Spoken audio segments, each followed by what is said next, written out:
Our tale kicks off in Shanghai City. Inside a peaceful room, a woman with teal-blue hair named Jiang Wangxin is lovingly nursing her newborn son. She smiles as she tells little Chen how lucky he is to just eat and sleep, though she admits losing sleep over him, but says it's all worth it if he grows up healthy. Little does she know, this baby is far from ordinary. This baby has been reincarnated and carries the memories of his previous life. As he feeds, he notes that although his brain isn't fully developed, he's fully aware. Suddenly, a blue, game-like status screen pops up, showing his name as Lin Zichin, 33 days old, with a biology level of ordinary Tier 1. He quickly realizes he has a special cheat ability. At 3 months old, Lin Zichin lies in his crib while his parents, Jiang Wanan and Lin Yan, watch over him. His dad comments on how physically gifted the baby looks, guessing he'll turn into a powerful gene fuser or at least a cyborg someday. Meanwhile, Lin Zichin is busy kicking.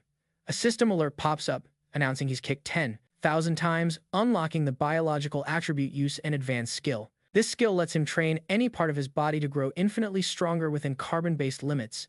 Feeling his strength increase, he wonders what his dad meant by gene fusers and cyborgs, picturing superheroes in his mind.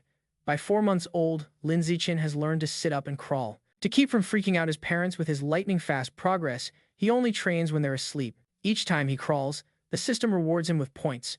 A month later, now 5 months old, he's already walking. By 6 months, he can comfortably sit up and crawl in front of his parents without raising suspicion.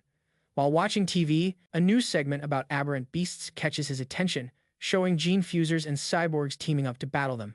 For the first time, Lin Zichin realizes this world is completely different from his old life. He learns that this Earth has mutated, spawning terrifying creatures called Aberrant Beasts. Humanity has responded with 2 survival paths. The first is mechanical ascension, where people enhance their bodies with tech to become powerful cyborgs. The second is gene modification, where humans merge their genes with aberrant beasts, becoming gene fusers that harness the monster's power to fight back. Seeing the threat, Lin Zichin, reincarnated, vows to use his system to grow up safely, train his abilities quietly, and survive in this dangerous new world. One day, the doorbell rings. Jiang Wangxin opens it to meet a woman in a blue dress, Xu Ming, their new neighbor. Xu Ming introduces her family, her husband, Shen Zany, and their young daughter, Shengqing Han, who clutches a doll. Lin Zichin notices the little girl's purple hair. He recognizes Shengqing Han as his first real friend in this strange world, sensing their fates will be closely connected. Time flows on, and Lin Zichin dedicates himself to training. By 7 months old, thanks to his use and advanced skill, he's mastered running, jumping, and even basic language by talking to himself, earning stat points for every accomplishment. At 8 months, he's doing sit-ups and push-ups right inside his crib. He always makes sure to practice only when his parents aren't around. But one day, his mom, Jiang Wangxin, steps out onto the balcony and is stunned to see her 8-month-old son doing sit-ups. She blinks hard, not sure if she's seeing things. Yet, being a web novel author, she shakes it off as a stress-induced hallucination. Lin Zichin quickly pretends to be asleep, taking a deep breath and reminding himself to be more careful. A few days later, while bathing his son, Jiang Wangxin makes another jaw-dropping discovery. She calls out to her husband, Lin Yan, who rushes over as she points out that their 8-month-old baby already has defined abs. Lin Yan stands there, completely stunned. Bursting with excitement, he speculates their son could be a 1-in-a-million prodigy with a future as an incredible gene fuser or cyborg.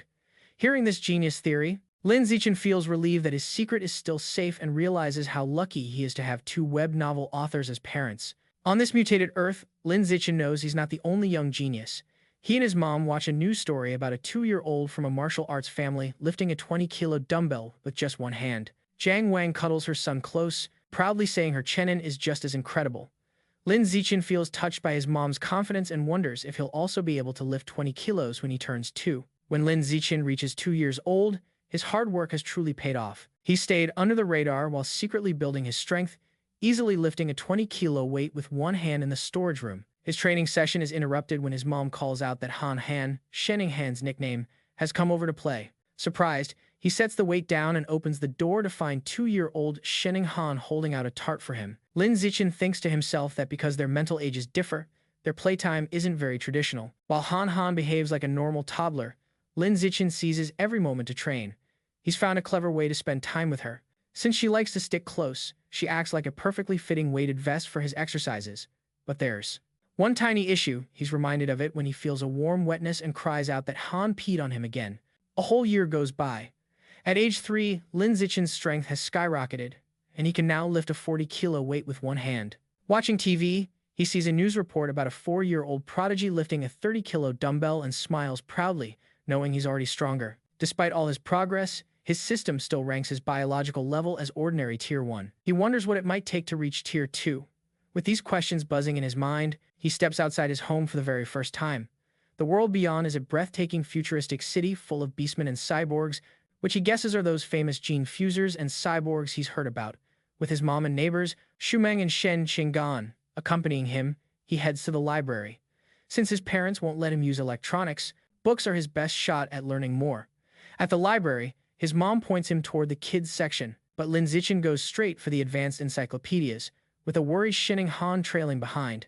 Their moms watch, puzzled. Shumeng asks why he's into those heavy books, and Jiang Wang guesses it's because of his genius genes.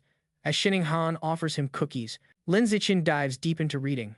The books reveal all life is classified into 6 biological levels: ordinary, advanced, rare, epic, legendary, and mythical, each level split into 9 tiers. He learns that normal humans like his parents are stuck at the very bottom.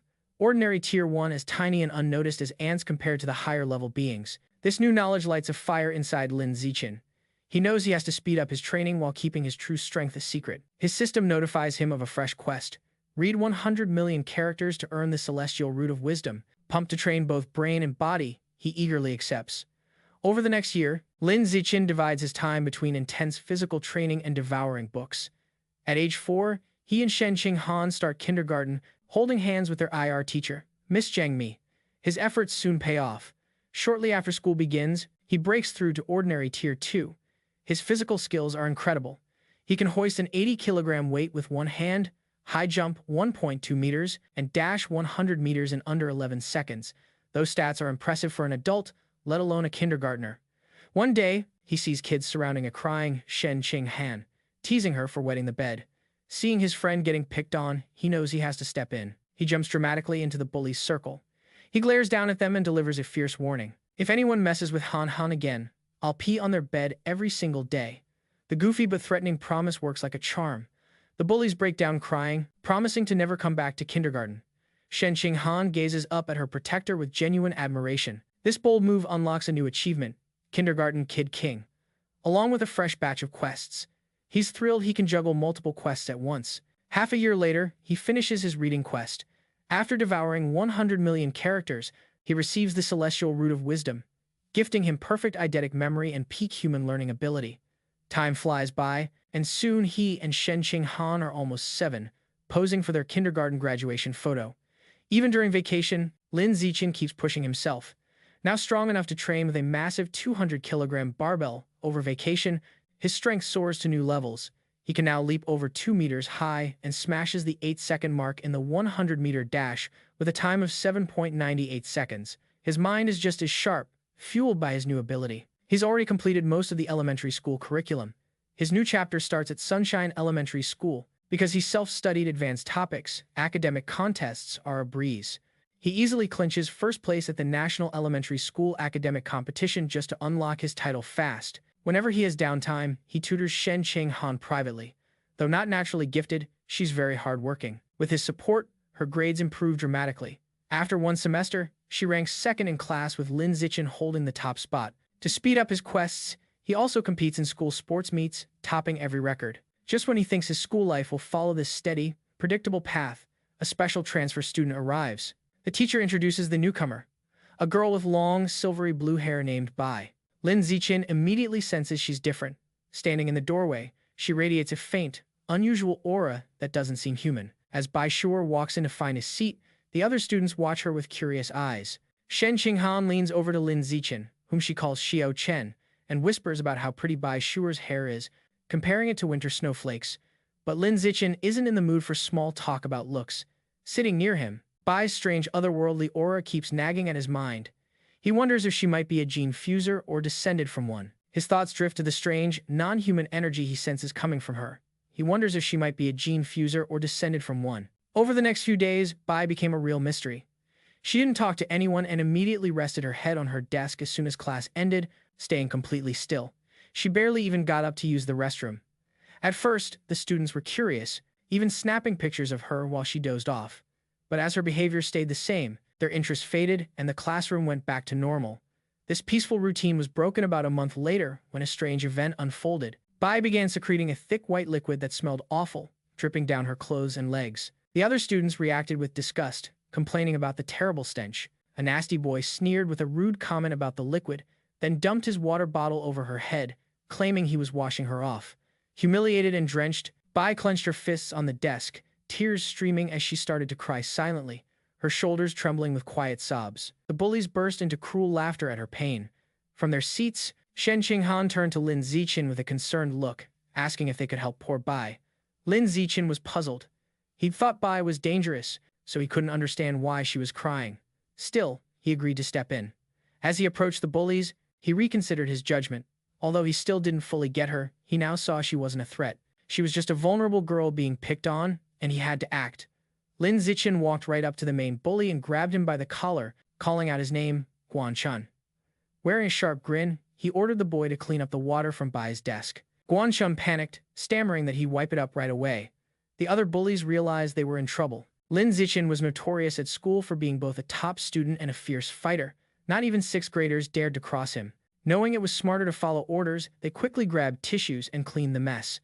Once the desk was spotless, Lin Zichin scanned the group and told everyone involved to apologize to Bai immediately. The bullies, sweating and scared, quickly complied.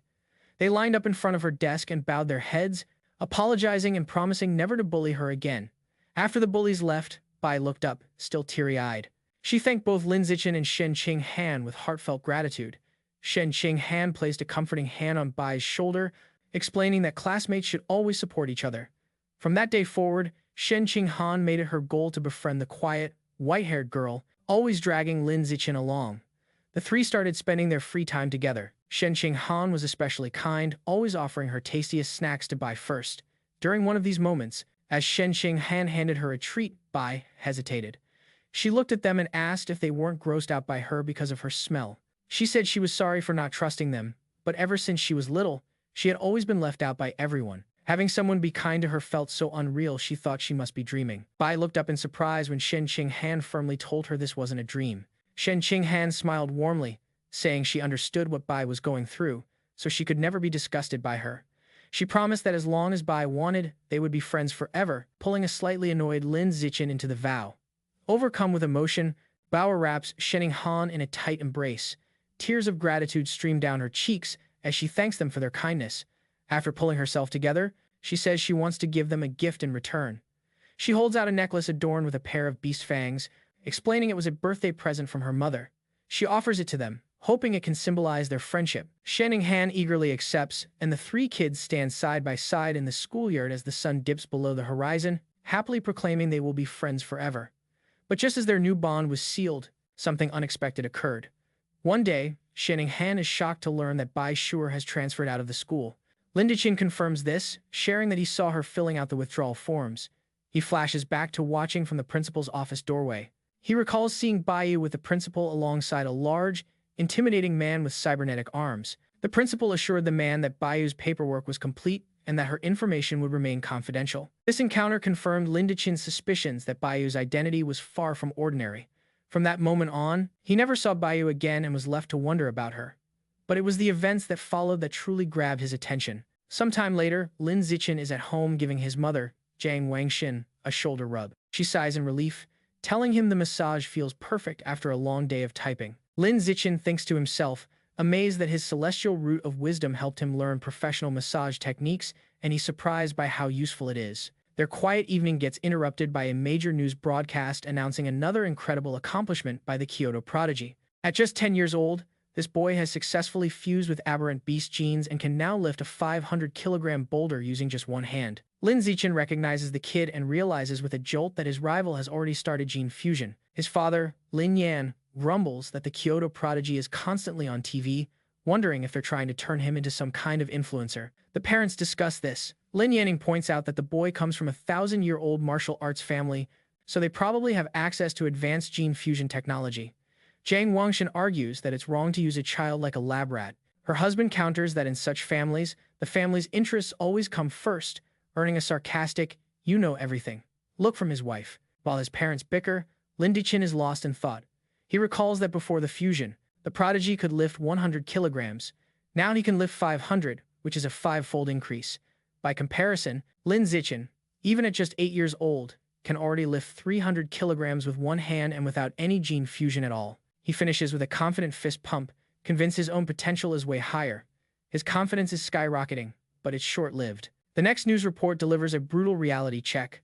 Breaking news shows a city in a neighboring country utterly destroyed by a massive explosion. The report claims that based on footage, the attack was done by gigantic aberrant rats. The screen displays terrifying scenes of monstrous rats swarming the wreckage, grabbing a screaming woman in their massive jaws before brutally devouring her. The news continues, confirming the heretics were behind the aberrant rat attack, stirring things up from the shadows.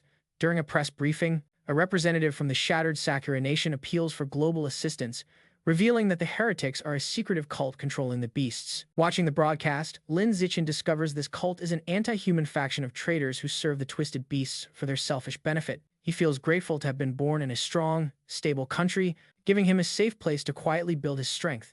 His thoughts get interrupted by loud sonic booms outside. He hurries to the window, pulls back the curtain, and spots a squadron of heavily armed cyborgs soaring through the night sky. He wonders why so many are out, hoping no disaster is unfolding. The next morning, everything looks normal again. Lin Zichin waits for Shanghai Han, who arrives, apologizing for being late. As she nears, he notices something unusual. The beast fang necklace Boer had given them, now worn by Shanghai Han, is glowing a bright blue. He realizes the fang belongs to an aberrant beast and is the source of the faint, non-human vibe he'd sensed from her. The glow fades as quickly as it appeared, and they don't think much about it. Still, between the cyborgs and the fang's strange reaction, Lin Zichin feels a bad vibe is looming. On their way to school, a striking woman with long red hair dressed in black leans against a lamppost, watching them. She comments on how adorable they look and steps in front of them, asking if they're siblings. Shanghai Han proudly corrects her, explaining they're childhood best friends. The woman smiles nostalgically, saying she wishes she had a childhood friend too. Then her expression darkens. She leans in, eyes shining with a hint of menace, and asks why they're going to school alone and where their parents are. As Shanghai Han starts to respond, Lin Zichin quickly grabs her hand, cutting her off. He pulls her along, saying they're going to be late and leaving the strange woman behind. Once a safe distance away, he gently reminds Shanghai Han not to talk to strangers. She nods in agreement. After school, Lin Zichin leads them through a deserted alley. Shanghai Han nervously whispers how creepy the place feels. Lin Zichin explains the area is marked for demolition and everyone has already moved out. Their walk is abruptly interrupted by a familiar voice. The red-haired woman from that morning appears, noting they're finally out of school. She's not alone. A burly man named Shang is with her. The woman tells Shang she's got the kids right here. Lin Zichin's alarm bells go off. He had purposely taken a different path, yet she managed to tail them anyway. The woman tries to entice them closer with a sweet tone, offering treats. Her partner, Shang, grows impatient. He tells her to cut the chit-chat and just knock the kids out so they can get it done. Without waiting, Shang charges at them with a cloth, shouting he's eager to sell them for cash. As he comes closer, Lin Zichin pushes Shanghai Han aside and stands his ground. Clenching his fist, he throws a fierce punch with all his strength. The hit lands square on Shang's face, stopping the bigger man dead in his tracks. The sheer force sends Shang flying backward down the alley with a grunt of pain. The red-haired woman watches, stunned beyond belief, shocked that such a young kid could knock a grown man flying. On the ground, Shang coughs up blood, stunned. With Shang down, Lin Zichin turns to the red-haired woman. Before she can even react, he delivers a solid punch right to her midsection, followed swiftly by a heavy uppercut that knocks her out cold. Standing over the fallen kidnappers, his face hardens. He picks up a nearby brick. With a grim look, he figures that since there are no cameras in this deserted alley, he has to finish the job. If they survive, his superhuman abilities could be exposed, ruining his plan to stay under the radar and grow stronger. Just as he's about to land the final hit, the ground shakes violently. A powerful quake rattles the alley, catching everyone off guard. Moments later, a huge clawed hand smashes through a nearby wall. A monstrous giant aberrant rat rises from the dust and debris, towering over them all. The beast ignores the kids and looms over the unconscious woman, but instead of eating her, it swiftly decapitates her with one stroke of its claws. The rat picks up her severed head just as Shanghai Han screams in terror. Realizing the danger, Lin Zichin scoops the horrified Shanghai Han into his arms. He tells her it's a giant aberrant rat and they need to get out of there. Then he turns and bolts, carrying her as they run away. As they escape, a flash of red and gold streaks across the sky. A female cyborg with blonde hair and rabbit ear helmet attachments dives into the alley. She moves incredibly fast, a blur as she zips past the rat. Shenqing Han glances over Lin's shoulder and gasps at how insanely fast the cyborg is. The cyborg lands smoothly behind the monster. Turning to face the rat, she gets ready to attack. Her gauntlet glows as she powers up her weapon and announces anesthetic smoke. She fires off projectiles at the beast, triggering massive explosions that shake the alley. Lin Zichin shields Shenqing Han from the blast. The aberrant rat roars in pain, caught in the fiery explosions, and is left dazed from the anesthetic smoke. Seeing her chance, the cyborg charges in and finishes off the weakened creature with a rapid flurry of strikes. Later, Lin Zichin watches the news report about the fight back at home. He breaks down the battle, concluding the cyborg's power level is probably not very high. He reasons she had to significantly weaken the rat first, and it still took her 7 minutes to take it down. He thinks about how dangerous these giant aberrant rats are, knowing they're tough beasts that can grow over 10 meters long and reach the average 5th tier. Lucky to have escaped unharmed, the whole incident serves as a sharp reminder of how dangerous the world really is. He vows to step up his training to protect himself and everyone he cares about. Later, he's seen in his training room doing weighted squats with a heavy barbell, his system rewarding him with points. Even though the threat of aberrant rats still looms, life rolls on. Soon, he and Shenqing Han celebrate their 9th birthday with both families gathered around a huge cake. After making their wishes, they exchange gifts. Thanks to his celestial root of wisdom, Lin Zichin taught himself wood carving overnight and crafted an intricate wooden hairpin for Shenqing Han. She's over the moon, placing it in her hair and happily declaring how much she loves it. Time flies, and soon Lin Zichin and Shenqing Han graduate from elementary school and start middle school. As they leave, his system notifies him he has completed the dominant 9 years of compulsory education achievement, unlocking the kindergarten kid, king, and elementary school top dog titles. He gets pumped about unlocking the middle school overlord title next, which will grant him the survival of the fittest skill. During the break, he sticks to a tough, high-intensity training schedule. His workout includes doing 1,000 push-ups with a massive boulder strapped to his back, giving him huge stat boosts. His commitment really pays off. Just before school starts, after a 10-kilometer run, his system announces he's reached ordinary 3rd tier in his biological level. His physical stats skyrocket. Now, he can lift 700 kilograms with a single hand, jump 4 meters high, and sprint 100 meters in 6 seconds flat.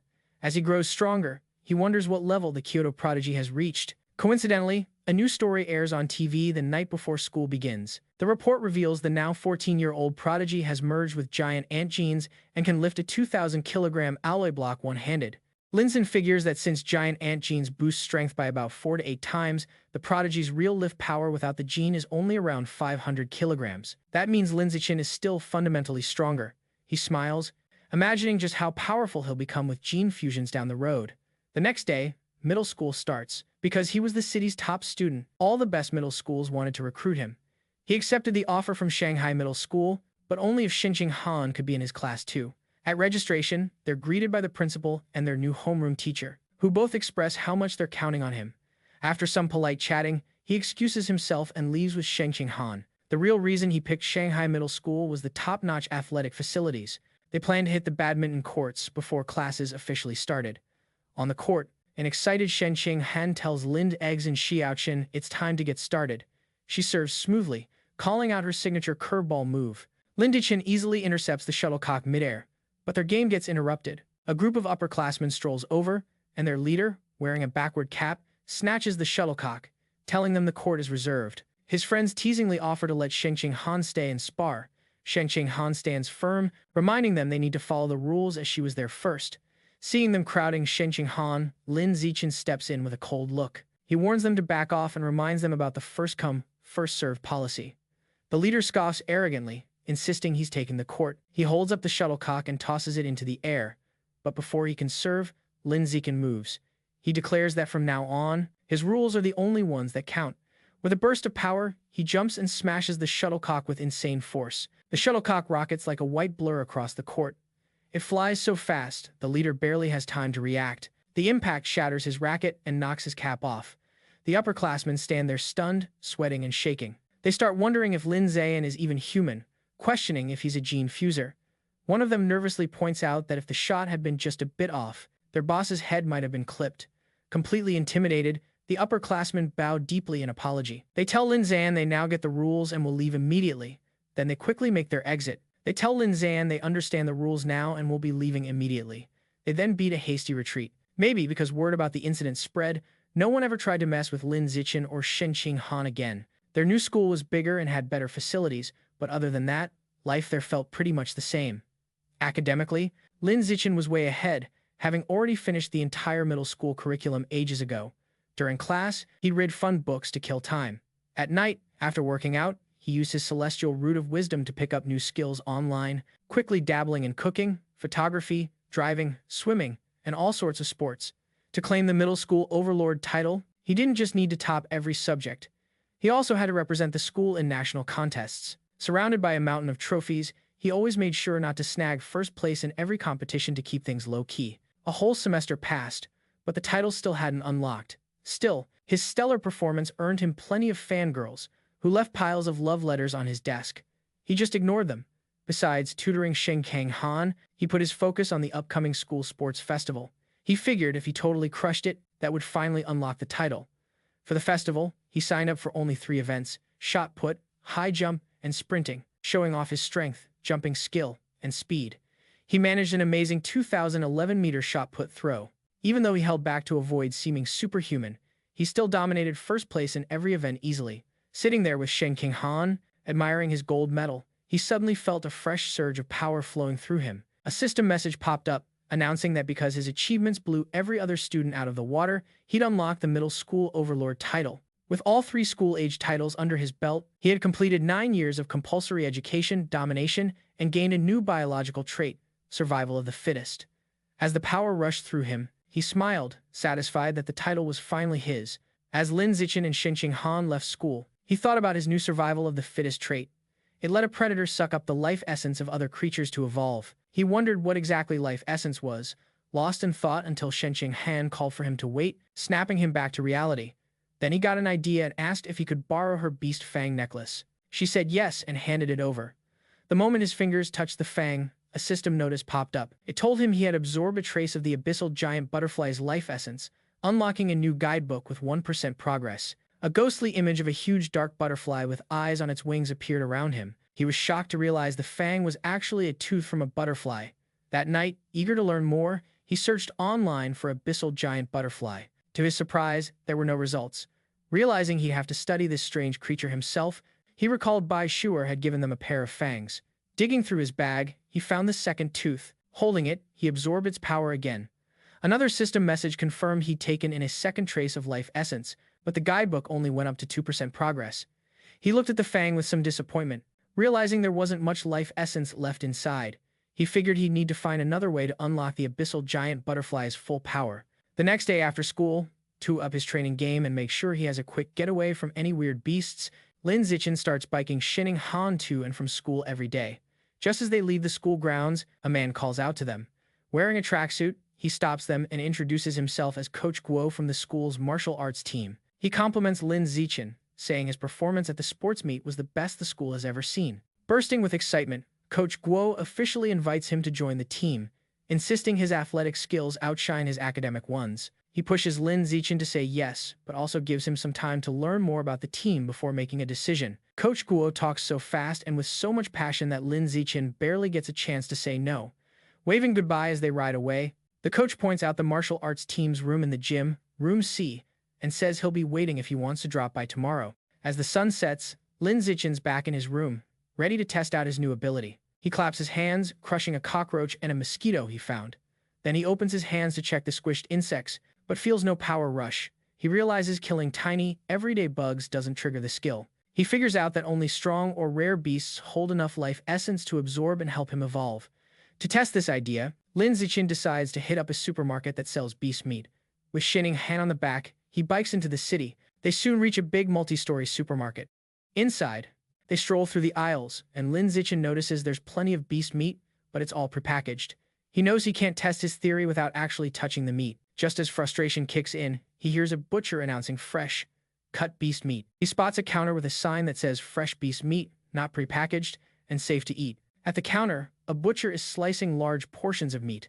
Lin tells a confused Shen Han to wait. He's going to check it out. He doesn't explain more, eager to confirm his suspicion, and rushes over to the counter. He reaches out and places his hand on a freshly cut piece of beast meat.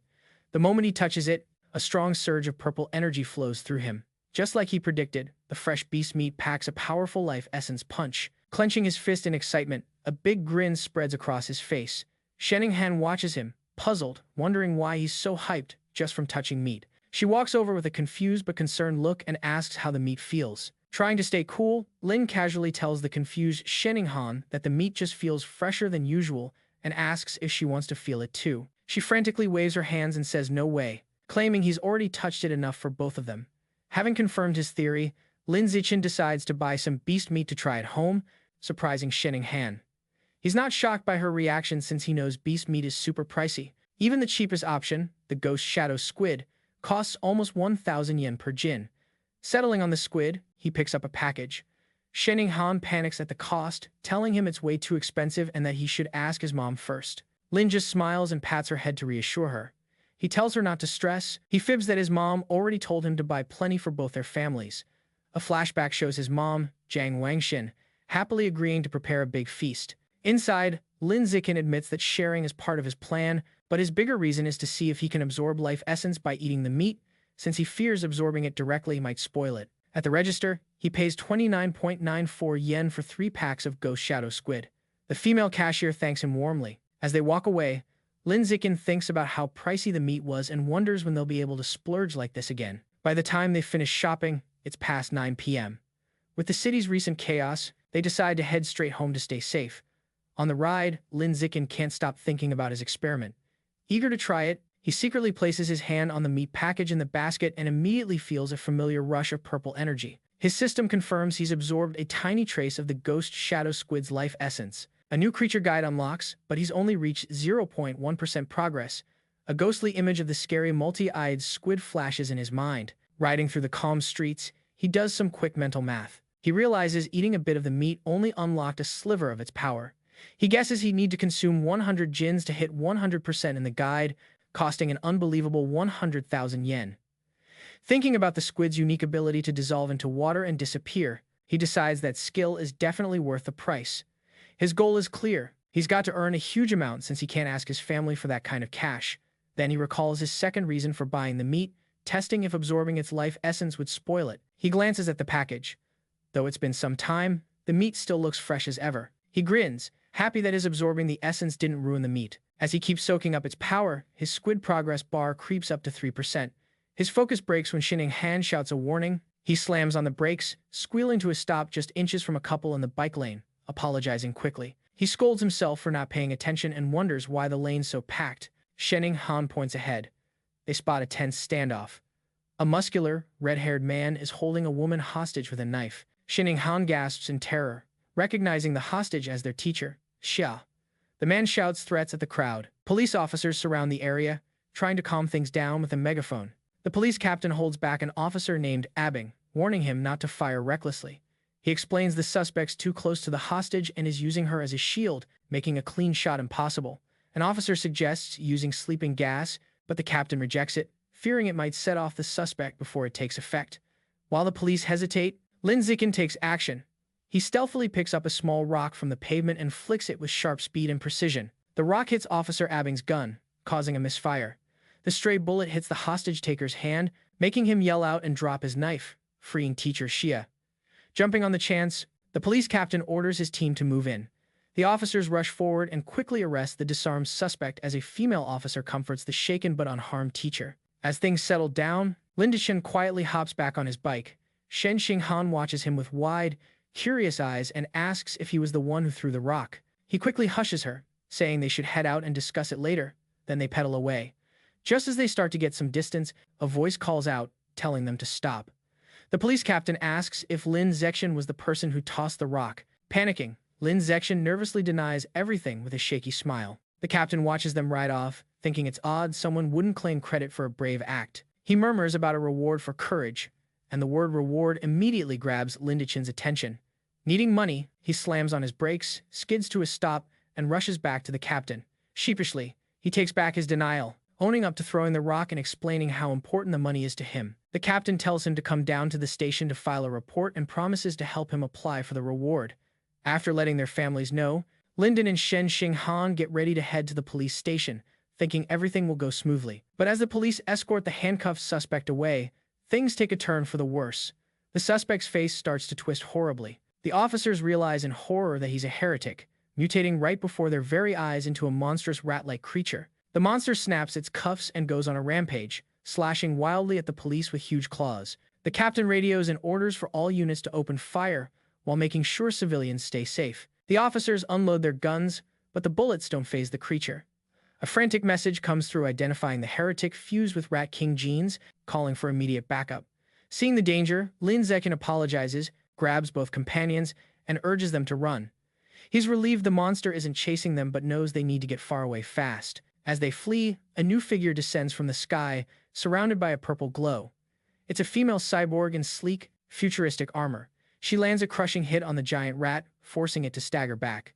Hovering in the air, the cyborg, a woman with short, dark purple hair, begins charging a laser cannon embedded in her chest. After a command to fire, she blasts out a massive, devastating purple energy beam that incinerates the mutant rat. The creature screams in pain before being completely vaporized, leaving only scorched debris behind. Lin Zichin watches, amazed by the cyborg's overwhelming power. With the danger gone, Teacher Ta and Shen Xinghan breathe a sigh of relief. Lin Zichin, however, worries about his bike, grateful the blast missed it, which would have been a costly loss. Just as the tension fades, an idea hits him. He peers into the bike's basket and notices the pricey ghost shadow squid meat has spoiled, giving off a nasty stench. Now he's sure his original thought was right. Absorbing life essence causes the meat to rot, but with a delay. Holding up a limp tentacle, he figures he needs an excuse and decides to blame the fight and the now-dead heretic. Putting on a dramatic act, he tosses the spoiled tentacle to the ground with a loud clang. Teacher Kawe soothes him, saying, "The important thing is everyone's safe." Even though the heretic and the cyborg's attack ended up roasting the meat, though they plan to head home at the captain's request, they end up hitching a ride with the security team back to the station. They never expected to be packed in the same van with the heretic's remains. After the laser blast, nothing was left but a heap of charred flesh on a stretcher, and the smell was pretty overwhelming. Sitting inside the stinky van, Lin Zichin has another thought. He recalls how the beast fangs from Bayou still had life essence even after the creature was dead. A new idea hits him. Might there still be life essence lingering in this corpse too? And if that's the case, could he absorb the corpse's Rat King gene for himself? Sitting there in the police van, Lin Zichin wonders just how much of the Rat King gene he could extract from the heretic's burned remains. Curious, he slowly reaches out toward the corpse. The instant he touches it, a strong wave of red energy pulses through him. His system confirms he's absorbed a fragment of the giant mutant rat's life essence, unlocking the guidebook with an impressive 5% completion. He's stunned by how much he's taken in and realizes the fresher the source, the more life essence he can get. Officer Abing, who's escorting him, notices the movement and tells him to stay put. Lin Zichin quickly says he just needed to stretch. Later at the public security office, he knows Abing was easy to fool, but the captain is much sharper. The captain tells Lin Zichin he's applied for a bravery award on his behalf, but then he gets serious, asking how a middle school kid managed to hit the heretic's knife hand so accurately from so far away and in poor lighting with just a rock. Lin Zichin gives a vague answer, claiming it's because he practices with his right hand a lot. The strange reply leaves the captain speechless. Their chat is cut short when Xinghan shouts that her auntie has arrived. Lin Zichin is surprised as his parents rush into the station. His mother runs to him panicked, calling his name with a frightened look. She wraps him in a tight hug, asking if he's okay and telling him he's scared her half to death. He tries to calm her down, letting her know he's fine and even earn a bravery award. Holding him close, his mother makes him promise that next time there's danger, he'll find a safe spot to hide first. With tears in her eyes, she says all she wants is to see him grow up safe and sound. Lin Zichin is touched by his mother's heartfelt worry. As they leave, he promises to always put his safety first. The police captain watches them go, still wondering about the boy's odd abilities. On the way out, Lin Zichin passes two female officers talking about the case. One complains that perverts are getting more daring, and the other reveals the heretic was a liberal arts student from Guangyuan University, brainwashed by the rat god cult. The first officer curses the cult, while the second points out they need to cut out the root problem, the self-proclaimed Rat King. The name grabs Lin Zichin's full attention. In the car heading home, he immediately dives into researching the rat god cult on his phone. Surprised to find tons of info, he learns the cult's main base is in Shanghai City, and most members are societal outcasts. He stumbles upon a shocking revelation. The Rat King aims to evolve into a superior life form and is forcing its followers to collect materials for evolution. This raises a chilling question in his mind: has the Rat King, this monstrous creature, already gained self-awareness? His thoughts are cut short when he looks out the window and spots a giant rat, almost as big as a cat, scurrying on the sidewalk. For a brief moment, he wonders if it's connected to the Rat King, but quickly brushes it off, reminding himself that in the South, rats the size of cats aren't that rare. Shaking off the distraction, he notices how quiet Shanghai has been. He glances over to find her fidgeting anxiously, her knees pulled tightly together. He instantly gets it. He recalls that ever since she was a kid, whenever she's nervous or startled, she loses control of her bladder. Though it's embarrassing for her, Lin Zichin has always suspected this odd reaction might be tied to some hidden power within her. When they get home, Lin Zichin's mom, Jiang Wang, is stunned to find that the almost 3,000 yen worth of beast meat is missing. Lin Zichin quickly comes up with an excuse, shyly saying that during the emergency, he must have dropped it while running away. His mom immediately focuses on his safety, telling him to forget about the meat because what really matters is that he's safe. Lin Zichin exhales a quiet sigh of relief, glad he managed to fool her. But his dad, Lin Yansen, is more stubborn and declares he's heading back out to find the pricey meat, bragging that a worn-out wage slave like him is tough as nails. Lin Zichin tries to stop him, warning it's too risky and the meat is probably spoiled by now. His dad grows suspicious, asking how he could be so sure it's gone bad. Sweating nervously, Lin Zichin quickly says it was just an obvious guess. Meanwhile, back at the now empty public security office, the police captain is still mulling over the weird events from the night. As he puffs on a cigarette, he can't shake the question. How did a normal middle school kid throw a rock with such insane power and accuracy? Suddenly, he hears an odd sound from the corner of the room. His eyes go wide in shock when he spots a colossal rat, much bigger than any ordinary rodent, perched up on the filing cabinets. Before he can react, the giant rat leaps down. The captain immediately pulls out his pistol and fires. The intense fight is over quickly, ending in a bloody mess. The next day in class, Lyndon sighs at his desk, thinking back on last night. He realizes he's still way too weak compared to that powerful heretic and the female cyborg. He needs to make money fast to buy more exotic beast meat like ghost shadow squid to fill up the progress bar in his guidebook. He thinks about becoming an influencer or selling study guides, but quickly rules it out as too flashy and not fitting with his plan to stay low-key. Then, a light bulb goes off. He remembers that in this world, martial arts and gene fusion matter a lot more than academics. He decides it's time to take action. Later, he heads to the gym in Building C, where the martial arts team trains. He spots Coach Guo sipping from his thermos and says hi. The coach looks surprised, asking if he's there to join or just curious about the team. Instead of replying, Lindsay leans in and quietly asks if being on the team means chances to compete in city tournaments, and if the prize money is good. The coach grins, confirming he had a real shot and that the prizes were worth tens of thousands. Lin Zichin felt his biggest worry was now off his plate, so he shook the coach's hand firmly and declared he'd be joining the martial arts team starting today. Coach Guo welcomed him with a big smile. The coach then gathered the entire team to introduce their newest member. He spoke about Lin Zichin, reminding everyone that Lin had just crushed it as the champion at the sports meet. The rest of the team, Jiang Kai, Hang Tianing, Aang, Liu Tong, and Han Yi Guo, went around saying their names before it was Lin Zichin's turn to introduce himself. Since Lin hadn't trained formally in martial arts, Coach Guo took the lead, demonstrating the basics of fist and leg techniques. He explained those moves looked simple, but took some serious skill to master, mentioning that their fastest learner, Li Shutong, spent a whole week perfecting them. Then, he told Lin Zichin to give it a try. Lin Zichin slid into a ready stance, thanks to his celestial root of wisdom attribute, which gifted him with divine martial insight. He'd already memorized and fully understood every detail of the moves just by watching once. As he practiced the fist techniques, a system alert popped up rewarding him points across vitality, strength, dexterity, and proficiency. He nailed every hand and fist movement with perfect speed and precision. Then he smoothly flowed into the leg techniques, delivering strong, fluid kicks. Another system alert granted him points for his leg muscles, dexterity, and proficiency.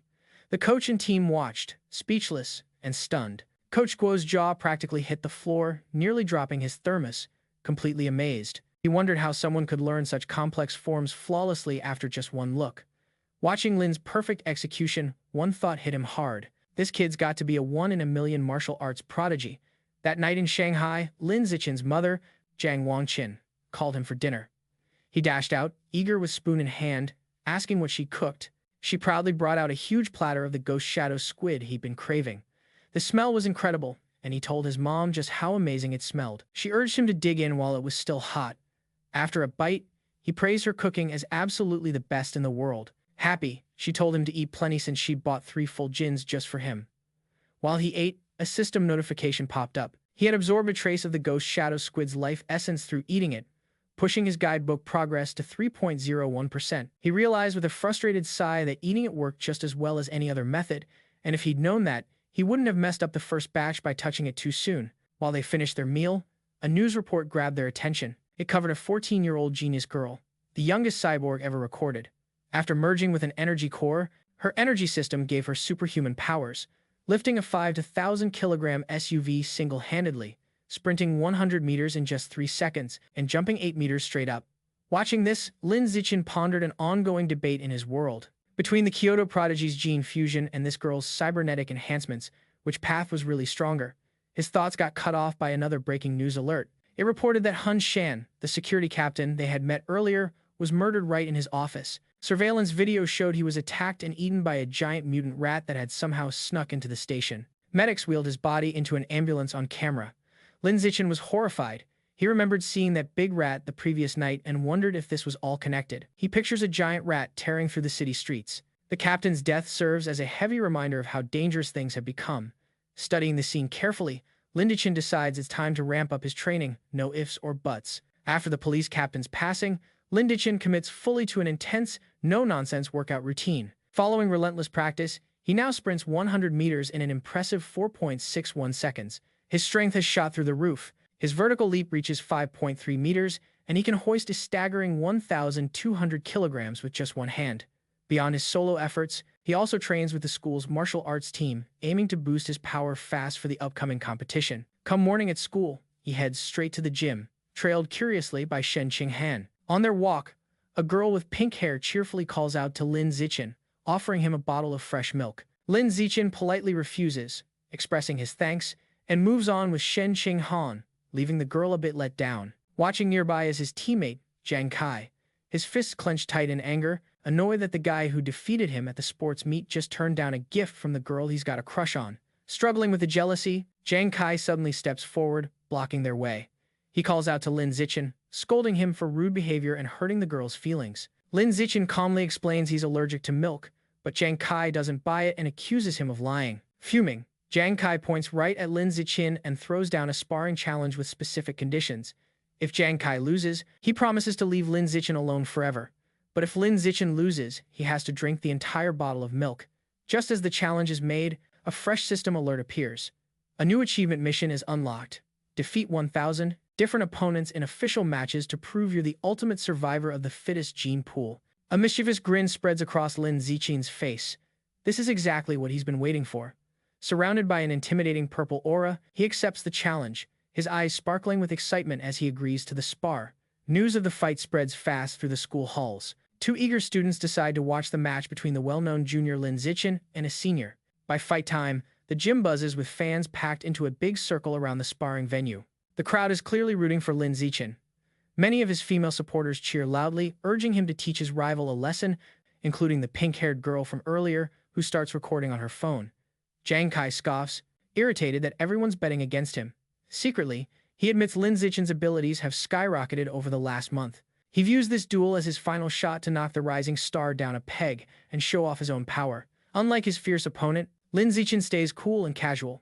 He jokes he needs to get home for dinner and asks if they can make this quick. Taking offense, Zhang Kai smirks and agrees to his request. Coach Guo steps in to referee, raising his hand to signal the start and reminding them of the rules. But just before the match kicks off, Zhang Kai calls for a pause. With a smug grin, he offers Lin Zichin a handicap. He points out that he's been training for nearly 2 years while Lin Zichin is just a month in. To even the odds, he announces he'll give Linich the first 3 moves. Lin Zichin simply nods in agreement. As soon as he agrees, Lin Zichin springs into action. He closes the gap in a flash, catching Zhang Kai totally off guard. Before his opponent can even raise his guard, Lin Zichin delivers one powerful punch. The hit lands with overwhelming force. Blood sprays from Zhang Kai's nose, and he collapses instantly, unconscious on the gym floor. The entire gym falls into stunned silence. Coach Guo's jaw drops as he stares in shock, exclaiming that the fight ended with just one punch. The martial arts team and the crowd are just as stunned, calling the result completely absurd, unable to believe the duel was settled in just 1 second. The silence breaks with a cheer. Sheng Han pumps her fist in the air, wildly celebrating Lin Zichin's win. The other girls, including the one with pink hair, join the celebration, shouting about how incredible he was. Standing above his fallen rival, Lin Zichin gets a system notification. It tells him that by beating a rival and winning the opposite sex's favor, he has earned priority mating rights. More importantly, his new mission progress now reads 1000. He thinks about how far he still has to go to unlock the natural selection attribute. To speed things up, he turns to the remaining frightened martial arts team members. With a friendly but eerie smile, he suggests they all spar too. The team stares back, their faces white with fear. They quickly start making weak excuses. One claims he's buried in schoolwork. Another says his mom is waiting for dinner, while others fake feeling sick. Before they can escape, Zhang Kai drags himself to his knees. Refusing to accept defeat, he angrily accuses Lin Zichin of a sneak attack and swears to beat him in a rematch. Coach Guo intervenes, telling Zhang Kai to accept his loss like a man. The coach then wonders if that punch was just lucky, deciding to test this on another team member named Xiaozi. When Xiaozi hears his name, the spiky-haired boy freezes in fear but takes a fighting stance anyway. He's clearly terrified, begging Lin Zichin for mercy and pleading not to get hit in the face. 10 minutes later, the outcome is obvious. Several martial arts team members lie passed out on the gym floor. Lin Zichin stands over them, noting he didn't go too hard and just exchanged some light blows. But when he checks the system again, he's disappointed. Apart from that first win, none of the other sparring counted toward his achievement. The rival count stays at 1000. He realizes that friendly sparring won't cut it. He has to beat rivals in an official competition. As he ponders this, a hand claps him on the shoulder.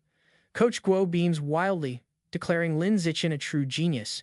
He gushes that in just over a month, this newcomer has become the team's star player. Filled with new confidence, the coach proclaims that with Lin Zichin leading, their school will dominate and take first place at this year's regional martial arts tournament. As Coach Guo celebrates, Lin Zichin has a sudden realization. He knows the coach is right. The upcoming tournament is the perfect chance to face multiple official opponents all at once. He grows determined, understanding that as long as he beats them in an official match, each victory will count toward his progress. His train of thought breaks as a defeated Zhang Kai calls out his name. Once he regains consciousness, Zhang Kai stands up, points at Lin Zichin, and formally admits his defeat with an oddly vivid and over-the-top declaration of submission. His bizarre words leave everyone stunned. Shanghai Han, Coach Guo, and Lin Zichin included completely thrown off. With the duel finished, the crowd and coaches quickly scatter, leaving a confused Zhang Kai alone, grumbling that he still hasn't finished his speech. In this world, high schoolers must choose between martial arts or academics. Given the dangers around, martial arts classes are viewed as the smarter pick. Not wanting to fall behind, Shanghai decides to join the martial arts class and begins training hard alongside Lin Zichin. Their daily grind is no joke. It kicks off with a 30,000-meter run followed by an hour of hand-to-hand combat drills. Afterward, they crank out sit-ups and push-ups to build up strength. To close out each session, Lin Zichin helps Shanghai by giving her a massage to ease her sore muscles. Of course, Lin Zichin doesn't slack on his own training either. He pushes himself to the max every day, driven by his goal to win the tournament and unlock the natural selection skill as fast as possible. A month later, all that hard work is about to be put to the test. The day of the regional martial arts tournament has finally arrived, and a fired-up Lin Zichin is ready to compete. The event takes place at a huge city gymnasium packed with a crowd around a central fighting ring. Tension hangs heavy in the waiting area. Coach Guo anxiously scans the roster, complaining that their school, Shanghai High, ended up matched against the toughest team, Shanghai No. 1 High. Another teammate adds to the nerves by mentioning their opponents have a sprinter who can run the 100-meter dash in under 9 seconds, intimidating stuff. Sensing the squad's spirits sinking, Lin Zichin calmly raises his hand, volunteering to go first. Though still worried, Coach Guo nods and gives his star player the green light. As Lin Zichin steps into the arena, Shanghai cheers loudly from the sidelines, while Coach Guo blasts encouragement through a megaphone. Lin Zichin gets ready for the fight. His opponent, a much bigger, more muscular student from Shanghai No. 1 High, steps forward. He admits Lin Zichin's skill in making the tournament as a first year but quickly switches to mocking tone. He sneers, saying this stage isn't meant for a short guy who hasn't even hit 1.7 meters tall. Flexing his big bicep, he promises to teach Lin Zichin exactly what a real size and power gap feels like. The referee signals to start the duel. The bigger opponent charges forward, throwing a powerful punch. To his surprise, Lin Zichin doesn't back down. He easily dodges the attack and answers with a sharp punch to his opponent's chest. The impact is brutal. The force sends the giant student flying backward across the ring, knocking him out cold. The announcer stands frozen in shock before finally stammering out Lin Zichin's victory. On the sidelines, Shanghai jumps up, cheering, "My Shanghai crushed it." The Shanghai High team erupts in celebration, swarming their coach and shouting that Lin Zichin is insane, brushing off the opponent's strength as nothing but dead muscle.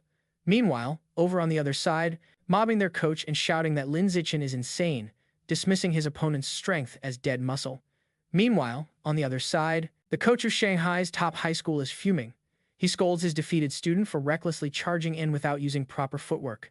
Back in the ring, Lin Zichin gets a system alert confirming he's taken down another tournament rival, boosting his rank and pushing his elimination count up to 2,100. He clenches his fist, feeling satisfied that these matches are exactly what he needs to move forward. Meanwhile, the opposing coach, determined to halt him, calls up his next fighter, a kid named Chen Fong, and orders him to smash the newcomer right away. Chen Fong coolly accepts. He steps onto the stage and strikes a ready pose, looking calm and more in control than the last fighter. The announcer signals the second bout to start. Chen Fong instantly flashes his superior skills, moving lightning fast and launching a barrage of attacks. Lin Zichin meets the assault with a calm block, stopping a heavy kick with one hand. But the power behind that block sends Chen Fong spinning uncontrollably through the air before he crashes hard onto the arena floor, knocked out cold. Medics rush in with a stretcher, quickly carrying Chen Fong away, saying he needs a head scan. The crowd is left stunned and whispering among themselves, wondering what just happened and guessing the Shanghai High student must be unbelievably lucky. Some angry fans shout about the tournament being fixed, demanding their money back. But Shanghai's coach knows the truth. Holding his head in disbelief, he realizes with growing horror that this isn't luck at all. That first year from Shanghai High is the real deal. Back in the waiting area, the coach adjusts his plan. He calls up his next fighter, a spiky-haired kid named Ga Fei, telling him to focus strictly on defense and warning him that losing is not an option. Ga Fei, oozing confidence, reassures his coach that victory is guaranteed. As he heads to the ring, Ga quietly dismisses Lin Zichin's wins, believing the other guy isn't strong and won only by trickery. With his blazing speed, running the 100-meter dash in under 9 seconds and more experience, Ga is sure he can't lose. The crowd buzzes with excitement, discussing Ga Fei's reputation and marveling at his speed. Someone points out his father uses gene fusion, explaining Ga Fei's enhanced abilities. Most agree Lin Zichin's impressive streak is about to end, though they do admit he has huge potential. The announcer calls the duel to start. Ignoring his coach's advice, Ga Fei immediately launches an attack, charging at Lin Zichin with a powerful kick. He follows it up with a rapid flurry of strikes, unleashing his signature move, the flowing water-shattering rock fist. His coach watches, furious, shouting at Ga for ignoring defense strategies. Ga just scoffs at the idea, thinking a genius like himself doesn't need to worry about defense. Meanwhile, Lin Zichin easily dodges every blow, intrigued by the technique and decides to pick it up right then and there.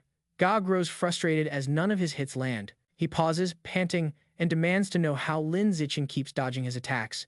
Calmly, Lin Zichin retorts by asking if he has any other moves, taunting him. Enraged, Ga Fei fires off a desperate new barrage of punches. Seeing the same predictable pattern, Lin Zichin concludes observation is over and thinks, "Fine, let's finish this." He smoothly dodges the last punch and lands a powerful kick right in Ga Fei's gut, instantly ending the match. The crowd is left stunned and speechless once again, but then the silence breaks with roaring cheers from the Shanghai High fans. Coach Guo and Shining Han are over the moon, shouting that their Xiao Chen is unstoppable and celebrating his third win in a row. The rest of the tournament goes just as smoothly. The following opponents prove even weaker.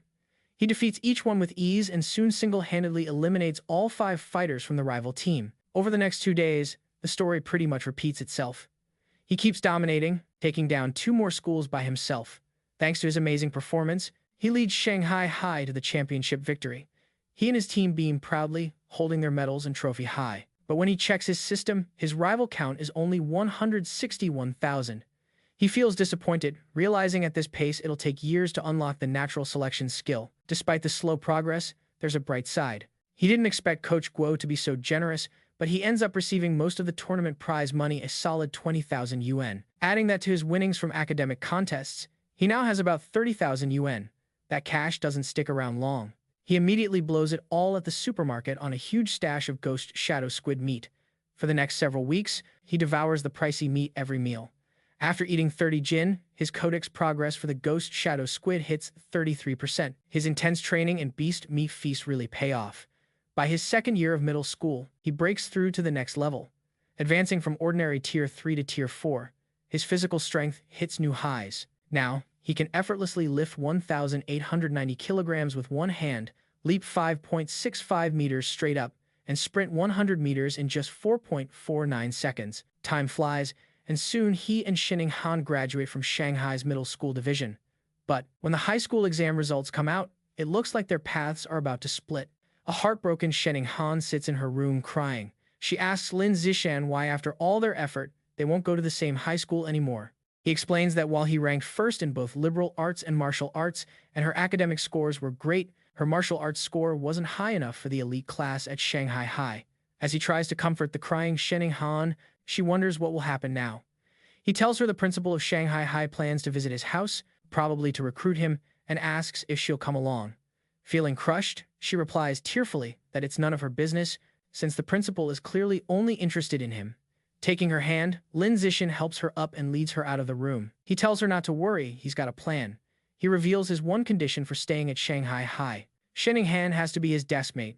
As promised, the principal of Shanghai High comes to Lin Zichin's home. She, his mother, and Shinning Han chat with the principal for several hours, who expresses how much she wants him to stay at the school. When the meeting wraps up, the principal gets ready to leave. As a final offer, she tells Lin Zichin that if he agrees to stay, she'll grant any request he makes. Seizing the moment, Lin Zichin makes one clear request. Shen Han must be allowed to stay in the same class with him. The principal glances at the anxious Shen Han, confirms her name, and agrees without hesitation. With a warm smile, she tells both of them to report to Shanghai High together for the upcoming school year. Overjoyed, Lin Zichin and Shen Han thank her sincerely. With their high school future secured, Lin Zichin dives into his last junior high martial arts tournament. Just as expected, his sheer power effortlessly carries his team to yet another championship win.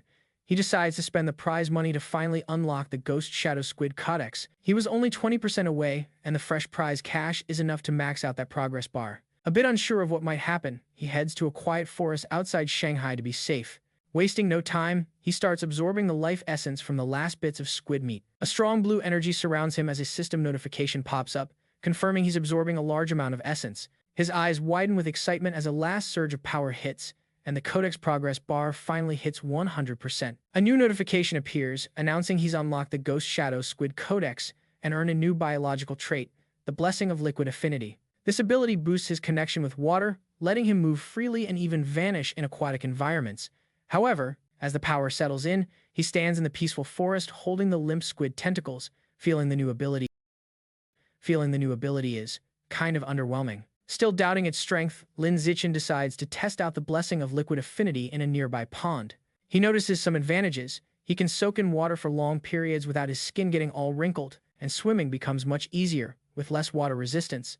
But besides that, there's not much else to report. Sitting in the water, he reasons that since the Ghost Shadow Squid is a low-level beast, it makes sense the ability isn't very powerful. He decides that to gain stronger traits, he'll either have to save up for higher-grade beast meat or level up enough to hunt tough, wild mutant monsters himself. The memory of those terrifying giant mutant rats only strengthens his determination, and he clenches his fist, fully committed to getting stronger.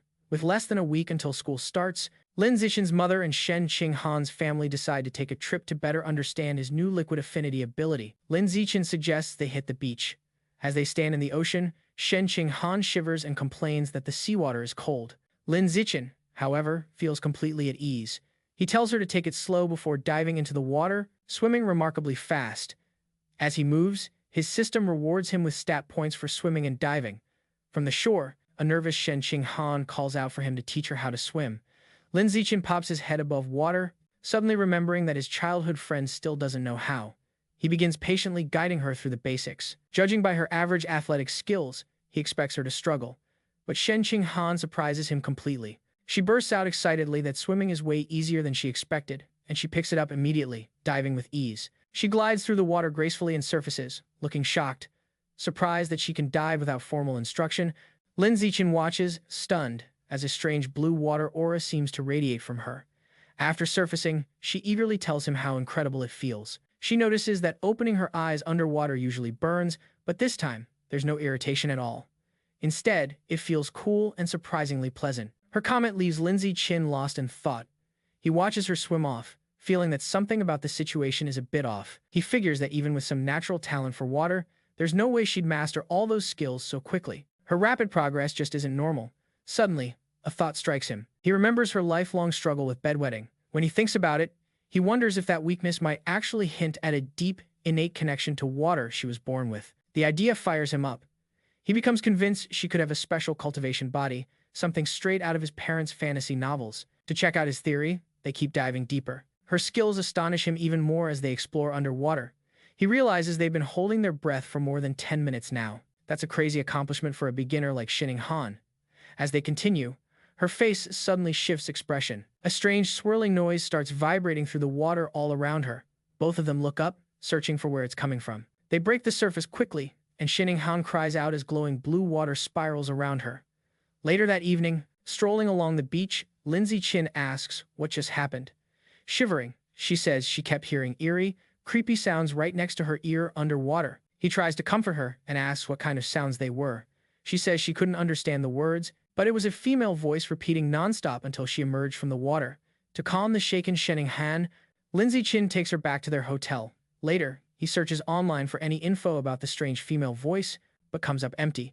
Feeling uneasy and restless, he channels his energy into training instead. While knocking out 1,000 weighted sit-ups, a sudden surge of power hits him. A system alert pops up, congratulating him on his hard work paying off. He's progressed to ordinary tier 5. Surprised but stoked, he thinks over his new level of strength. He realizes that at tier 5, he's strong enough to take on a fully grown giant mutant rat. A fierce determination lights his eyes as he clenches his fist, sure that tearing those beasts apart barehanded isn't just a dream anymore. Ready to push his limits, he heads to the empty beach at night. The boost to his stats is massive. His 100-meter dash time has dropped to just 3.64 seconds, and his vertical leap has shot up to an amazing 6.98 meters.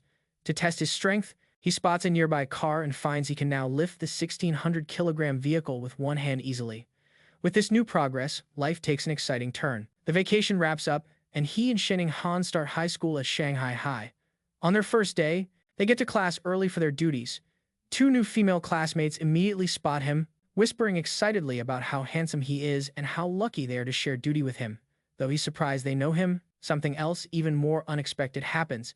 Just doing class duty triggers a new system quest. The quest requires completing 100 cooperative tasks to unlock a new biological attribute, social animal. As he cleans the classroom with Shinning Han, he wonders what this new attribute could do. Since the school year is just beginning, he decides to visit the Mammoth supermarket after class. Now that he's unlocked the Ghost Shadow Squid Codex, he knows it's time to pick a new target for his skill. While browsing the pricey exotic meats section, his gaze settles on something fresh.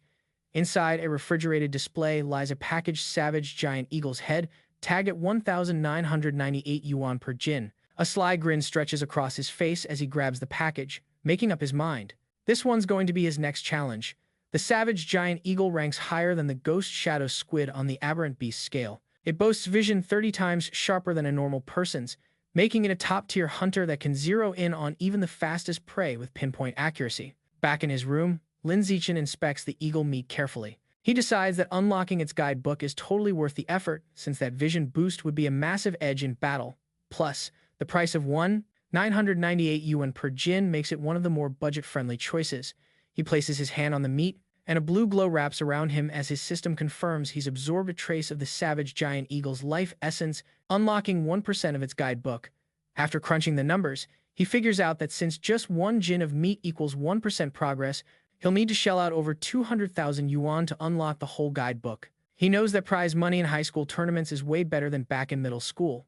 Fired up, he decides to push harder in competitions, to earn enough to fully unlock the savage giant eagle's codex before his sophomore year starts. As summer vacation wraps up, Lin Zichin's high school journey at Shanghai High kicks off. On the first day, the teachers take a moment to introduce themselves: the martial arts and homeroom teacher, the mechanical mods instructor, the gene fusion teacher, and the wilderness survival guide. Once they're done, the students take turns introducing themselves. A few students step forward first. A girl with long purple hair, Chu Yu Tong, shares that her strength lies in the arts. Then comes an energetic pink-haired girl, Zhang Yia, who reveals her love for anime, cosplay, and sports. Next, a boy named Peng Hua Guang says he's into video games when he's home. Now is Shinning Han's turn. Feeling the spotlight makes her super nervous. Blushing red, she manages to say her name is Shinning Han, mentions she likes drawing, and politely asks everyone for their support, moving forward. Finally, it's Lin Zichin's turn. His intro is short and sweet. He just stands up, says his name, and asks for everyone's encouragement. After the intros, time moves fast. A new girl with brown hair walks up to Shanghai Han, who looks caught off guard. The girl asks Shanghai Han what score she got on the entrance exam. Shanghai Han nervously says she scored 709 points and returns the question to the newcomer, Chu Rui. Chu seems impressed, noting that Shanghai Han's score is more than 10 points higher than her own 698. Chu Rui then brings up the physical fitness test, admitting she only managed 95 out of 100. That question totally throws Shanghai Han off. She stammers out that her score wasn't great, secretly freaking out because her 79 was so low she nearly didn't make the elite class and feels way too embarrassed to say it aloud. Not catching the hint, the persistent Chu Rui keeps guessing if Shanghai Han got 94 or 93. Shanghai, staring at the floor in shame, quietly admits it was even lower. Chu Rui continues guessing scores in the low 90s, making Shanghai even more flustered. Suddenly, a hand slams down on the desk between them, startling Chu Rui. It's Lin Zichin. He smoothly leans in and asks the flustered girl if he can add her on WeChat. Surprised and thrilled that a handsome boy is giving her attention, she eagerly agrees. From her seat, Shenxing breathes a sigh of relief, grateful that Lin Zichin saved her from the awkward conversation. Lin Zichin then turns to another male classmate, Hey You, and also asks to exchange contact information. After adding them, he creates a 4-person group chat. A system notification immediately confirms he has successfully created a group, completing another cooperative task. His progress for the social animal achievement is now at 2 out of 1,000. He reflects that this quest is surprisingly easy. After creating the group chat, the 4 new friends start to get to know each other. He reveals he is from the neighboring Yuan City and comes from a prestigious martial arts family that runs a dojo. He even proudly mentions placing 8th in the Nanyuan City Youth Martial Arts Competition. Chu Rui shares that her family owns a chain of clothing stores, making her wealthy. After Lin Zichin and Shanghai Han also share their backgrounds, the 4 quickly become a close-knit group. Just as they are getting comfortable, Hugh asks the others to guess who the strongest student in their class is. Chu Rui immediately points to Lin Zichin, guessing it must be him since he was the top scorer on the entrance exam for their entire district. This shocks he, who had no idea his new friend was so accomplished. However, Lin Zichin humbly suggests that being the top scorer doesn't necessarily make someone the strongest. He reveals a surprising fact. The principal had spent a lot of money to recruit 2 exceptionally powerful students from Yuan City for their class. He then points out the 2 students. The first is a boy with blonde hair, Wang Shuoyer, the 3rd-ranked student in Nanyuan City, who can run the 100-meter dash in 7.98 seconds. The second is a large muscular boy, Lu Gang, who has immense natural strength and can easily lift a 300-kilogram barbell with one hand. Shanghai Han and Shui are both visibly impressed and intimidated. Lin Zichin, on the other hand, remains completely calm. Internally, he scoffs at their achievements, knowing he had surpassed those numbers back in elementary school. Soon, the bell rings again, and the next class is for distributing textbooks. There are 4 main subjects for the semester: martial arts, gene fusion, mechanical modification, and wilderness survival. Since Lin Zichin had already self-studied all the material, he decides to use the free time to find a secluded spot to train. As he trains, his thoughts turn to the larger threats. He remembers the dangerous rat god cult is still active. The police have only captured some lower-level heretics, but the powerful Rat King, their leader, remains at large. This grim reality fuels his determination. He clenches his fist, determined to boost his power as fast as he can and hit at least Tier 6, a rank he's sure is strong enough to take on even the Rat King. Their first hands-on class is wilderness survival. The teacher, Zi Chungbei, leads the students into a forested area and asks who knows how to start a fire by drilling wood. Hugh murmurs, it's a pointless skill, or so everyone thought until both Wang Shou and Lu Gang stepped up and, to everyone's surprise, successfully started fires using the old-school method. The teacher was impressed and asked where they picked up the trick. Lu Gang said he learned it at summer camp, while Wang Shuoyer claimed he taught himself by watching videos online. Once they were done, Lin Zichin effortlessly taught the same technique to his small group, who quickly got the hang of it. Later, during martial arts class, the instructor Yao Yuanfang announced he would be teaching a special breathing and cultivation technique. Once again, Wang Shu and Lu Gang loudly proclaimed that they had already mastered it, showing off in front of the class. Even though their demonstration was a bit rough, they pulled it off. Lin Zichin, who already knew the skills, chose to keep a low profile. And so, a month passed without much happening. Then, one day, during mechanical modification class, the teacher, Ku Fi, announced a test to evaluate their progress. To motivate the class, he revealed cash prizes for the top three: 888 yuan for first, 666 for second, and 333 for third. Lyndon's eyes lit up when he heard about the money. Realizing that the first-place prize was nearly enough to buy half a jin of the pricey savage giant eagle meat, everyone got pumped up, and the class kicked off the exam. Coincidentally, the gene fusion teacher, Lu Duran, had the same idea and announced a surprise test with the identical prize structure. After tackling the two tough exams, the students were wiped out. Hayu plopped onto his desk, groaning in exhaustion. The others complained about how brutal the questions were. One girl lamented that she had aimed for a 90 but would be lucky to just pass with a 60. While everyone else griped, Wang Shuji and Lu Gong started casually bragging. Lu Gong asked Wang Shu how he did. Wang Shuji confidently said he expected about a 95 because he only struggled with the last part of the final question. Lu Gong casually agreed, saying he felt the same and predicted a 95 as well. Hearing their cocky exchange, Hugh shot them a glare, clenching his fists in anger as he thought about how badly he wanted to punch them. The teacher announced the mechanical augmentation test results. He read out the scores, mentioning that Guanling scored 52, while Shanghai passed with 61. Shanghai excitedly told Lin Zichin that she passed, and he congratulated her on her hard work. The teacher went on. Hugh scored a solid 88 points. His friends praised him, and he modestly said it was just luck, promising to treat them to a meal with his third-place prize of 333 yuan. Then, the teacher confirmed that Lu Gang and Wang Shuai both scored 95, just like they predicted, complimenting them for being only one question away from perfection. Wang Shuai confidently claimed that with 10 more minutes, he could have solved that last problem, and Lu Gang agreed. Listening to them brag, Hugh felt frustrated, but comforted himself with the fact that third place was still his. However, the teacher then dropped a bombshell. Despite the test's difficulty, one student had nailed a perfect score. Lin Zichin with a full 100 points. Wang Shuai and Lu Gang were stunned, shouting, "This can't be real." The whole class burst into cheers. Even a defeated Hugh joined in, acknowledging that Lin Zichin was on a whole different level. Shining Han and Chu Rui celebrated his win as the pride of Shanghai. Lin Zichin ignores the compliments, keeping his eyes locked on the prize. He raises his hand and asks Teacher Kai when the 888 yuan prize for first place will be handed out. The teacher promises it'll come later, quietly thinking Lin Zichin's laser focus on the money is a bit odd. An hour passes, and the results for the gene fusion exam are finally announced. Teacher Kai Yuan reads off the scores. This time, the Nanuan duo didn't do as well. Lu Gang scored 81, and Wang Shuai got 83. Still solid scores, but they're clearly bummed. Meanwhile, Shining Han nails an impressive 78, landing her in the top 5, and she celebrates with Chu Rui. To his classmates' shock, Lin Zichin pulls off yet another perfect score, breezing to another win like it's no big deal. This crushing second victory deals a major hit to Ha Yu, Wang Shuai, and Lu Gang's confidence, leaving them deflated. They just can't accept their loss, so Wang Shuai and Lu Gang start questioning how anyone could ace such a tough test, openly accusing Lin Zichin of having prior knowledge. Teacher Kai Yuan Fei quickly shuts that down, firmly declaring it impossible. He explains he personally crafted every question and the answers aren't online anywhere, so cheating is out of the question. The two are left speechless, but their classmates aren't so forgiving. Ha Yu and Chu Rui burst out laughing, teasing Wang Shuo and Lu Gang for being sore losers. Ha Yu calls them a shame to Nanuan City, and Chu Rui adds that rude, uncultured folks cause the biggest headaches.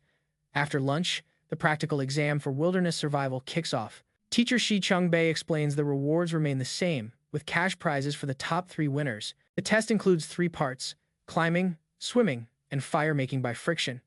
After getting schooled in academics, Wang Shuai tells Lu Gang they need to make up for it in the practical exams. Lu Gang agrees, and they both glare at Lin Zichin, determined to crush him and wipe away their embarrassment. The exam starts with climbing, where speed decides the winner. As expected, Lin Zichin's superior physical skills let him dominate easily. He scales the rock wall at lightning speed, leaving the Nanuan duo in the dust and claiming first place. The tree climbing event ends the same way. Lin Zichin takes first again, while a frustrated Wang Shuji grumbles. He couldn't even catch a glimpse of his shadow. While Lin Zichin shines, he keeps an eye on Shenqing Han. As he predicted, she struggles with the climbing, ending up last. But he's not worried, knowing her true strength lies in the water and confident she'll bounce back during the swimming part. Next up is fire starting. With his sights on that prize money, Lin Zichin dives in with sharp focus and speed, successfully sparking a fire in just 58 seconds. Wang Shu and Lu Gang watch, completely stunned, unable to comprehend how he's so fast at everything. their minds blown by his lightning-fast hands. The final part of the wilderness survival test is swimming. This time, it's Shen Han's moment to shine. Using her natural water skills, she swims at incredible speed, crushing the Nanyuan duo once again and delivering another heavy knock to their battered confidence. Wang Shuoyer is left speechless, baffled at how Shen Han could suddenly show such explosive power in the water. Convinced he must be imagining things, Wang Shuoyer and Lu Gang sat in stunned silence long after the exam ended, but their quiet mood didn't last past lunch. That afternoon kicked off the final martial arts test. Their teacher, Yao Yuanfan, announced a sparring contest to assess their progress, with prizes for the top 3, sparking excitement among the students. For Wang Shuoyer and Lu Gang, a flicker of hope was reignited. Motivated and determined, they vowed to reclaim their honor. After all, this was martial arts class. It was all about strength and fighting skills. They figured if Lin Zichin was weak in martial arts, then his other grades didn't matter. Before sparring started, the teacher had everyone warm up with a physical fitness test, checking their 100-meter sprint, one-handed barbell lift, and vertical jump. Lin Zichin, holding back a bit to avoid showing off, still blew everyone away. He ran the 100 meters in 7.78 seconds and lifted a 330-kilogram barbell with one hand.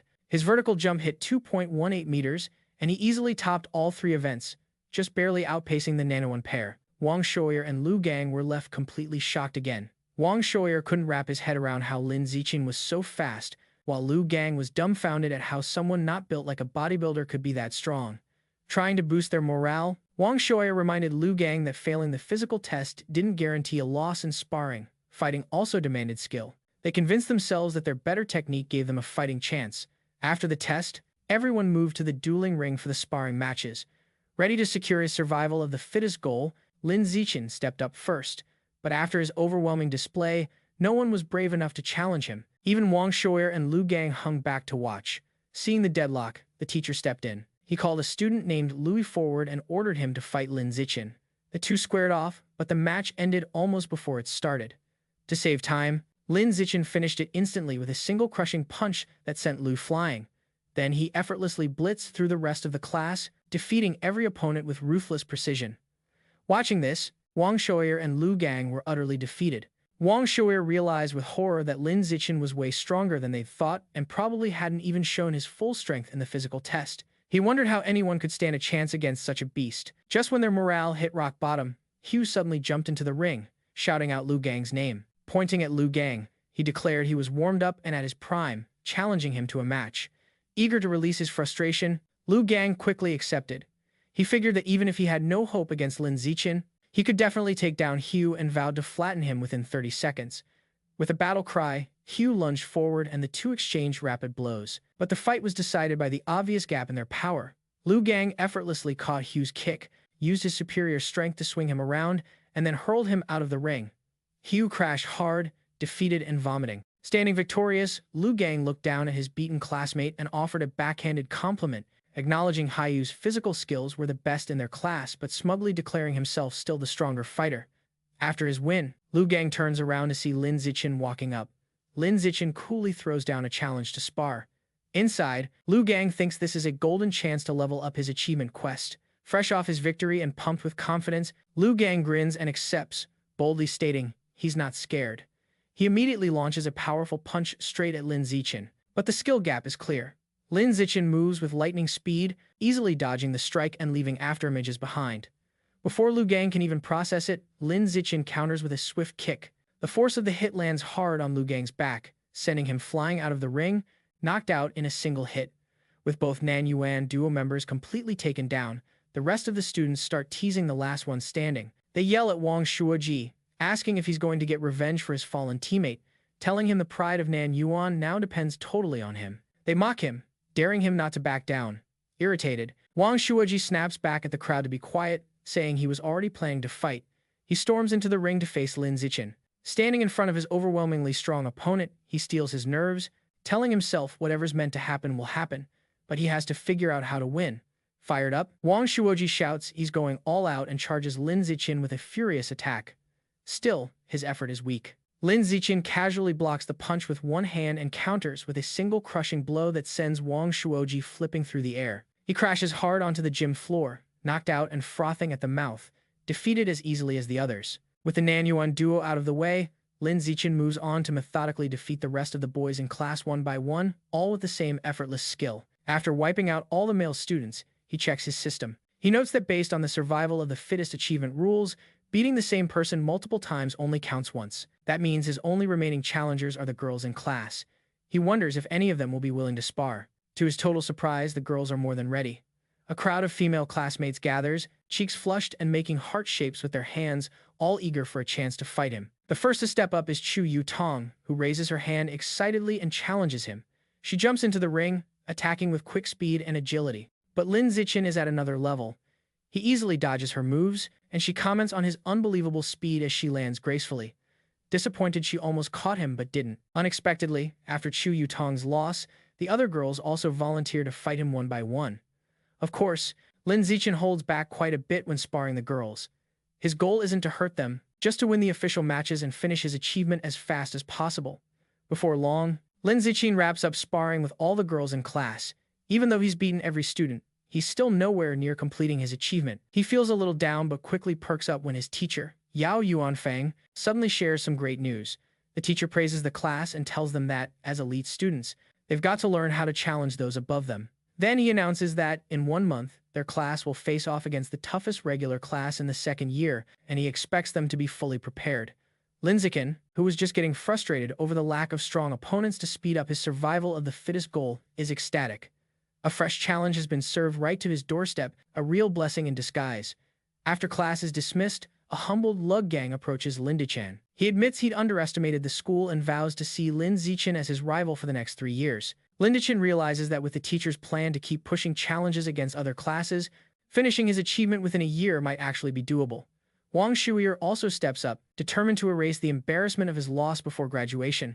Lin Zichin, though, is thinking more about the perks. He reckons he's earned over 3,000 yuan just from exam prizes.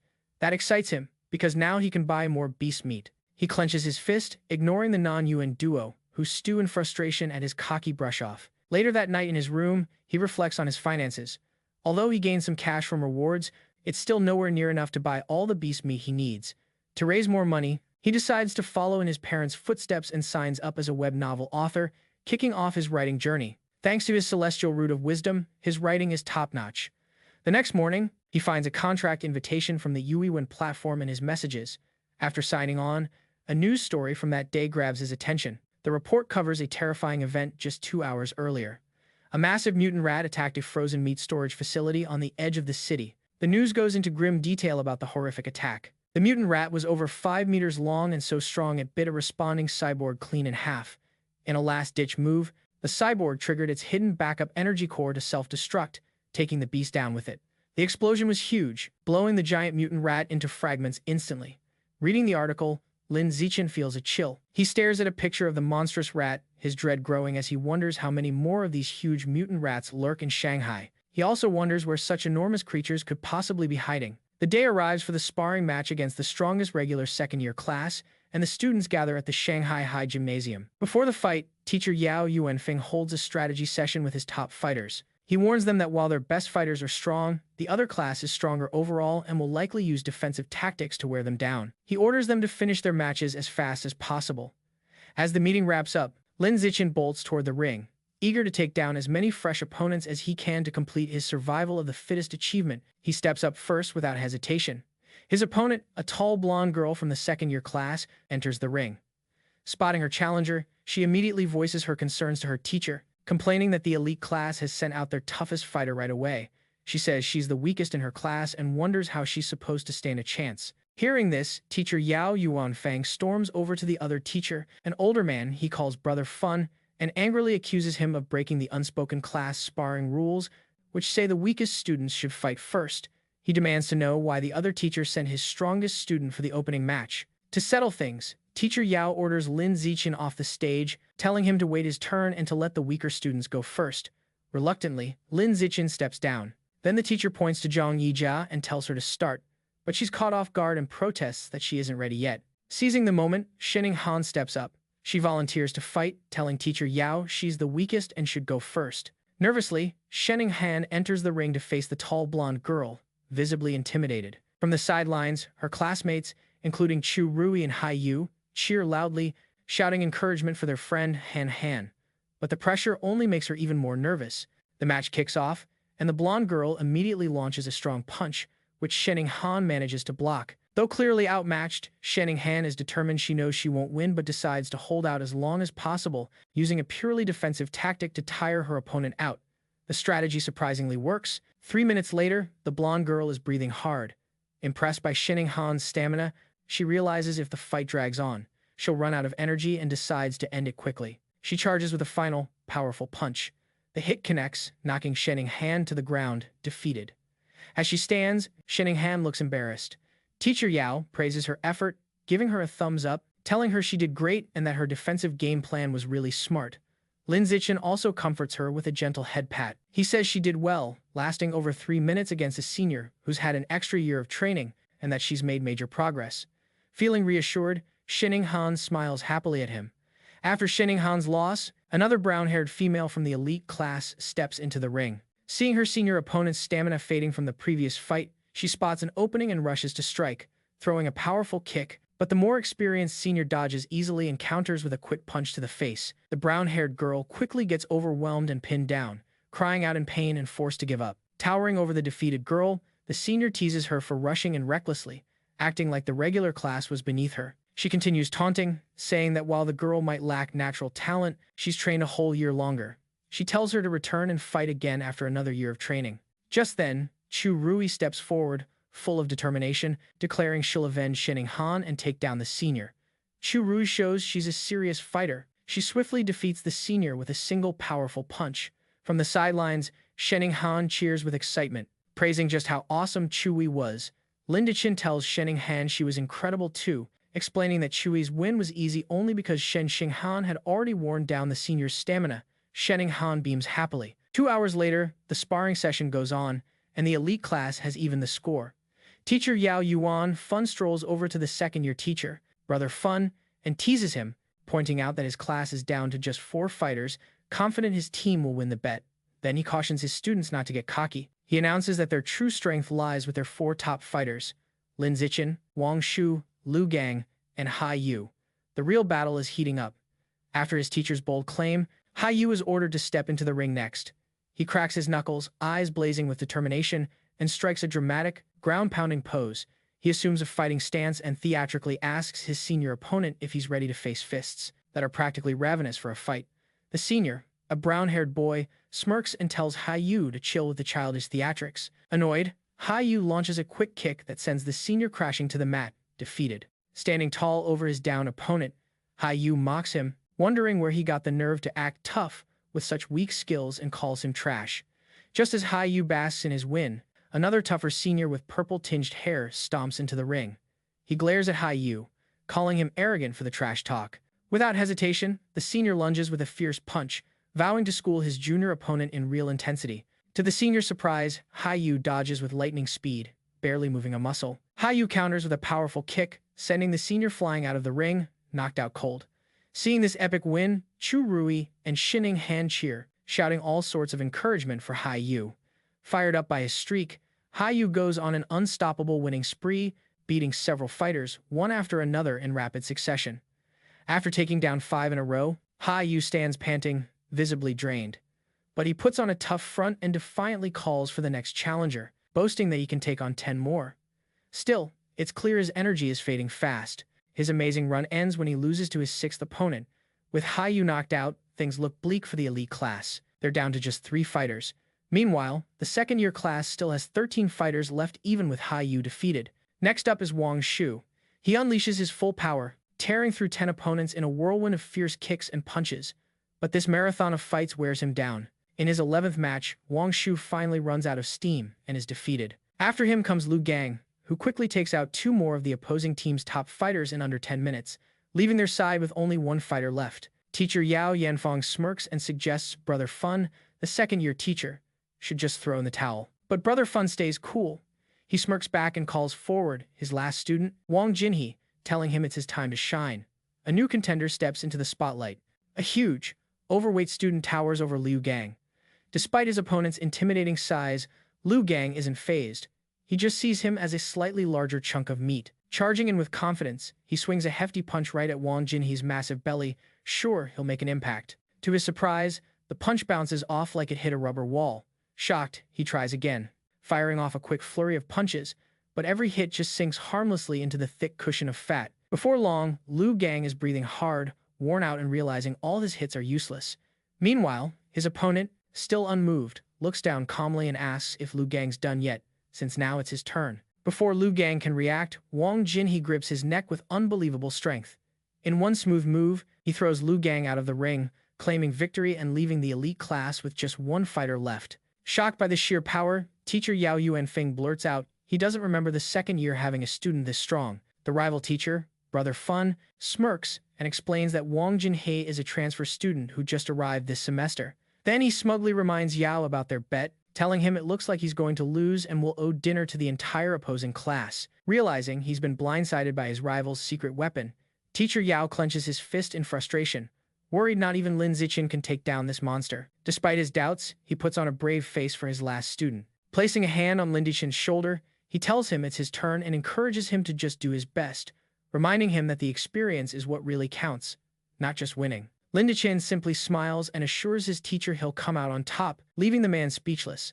Stepping into the ring, Lin Zichin faces Wang Jinhe, who looks him up and down, unimpressed. He dismisses Lin Zichin as looking too weak to be his class's final ace.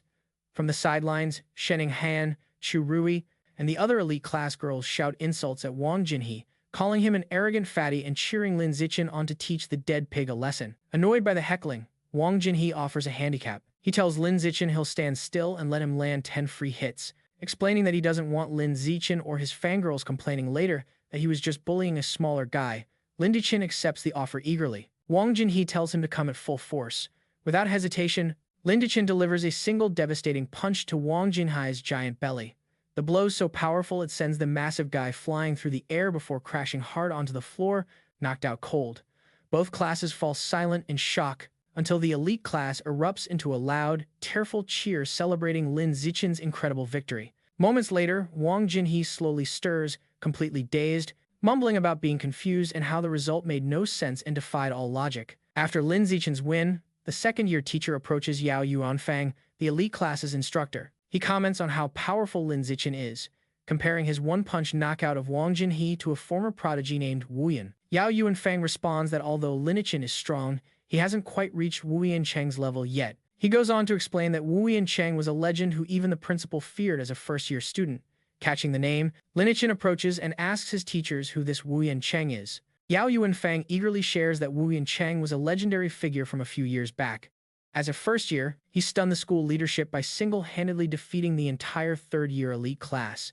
The teacher continues, listing Wu Yancheng's incredible stats when he was a freshman. A 100-meter sprint in 6.12 seconds, a vertical jump of 3.96 meters, and a one-handed barbell lift of 650 kilograms. He then asks Lin Zichin if he's impressed. Lin Zichin smiles nervously, admitting he's somewhat amazed. However, in his mind, he figures Wu Yancheng's feats just match the strength he had during his 6th grade summer break. That evening, the class throws a celebration at a local restaurant. Teacher Yao Yuanfeng raises a soda for a toast, happily announcing that since Lin Zichin locked in their victory, the second-year teacher had to honor the bet and foot the bill for the whole feast. The whole class raises their glasses, cheering for Lin Zichin's win. During dinner, Lin Zichin finds himself surrounded by classmates, including Hugh and Shu Rui, who've become pretty famous around school. Everyone eagerly asks about his training secrets and tries to add him on WeChat. Lin Zichin feels this sudden attention is a bit bizarre. Amid the commotion, he notices Shanghai Han hasn't changed a bit. Worried he might not eat enough, she quietly puts some food on his plate. During the party, Shanghai Han suddenly looks shocked. Flustered, she quickly tells Lin Zichin she needs to hit the restroom and rushes away. As she leaves, Lin Zichin thinks some things never change, like her habit of needing the bathroom when she's nervous or excited. In the restroom, 2 female classmates gossip. One complains about how Shanghai Han dotes on Lin Zichin like a personal assistant, always pouring his drinks and peeling his shrimp.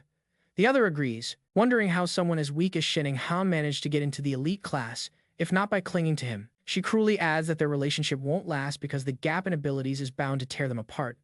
Unnoticed, Shanghai Han overhears everything and is clearly hurt, but instead of hiding, she stands up for herself. With newfound confidence, she firmly tells the shocked girls she's no sycophant. She's his childhood friend. Later that night, as they walk home, Lin Zichin notices she seems down and asks what's wrong. Looking sadly at the ground, Shanghai opens up. She explains her mom always told her she'd eventually stop wetting the bed, but she admits, frustrated, that even now she still needs to wear diapers to bed every night. Looking up at him, she confesses she feels broken, like she can't even control her own bladder. Lin Zichin looks at a distressed Shanghai and firmly assures her that she's not disabled. He gently rests his hands on her shoulders to offer comfort, explaining that her struggle to control her bladder is actually an undeveloped superpower still in the making. Shanghai gazes up with wide, hopeful eyes, wondering if it truly could be a superpower. Lineage confirms it, explaining that her natural knack for water is actually a sign of her special power. Curious, Shanghai asks if his own incredible skills mean he's got a superpower too. Lineage confidently tells him that, yep, just like her, he's got a superpower as well. Shanghai gets pumped, wondering what kind of ability he might have. Lin Zichin reassures her it's definitely going to be a strong one, but right now, their way is blocked. A specialized team in protective suits is coordinating outside a building, with an officer using a megaphone to tell everyone to keep back while they handle a rat infestation. Their focus shifts to the chaos happening inside. A man wearing an apron wildly swings a broom at a swarm of giant rats, trying to fend off the exterminators. He yells at the officers to stop, begging them not to kill his brothers. His face twists with pain and anger as he keeps shouting. Enraged, the man rushes at the officers, shouting he'll fight them to the end. Watching this unfold, Shanghai asks Lin Zichin if the guy's lost it. Lin Zichin agrees, guessing he might be mentally unwell, though he feels sorry for him. He tells her that's just how some folks are and suggests they head home. Later that evening, at Lin Zichin's place, he and his parents watch a disturbing news story together. The anchor reports that a young female teacher disappeared last week and hasn't been found yet. His mom, Jiang Wangxin, grows worried, pointing out, that's the fourth young woman to vanish this month. His dad, Lin Yan, corrects her, saying, actually, it's the fifth. The news continues, showing photos of the missing women. They're all young and attractive. A public warning urges young women to avoid going out alone at night. Concerned, Jiang Wangxin warns her son to never let Shanghai go out solo. Lin Zichin smiles and promises to keep an eye on her. Meanwhile, at a Shanghai City public security office, the man from the market is in custody. A doctor wearing a lab coat talks with a police officer. The officer asks the doctor's opinion, wondering if the guy might be mentally ill. The doctor says he isn't sure, explaining he's tried to communicate, but the man remains completely silent. The officer finds it odd, since the man was screaming nonstop at the market earlier. Suddenly, the officer's eyes widen with a chilling realization. Both the officer and doctor spin around to see the man hunched over, surrounded by a dark, ominous aura. In horror, the man starts transforming, mutating into a monstrous giant aberrant rat. As it grows, the terrified officer screams into his radio, urgently calling for backup and requesting a cyborg team, shouting that the suspect in the interrogation room is turning into a massive aberrant beast. The giant aberrant rat goes on a rampage. A police unit opens fire, but the bullets barely slow the creature down. As they pull back, a female officer reports that headquarters says all cyborgs are tied up on other missions right now. The director grimly notes that backup won't arrive for another 10 minutes, and their ammo won't last that long. Realizing they can't go head-to-head, he orders his team into their vehicle with a new plan: lure the monster out to the suburbs to buy some time. The female officer jumps into the police van, fires up the engine, while another officer steadies himself inside. They speed through the city streets, with the massive rat chasing fiercely, bouncing from rooftop to rooftop. The female officer urges them to pick up the pace, buying more time for the cyborg reinforcements. The van speeds up a mountain road and dives into a tunnel, but the monstrous creature shows no signs of slowing. With a terrifying roar, it closes in, its huge mouth full of razor-sharp teeth wide open. The beast slams hard into the back of the van, making it lose control, flip wildly through the air, and crash. Inside the overturned vehicle, the female officer hangs upside down, injured and defeated. She quietly thinks that in the end, it just couldn't pull it off. Just as the giant mutant rat barks a victory roar over the wreck, a massive explosion engulfs it. Rescue arrives in the form of a female cyborg with short purple hair and sleek armor, hovering in the air. She locks onto the target and unleashes a hail of vibrant purple missiles that slam into the monster, triggering a chain of fiery explosions while she commands, "Eliminate." After the smoke clears, she lands on the cratered road. Spotting a large tunnel, she deduces the rat escaped by burrowing underground, noting the creatures seem to be evolving in cunning. But seeing torn flesh and blood trails, she figures the beast is badly hurt and likely hasn't gotten far. Confident, she decides there's a solid chance to track it down. Cut to the city skyline at 3 a.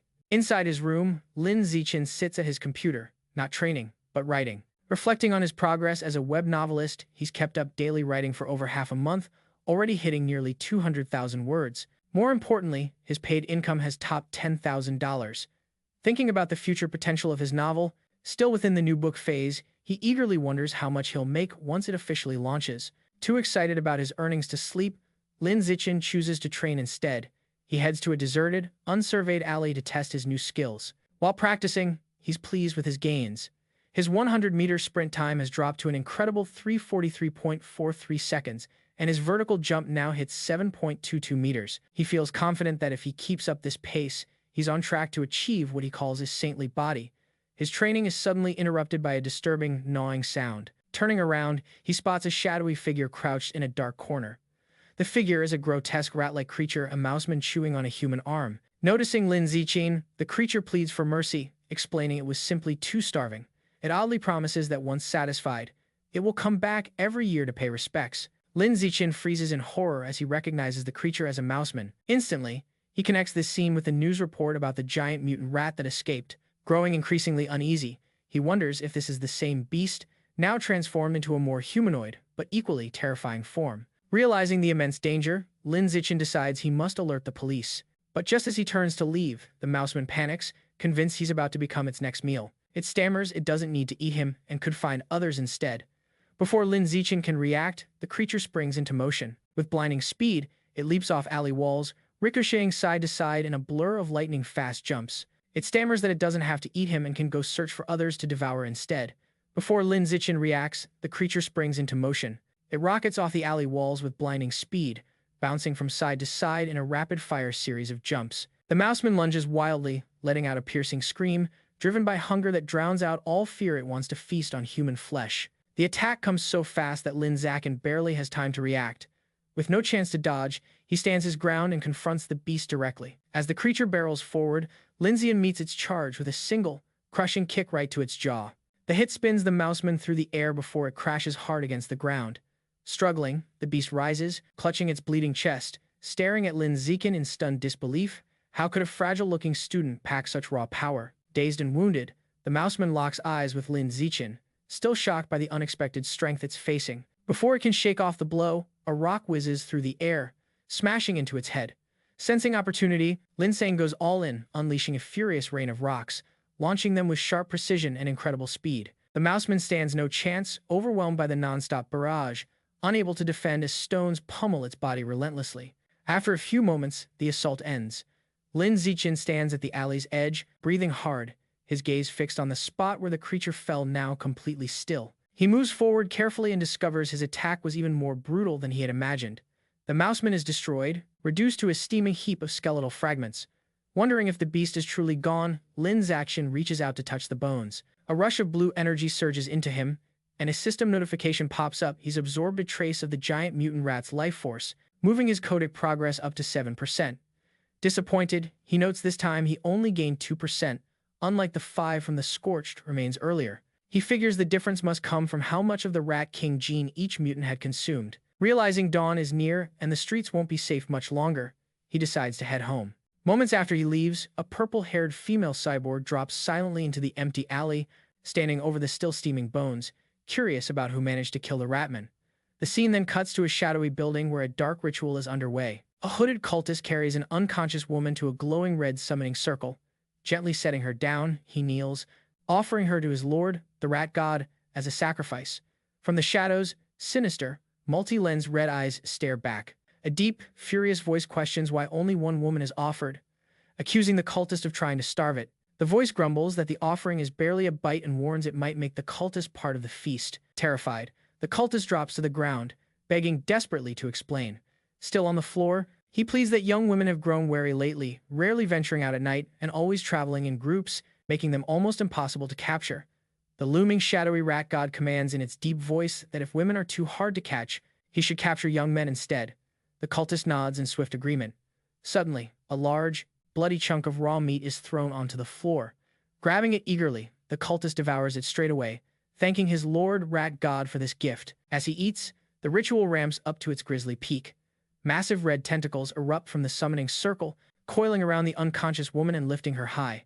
The rat god's monstrous, multi-eyed maw opens wide and swallows her whole. Munching and crunching sounds fill the room. After he finishes eating, the Lord Rat God offers one last eerie command. It tells the cultist to avoid capturing ordinary folks next time, complaining their meat tastes too bitter. The creature insists it wants to feast on nobles living the high life, believing their meat will be way more tender. To boost Shenninghan's martial arts skills, Lin Zichin hosts special training sessions at her place. In one of these sessions, he steps in as her personal coach, tweaking her technique. He fixes her arm, stance, and shoulders, breaking down how to generate more power and better balance. Once she's got her posture right, he challenges her to strike with full force. She lunges with a fierce punch, and Lin Zichin easily catches her fist, praising her for the precise angle and stronger hit. He also stops her follow-up kick, spots a mistake in her form, and shows her the right move by guiding her leg into the perfect position. After that tough session, a sweaty and worn-out Shenninghan collapses on the floor. She catches her breath and tells him that although she's wiped out, she can really feel her martial arts getting stronger. Still on her knees, motivated Shenninghan tells Lin Zichin that training 3 times a week isn't quite enough and asks if they can train every day. Lin Zichin replies that it's not necessary, explaining her body wouldn't handle daily high-intensity workouts. She agrees and decides to keep their current schedule. Right then, Lin Zichin's phone vibrates. Pulling it out, Shenninghan leans in, curious if it's some special news. He glances at the screen and sees 2 major headlines. The first says Gene Corporation will offer free treatment to former mechanical prodigy girls disabled by early robotic mods. The second, more surprising report says a genius from Beijing University has fused with a 1,000-threaded spider beast gene, smashing the record for the youngest person ever to have a dual gene fusion. Lin Zichin's eyes widen as he reads this second story, instantly realizing this genius must be the prodigy he's been competing against from the capital for years. Most people can't handle gene fusion before adulthood because their bodies react badly to beast genes, risking serious mutations. But now, this prodigy has pulled off his second gene fusion at just 18. Lin Zichin wonders about the prodigy's insane physical talent and whether gene fusion is truly the ultimate path to power. Meanwhile, Lin Zichin is fully focused on his new gig as a web novel author. Thanks to his lightning-fast writing skills, his novel becomes an instant hit. The comment section is buzzing with readers impressed by his output, with one jokingly calling him a tentacle monster for cranking out 50,000 words on day 1. Lin Zichin thinks about his advanced use and celestial root of wisdom skills. After just a month of practice, he can type 10,000 words per hour. That means he only spends about an hour a day writing, leaving plenty of free time for training. His dad, Lin Yan, steps in, praising his success. He figures if Lin Zichin keeps a solid plot and that 10,000-word daily pace, he could make around 50,000 watts in his first month. He adds that once the novel's word count grows, earning 100,000 yen a month wouldn't be a big deal. Lin Zichin is over the moon. With a monthly income between 50 and 100,000 yen, he no longer has to stress about financing his quest to unlock the exotic beast codex. He sets a clear target, to use his first 2 months' earnings to finally unlock the savage giant eagle codex. The scene shifts to his martial arts class, where the instructor, Yao Yuan Fun, announces a sparring session to evaluate everyone's progress. Lin Zichin's sheer power shines brilliantly. He dominates the whole field, effortlessly taking down every challenger with powerful punches and kicks. Not a single opponent manages to land a hit on him. After the session, his teacher hands him his prize money. Lin Zichin looks back on the day feeling great. Not only did he pocket another 888 yen, but he also racked up valuable experience points towards his survival of the fittest achievement. While Lin Zichin excelled, Shenninghan's results were less impressive. As usual, she came in last. Her friend Chu Rui tries to cheer her up. Still, her training with Lin Zichin shows it's paying off. She now has the confidence to fight back. A flashback reveals her previous match against Wen Yuntong, the second-worst student in the class, where she was knocked out in under 3 seconds. This time, Shenninghan held her ground for nearly 3 minutes. Even better, she exchanged punches and kicks, landing quite a few hits. Her martial arts teacher, Yao Yuan Fun, was genuinely impressed by her progress. He praised her dedication and encouraged her to keep pushing forward. As the sparring wrapped up, the teacher called the class together for some big news. He announced that in 1 month, their class would challenge the elite second-year class, setting a bold goal to defeat every student except their top 3 fighters. The class erupted with confident cheers. Their teacher was thrilled to see their fighting spirit. A month flew by quickly. Lin Zichin's web novel was a massive hit, and he checked his bank balance to see 89,000 yen. With that cash in hand, he rushed to the supermarket to finally buy the beast meat he needed. At the counter, he asked the female cashier if he could get some savage giant eagle meat. The employee told him about a special deal. If he bought 100 jin all at once, he'd get a 5% discount. After thinking for a moment, Lin Zichin decided to hold off on the purchase for now. He figured it made more sense to wait until he'd saved enough to get all 100 jin together and snag the discount, expecting he'd have enough by next month. The very next day at school, Shen Qinghan eagerly tells Lin Zichin that there's a new stir-fry counter in the cafeteria, and she heard the chef's dishes are amazing. He agrees to check it out with her. They reach the counter, where a few chefs are busy cooking, and both are wowed by the incredible smells. After grabbing their meals, they sit down at a table. Lin Zichin mentions it's lucky they came early since a long line already formed behind them. Their meal is interrupted by a loud dispute in the line. One student accuses another of cutting in line, but the second argues that his deskmate was holding his place. The argument heats up with the first student insisting that holding a spot still counts as cutting, and the second standing his ground defiantly. Shenning recognizes one of the voices and points out to Lin Zichin that their buddy Heiyu is the one in the middle of the argument. She asks if they should go check on him. Lin Dian casually glances over and says it probably isn't necessary. Noticing Heiyu's fierce vibe and how he seems to have already scared off one guy, Lin Zichin's guess is off. The student Heiyu was arguing with isn't backing down, looking down at Heiyu with a smug grin and calling him a punk. Heiyu finds himself surrounded as the other students' friends join in. The group's leader asks Heiyu what his problem is. One of the bullies smirks and says there's no problem, they're just cutting the line.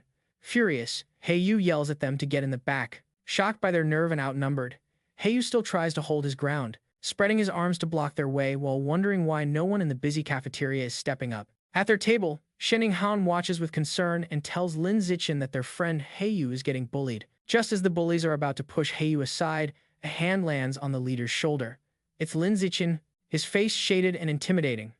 He calmly asks the student to please get in line properly. The bully turns with a cocky smirk, defiantly asking what he'll do if he refuses. Instead of escalating, Lin Zichin flashes a sly smile. He pulls out his phone and coolly says he's going to report him. The lead bully scoffs, calling reporting lame. Heiyu smirks next to Lin Zichin, who snaps back that cutting in line is way more shameful. Not wanting to be reported, the bullies grumble and back off, annoyed. The scene switches to a fancy villa in an upscale neighborhood of Shanghai, where the rat god cult holds a secret meeting. Their leader, dressed in a black hooded robe, sits on a throne-like chair and addresses the group.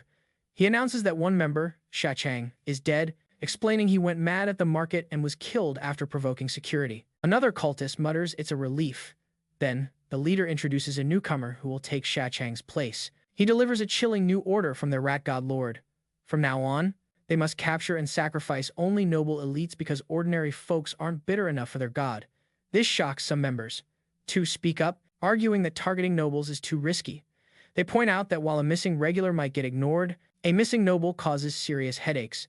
The leader suggests they go after the sons of rich but powerless merchants to keep risks low. Then he shifts his gaze to the newcomer. He tells him that since he's new, he shouldn't go after nobles yet. Instead, he's to practice by capturing a handsome young man as an offering to one of the rat god's lieutenants. The newcomer, face hidden under his hood, confidently accepts the task, promising to bring not just any handsome guy but the most handsome man in the entire city to the divine child. Back in the classroom, Heiyu is still steamed over the cafeteria incident. He tells Lin Zichin he checked into the students, cutting the line, and found out they're from class 3 of the second year, the same elite honors class they're about to challenge. He's shocked that students from such a top-tier class could act so disrespectfully. Leaning casually against the lockers, Linikin glances at his phone and comments that having good grades doesn't automatically mean good manners. His expression changes as a breaking news alert pops up. He reads that yet another rich heir has gone missing, the 5th one just recently. Noticing that the kidnappers haven't demanded any ransom and recalling the rat god cult's orders to capture nobles, Lin Zichin grimly figures out the cult is pulling the strings behind these disappearances. The big competition day arrives, and students fill a spacious gym with 2 fighting arenas. The tension between classes is thick as the bullies who targeted Hugh glare down at him, and Hugh boldly gestures back defiantly. After both classes warm up, the sparring matches kick off just like she did last time. Shen Qinghan steps into the first fight. Her opponent, a senior from the honors class, immediately launches a fierce kick. Shen Qinghan blocks it, but the senior's power overwhelms her. Her defense cracks, and she's knocked down, losing the match. This senior's skill is intimidating, as other first-year girls, including Chu Rui, also get taken down quickly, one after another, without landing a single hit. The first year's losing streak finally ends when a tough, short-haired, muscular girl delivers a powerful kick to defeat the senior. Still, the victory doesn't last long. The next senior, a girl with striking long red hair, immediately dominates. She's a relentless force, knocking out 9 first-year students in a row in under 10 minutes, including 3 boys. Now the first-year team is down to their last 4 fighters, Lin Zichin, Wang Shu, Lu Gang, and Hu Yu. Things look grim as the second-year honors class has only lost 5 female students, while a whopping 36 students, none of them boys, haven't even stepped into the ring yet. Their teacher, Yao Yuanfeng, clenches his fist, feeling the strength gap is overwhelming. With few options left, Yao Yuanfeng calls on Hu, asking if he can take out the 6 girls still standing on the opposing team. Hu confidently says yes, thinking it'll be a breeze, especially motivated by the chance to fight the more attractive senior girls. True to his word, Hu breezes through all his matches, knocking every one of the 6 girls out of the ring. After the female fighters are out, the second-year class's first male steps into the ring with a menacing stomp. He strikes a threatening pose and taunts Hu, asking if he's ready to meet his end. Hu snaps back, pointing out that his opponent has horrible manners. He recognizes the guy as a cafeteria bully, thinks he's an easy target, and sees it as the perfect moment to get some revenge. But Hu's confidence is a little off before he can react. The bully dashes forward with shocking speed. The senior lands a hard punch right in Hyu's stomach. Hyu falls to his knees, stunned, while the bully mocks him for being weak and urges him to admit defeat.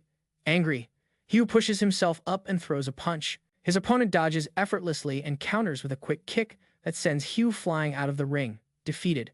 Lying there, Hyu painfully realizes his opponent's strength isn't the weakest among the boys and curses himself for dropping his guard.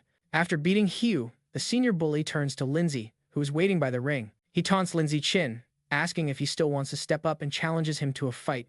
Lin Zichin smoothly jumps into the ring, ready to go. Internally hoping for this moment, his classmates burst into cheers, shouting for their buddy Chen to crush his rival and avenge Hyu's embarrassing defeat. The match kicks off, and the bully Chue lunges at Lin Zichin with a powerful high kick. But Lin Zichin stays cool. He blocks the kick effortlessly with one hand, then catches Chue's leg and slams him headfirst onto the ring floor with brutal force. The impact knocks Chue out cold. Lin Zichin stands over him briefly, then casually kicks his unconscious form out of the ring. The second-year students watch in stunned disbelief. One points out that Chue ranks among the top 5 fighters in their class, yet he went down instantly. They can't wrap their heads around how a junior could be that powerful. Watching nearby, their teacher, Yao Yuanfeng, concludes Lin Zichin must be hiding a huge amount of true power. Lu Gang and Wang Shuo are equally stunned, wondering if he's even human. Lin Zichin turns calmly to the remaining second-year guys and asks who's next. Their faces twist in fear, intimidated by the display. 30 minutes later, the results are in. All 29 remaining second-year students lie defeated on the floor. Standing over the last opponent, Lin Zane reflects on how far he's come toward his survival of the fittest goal. A system notification pops up, telling him he's eliminated 19 out of 1,000 opponents. He stares at the number, disappointed, realizing progress is painfully slow. He thinks back that in every sparring session, he always fights last, and decides this slow grind can't continue. Acknowledging his strength is way beyond high school level, he sees no point in following their rules anymore and resolves to set his own. The following Monday, a shocked shout echoes from the principal's office. Inside, the Shanghai High principal gapes at Lin Zichin in disbelief, asking if he really wants to hold a personal challenge match with rewards on the line. Lin Zichin boldly confirms his wish, declaring he wants to challenge the entire school. In her office, the principal presses a hand to her forehead in disbelief, asking Lin Zichin if he's serious about taking on the entire student body as a freshman. He confirms, inviting her to come to the gym, promising to prove his strength. Later, they arrive at the empty gym. The principal crosses her arms, asking why he brought her here so late. As he removes his school jacket, revealing his muscular frame, he confidently tells her he's here to show his true power. The principal, flustered, mistakenly assumes he intends something else and tries to stop him. But Lin Zichin approaches a heavy barbell and grabs it. To her shock, he lifts the massive 700-kilogram barbell effortlessly with one hand, holding it high. The principal is frozen, stunned by what she's seeing. It suddenly clicks what he meant by showing his power. She realizes his strength already surpasses that of the school's most legendary student, Wu Yincheng, in his freshman year. Fully convinced, the principal gives Lin Zichin a thumbs up. She agrees to his request and promises to organize an event for him to challenge the whole school. With a sheepish grin, he reminds her they need to set up rewards, explaining that without prize money, nobody would be crazy enough to challenge him. So, he lays out his clever plan for the rewards. He proposes 2 kinds of prizes, a participation reward to encourage everyone, and a bigger prize pool that grows with each challenger. Whoever beats him takes the whole pot. If no one manages to defeat him before the time's up, all the cash goes to him. The principal, intrigued, smiles and gives her okay. Lin Zichin makes one last request: keep his real strength under wraps for now. Otherwise, the students might get too intimidated. She ruffles his shoulder with a grin and agrees. Later, in her office, she shows Lin Zichin the finalized plan. He nods approvingly, thanking her for the effort. As they chat, two teachers, Yao Yuanfang and Liu Duran, stroll by. They're stunned to see the principal unusually cheerful around Lin Zichin, wondering what on earth is happening.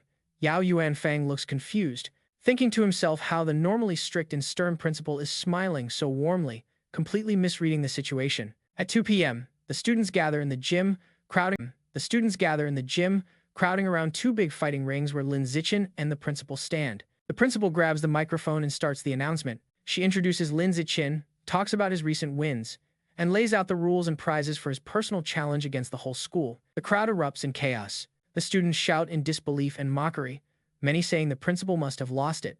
They're offended by a first year's boldness and question his confidence. One student snaps that just because he beat the strongest second-year class doesn't mean he can take on the third years, while another calls him arrogant. Faced with the hostile crowd, Lin Zichin calmly says that starting tomorrow, he'll be in the gym for 2 hours every afternoon, ready for challengers. Inside, he's happy to see their fury, thinking with so many ready to fight, he might finish his survival of the fittest quest early. Scene shifts to a busy city street at night. A young blonde guy walks alone, sipping a drink. Two attractive women step in front of him, inviting him to a bar. The blonde guy gives them a cold look and bluntly tells them to buzz off. As they leave, they mutter that he's got no charm. The guy watches them go, annoyed, wondering if Shanghai City is always this dull. This blonde newcomer is part of the rat god cult, struggling with his first mission. Looking at people around him, he grumbles that after days of searching, he still hasn't found a single man good-looking enough to be a worthy sacrifice. He's consumed by anxiety, picturing his cult leader and worrying how he'll look if he fails. He's scared that failure means getting kicked out or shunned. He thought about kidnapping a male celebrity but quickly ruled it out since they're always surrounded by bodyguards, and he's powerless against them. As he walks, the pressure piles up. His deadline is closing in, and desperation sets in. Lost in thought, Lin Zichin, running in a tank top and shorts, suddenly speeds past him. The blonde guy turns, eyes wide in surprise. He's instantly stunned by Lin Zichin's looks, thinking he finally found an insanely handsome man. He's locked onto his target. The blonde cultist watches Lindic dart away, feeling a rush of victorious relief. After searching endlessly, he's landed on the perfect prey without even lifting a finger. A broad, sinister smile spreads across his face as he seals his choice. Lin Zichin is going to be his sacrifice. He starts tailing him, observing as Lin Zichin turns down a deserted industrial alley. Spotting the isolated spot, the cultist's face contorts into a chilling grin with dark, eerie eyes. He knows this is the moment to strike. Without hesitation, he unleashes his power and morphs into a grotesque beast. His body twists into a monstrous creature with a huge mouth packed with razor-sharp teeth.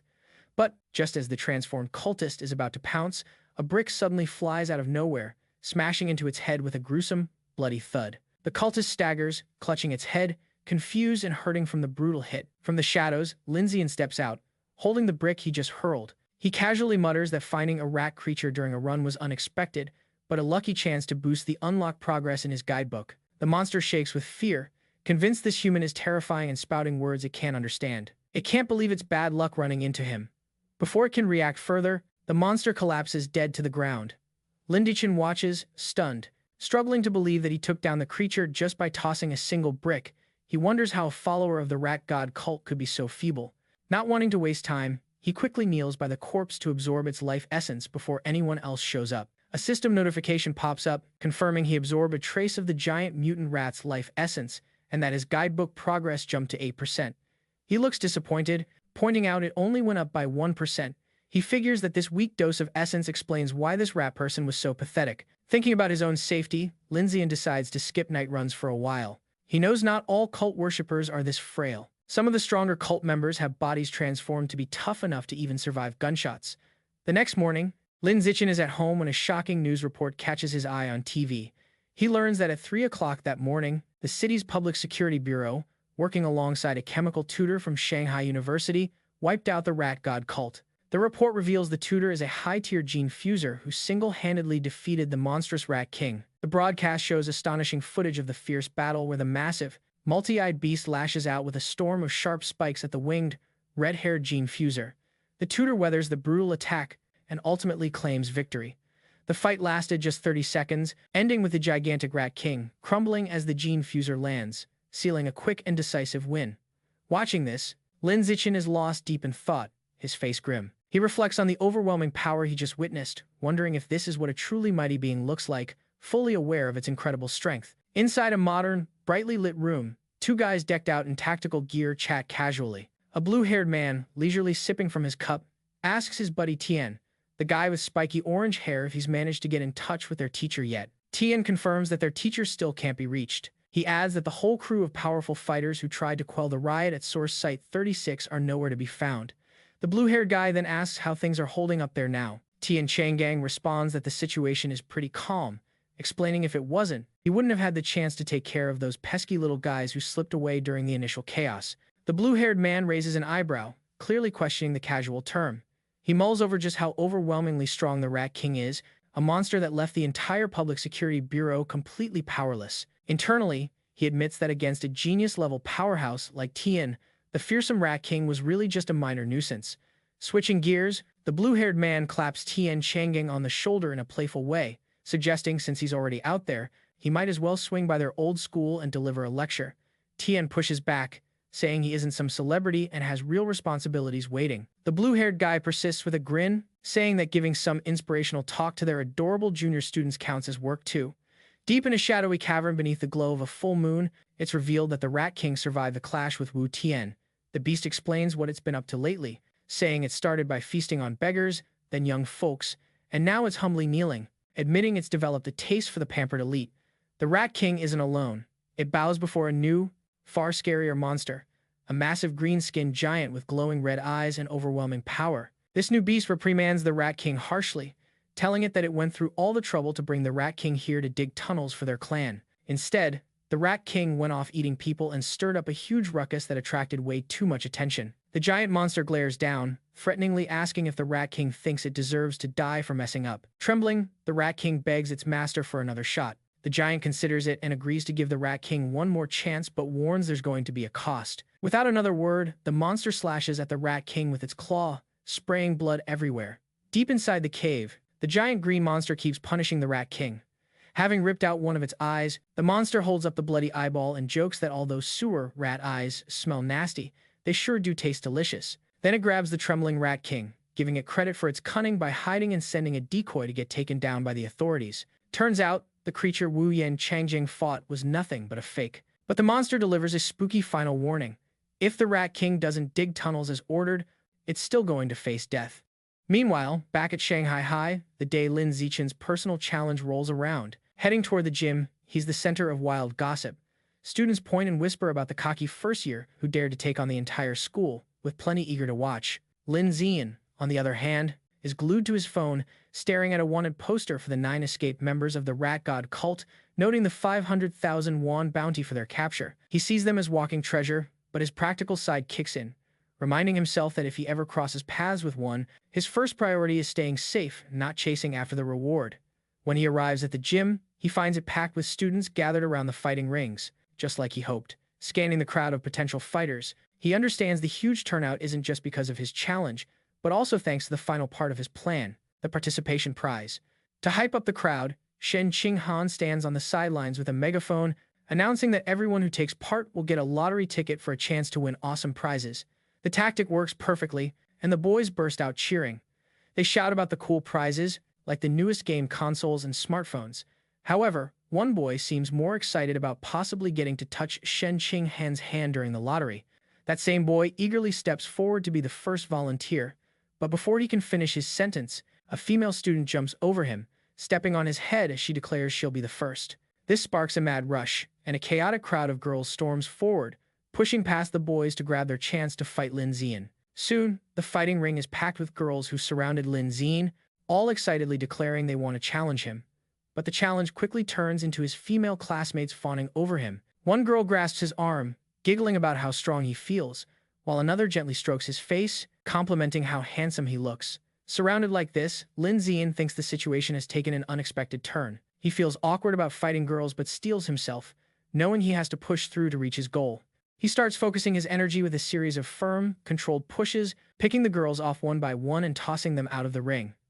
At last, he releases a wave of power that pushes them all away at once, apologizing as the ring clears. After the dust settles, Lin Zichin checks his system. A notification shows his progress on the survival of the fittest achievement has hit 309 out of 1,000. Even though they lost, the girls are unfazed. One with pink hair eagerly raises her hand, shouting that she wants to challenge him again. But Lin Zichin stands firm and coolly reminds them that, according to the rules, defeated challengers can't try again. The girls look disappointed, with one complaining that the rule is unfair. A huge, muscular student and his buddies step up, their leader cracking his knuckles and angrily declaring it's his turn to teach the cocky junior a lesson. But that's all talk. Lin Zichin keeps knocking down opponent after opponent with just a punch, no sweat. His system shows his survival of the fittest score climbing all the way up to 419 out of 1,000. Soon, he's standing tall on top of a mountain of unconscious students, coolly asking who's next. Right then, a tougher challenger steps forward, insisting he's still ready to fight as he leaps into the ring. The other students instantly recognize him as Yan Xiaoan, the big boss from the second year's honor class. They start whispering, guessing who will come out on top. Most think Yan Xiaoan has the upper hand. They remember his epic feat of once taking down a whole class all by himself, though he was eventually humbled by a third-year instructor. Yan Xiaoan lands in the ring and addresses Lin Zichin, telling him he used to be just as arrogant but learned a tough lesson that there's always someone stronger out there. Then, he launches into a condescending speech, offering to give Lin Zichin a similar life lesson. Lin Zichin doesn't even bother listening and turns to the teacher, simply asking if he can get started. The flustered teacher quickly signals the match to begin. Before Yan Xiaoan can finish his talk, Lin Zichin cuts him off with a single crushing kick that sends him flying across the ring. As Yan Xiaoan smashes into the far wall, Lin Zichin casually sticks a finger in his ear and remarks with relief how peaceful it finally is. The students are stunned, silent, then burst out shouting, questioning how their top dog could fall so fast and wondering just how strong Lin Zichin really is. The silence breaks with slow, deliberate clapping from a new challenger, a muscular student with wild red hair pushing through the crowd. Everyone immediately knows him as Chen Wuking, the school's absolute #1, and they erupt with excitement, thinking the real battle is just about to kick off. Lin Zichin watches him approach, thinking this is that classic moment when beating the rookie calls out the veteran. Chen Wuking lands in the ring with a confident grin, saying he never thought Yan Xiaoan would lose to a junior. But just as he's about to launch into his own speech, Lin Zichin cuts him off again, turning to the teacher and asking to get started. Despite Chen Wuking's protests, the teacher signals the match to begin. Furious at being ignored, Chen Wuking rushes forward, glowing with a blue aura, declaring, "Guess, I'll have to knock some sense into him." Lin Zichin meets the charge, his fist blazing with a yellow aura. Their hits collide in a massive shockwave. Chen Wuking apologizes, but Lin Zichin just says he's in a hurry and delivers a powerful punch. The hit is too much for Chen Wuking. He crashes backward, his shirt ripped, face full of disbelief, asking how this could even happen. The entire student body is stunned, jaws dropped, as they witness their strongest fighter getting taken down in an instant. With the school's top fighters all defeated, Lin Zichin turns to the still, stunned crowd. He points to a random student and tells him to get in the ring to fight. The student points to himself in disbelief, and Lin Zichin confirms it, stating they haven't fought yet. The student nervously asks him to be gentle, but Lin Zichin smiles and reminds him that if he participates, he will get a lottery ticket. Motivated, the student rushes into the ring, and Lin Zichin promises to go easy. His promise is short-lived as he immediately knocks the student out with a single punch. A system alert pops up, confirming that his achievement progress in survival of the fittest has gone up by 1. Seeing this, the rest of the students realize there's no shame in losing to someone that overwhelmingly powerful, and they still have a shot at winning the lottery prizes. A wave of fresh energy rushes through the crowd as everyone pushes forward, driven by the chance to score a brand new smartphone. What follows are smooth, effortless wins for Lin Zichin. He stands firm, dispatching every challenger with ease, while his system's counter ticks up by 1 for each opponent he beats. After the last student falls, a big system notification pops up, declaring that by defeating 1,000 different rivals, he has completed the achievement, congratulating Lin Zichin on officially becoming the school's #1 fighter. Leaning in close, Lin Zichin clenches his fist, a victorious grin lighting up his face, thrilled that his long, tough challenge finally paid off. With the quest done, a system notification details Lin Zichin's fresh reward, announcing he's acquired the survival of the fittest trait, which boosts the damage he deals to other living creatures. He thoughtfully strokes his chin, figuring that while it's a straightforward, useful damage boost, he's a bit annoyed the system won't reveal exactly how much the boost is. Mission accomplished. Lyndon jumps down from the ring and declares the challenge is over. The girls groan in disappointment, saying it ended way too fast and they wanted to see more. Without missing a beat, Lyndon grabs Shenninghan's hand, leads her through the parting crowd, and they quickly exit the thinning gym. Later, hearty laughter rings from the principal's office. There, the principal of Shanghai High sits at her desk, congratulating Lin Zichin for officially earning the title of the school's #1 fighter. Leaning in close, she teases him, suggesting that since he took down Chen Wuxing in a snap, he must be hiding some serious power. Relaxing on the couch with Shenninghan, Lin Zichin sips his drink and humbly replies he only held back a little. The principal shoots him a skeptical look, clearly not buying it. She brings up Chen Wuqing's recent special entrance exam for Kyoto University, where he lifted a 690-kilogram barbell with one hand. Based on that, she confidently guesses Lin Zichin's one-handed lift must be at least 800 kilograms. Inside, Lin Zichin knows he can't let her figure out his true, far greater strength. He plays along, saying her estimate is almost spot on, revealing his official stat is 795 kilograms. The principal laughs triumphantly, happy she guessed right. As she basks in her victory, Lin Zichin tries to grab her attention. With his title as the school's strongest set, Lin Zichin immediately shifts focus to what really matters. With a hopeful smile, he raises his hand and asks the principal when he'll get the 8,810 yuan prize money. Amused by his money-mindedness, the principal playfully calls him a little troublemaker but agrees, rapidly sending the funds. Just as she begins to talk about his new responsibilities, Lin Zichin cuts in, asking if there's anything else she needs from him. He then makes a special request.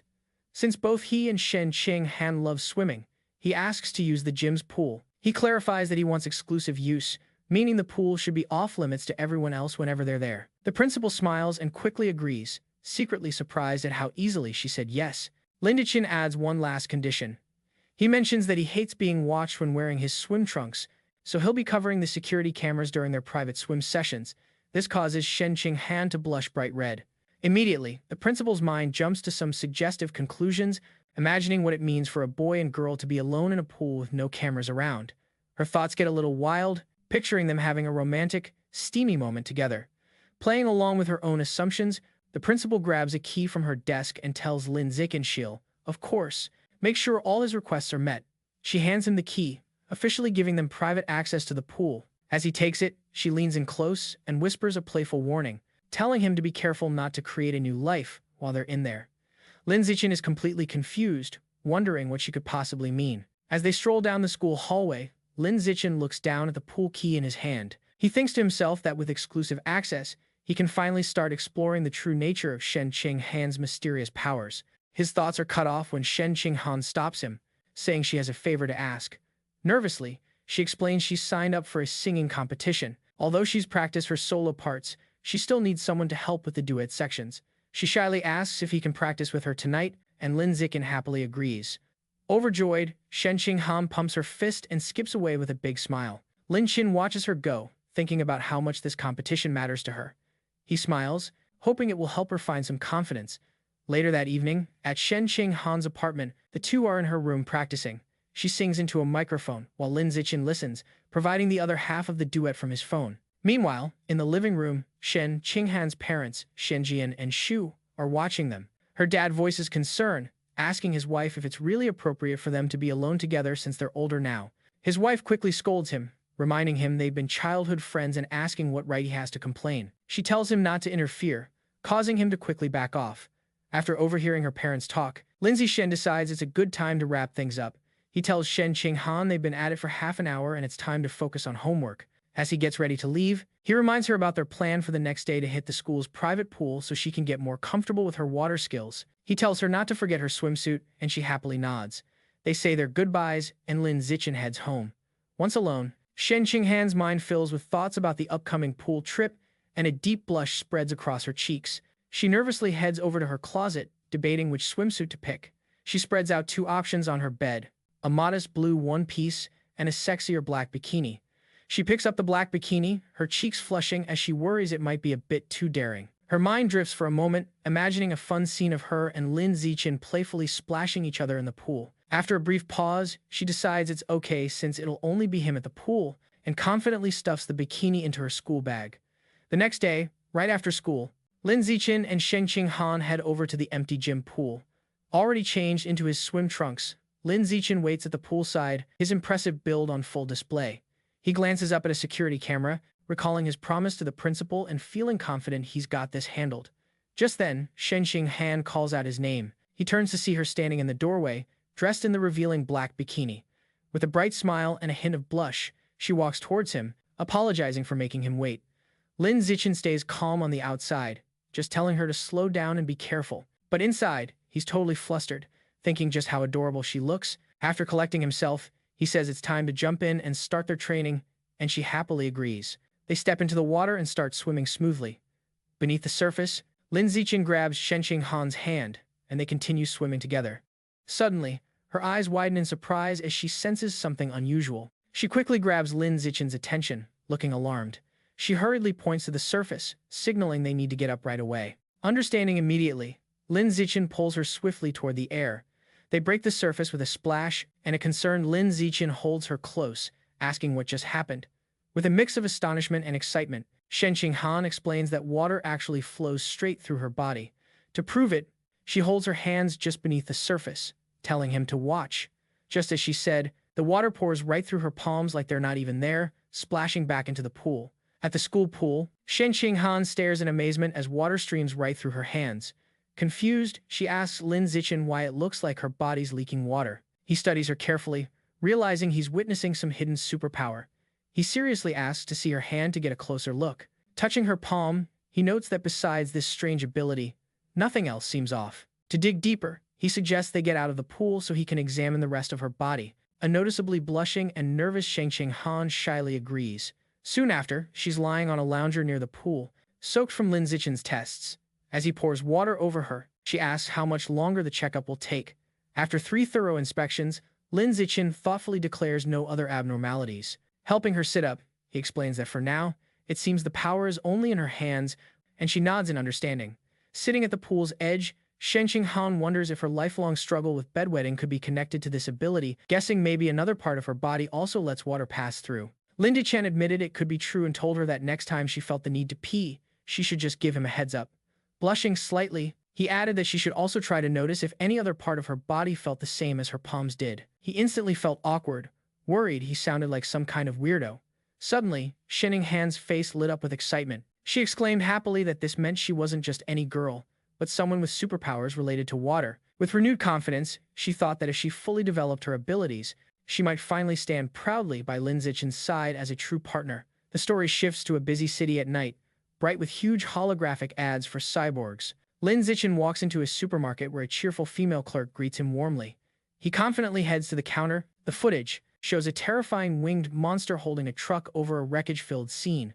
The broadcast then cuts to an intense debate. A man argues that gene fusion is a broken path, insisting humans should unlock their own hidden potential to evolve naturally. Despite her surprise, she professionally fills out the order, even asking with a smile for a good review. Later, in a quiet industrial zone, Lin Zichin receives the delivery.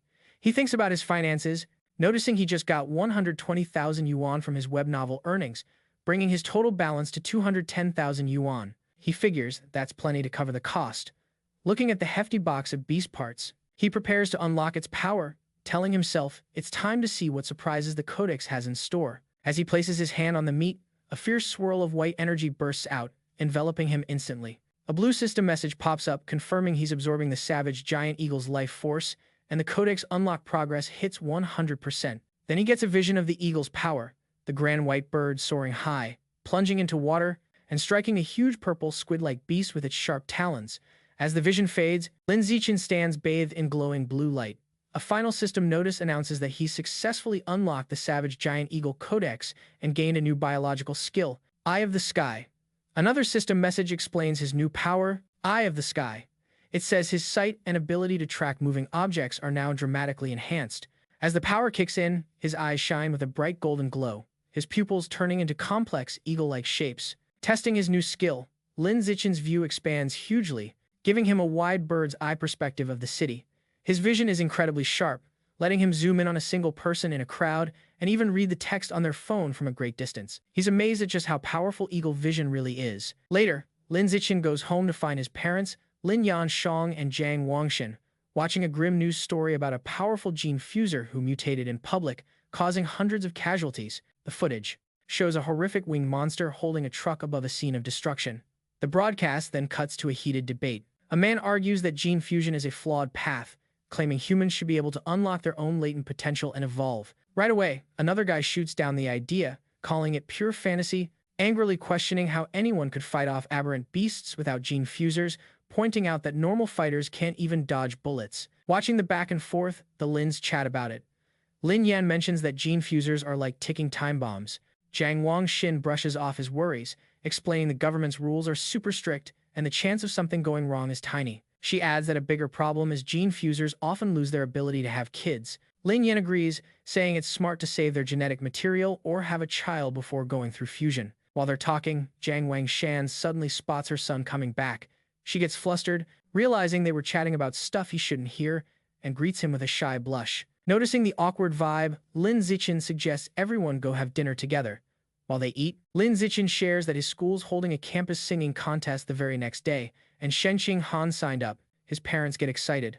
Lin Yan insists the whole family has to go cheer her on, and Zhang Wang is all in, adding Shenqing Han feels like a daughter to her. Lin Zichin nods calmly. The competition night is a big deal with a huge, brightly lit stage and an energetic crowd buzzing in the stands.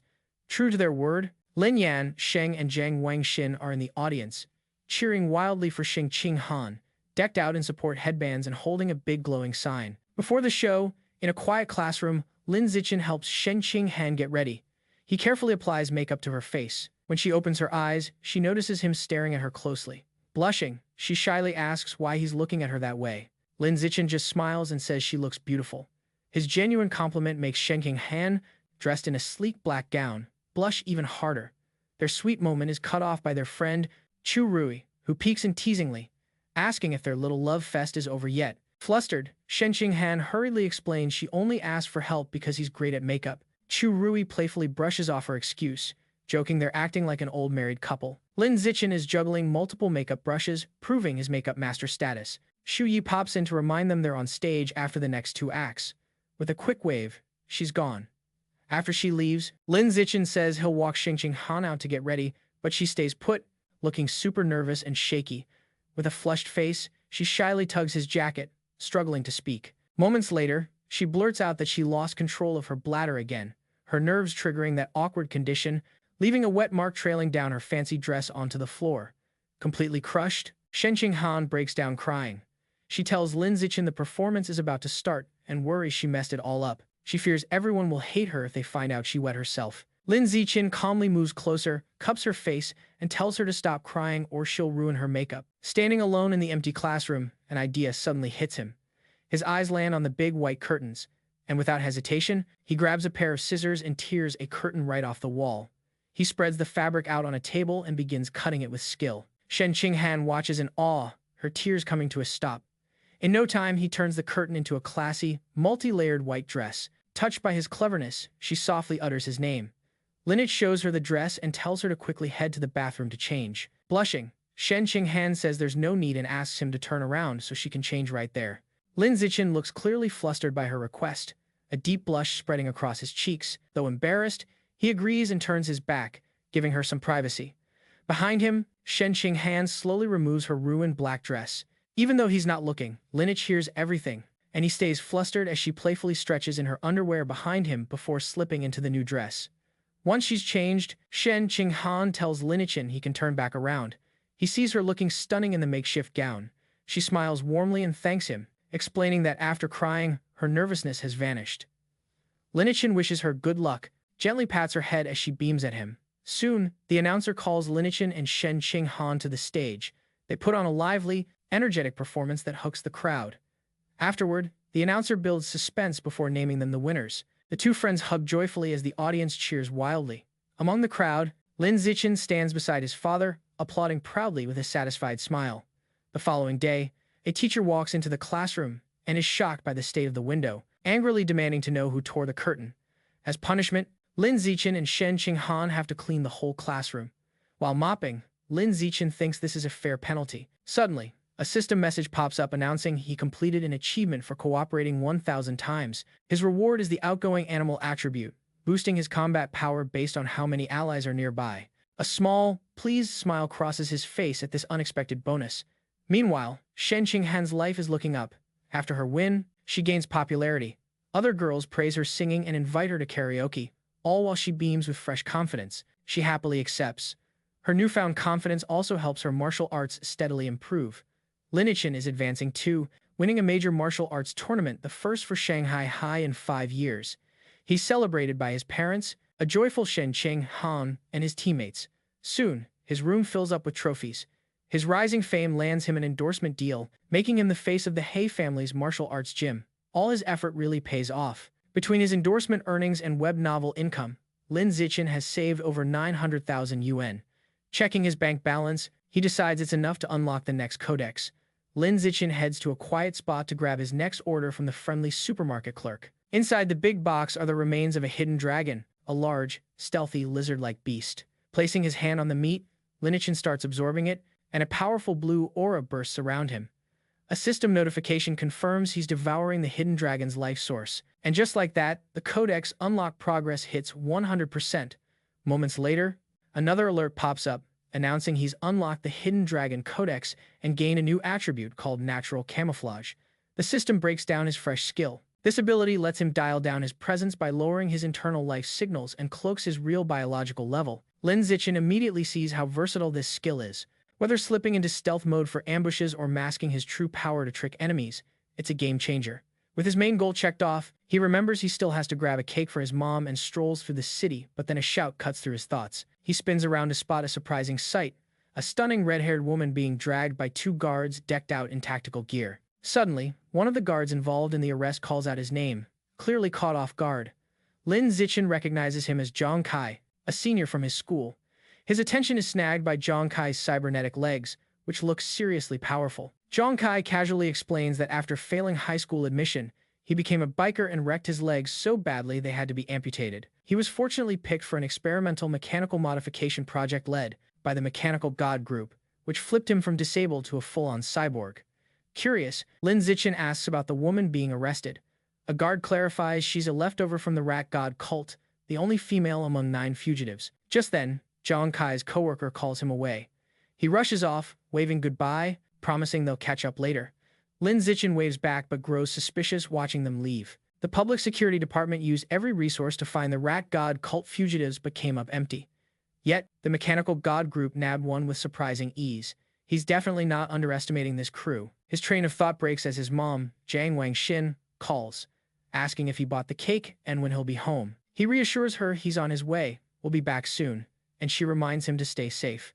The scene shifts to a lively birthday bash. Since their birthdays are just a day apart, their families always celebrate together. Their parents gather around, singing happy birthday as they stand side by side, blowing out the candles on their cake for their 18th birthdays. After their moms encourage them to swap gifts, they happily exchange presents, but the joyful moment is shattered when the room suddenly shakes violently. The families stagger, someone shouting if it's an earthquake. Lin Zichin instinctively steadies Shen Han, but he immediately senses this isn't your regular quake. Something's seriously off.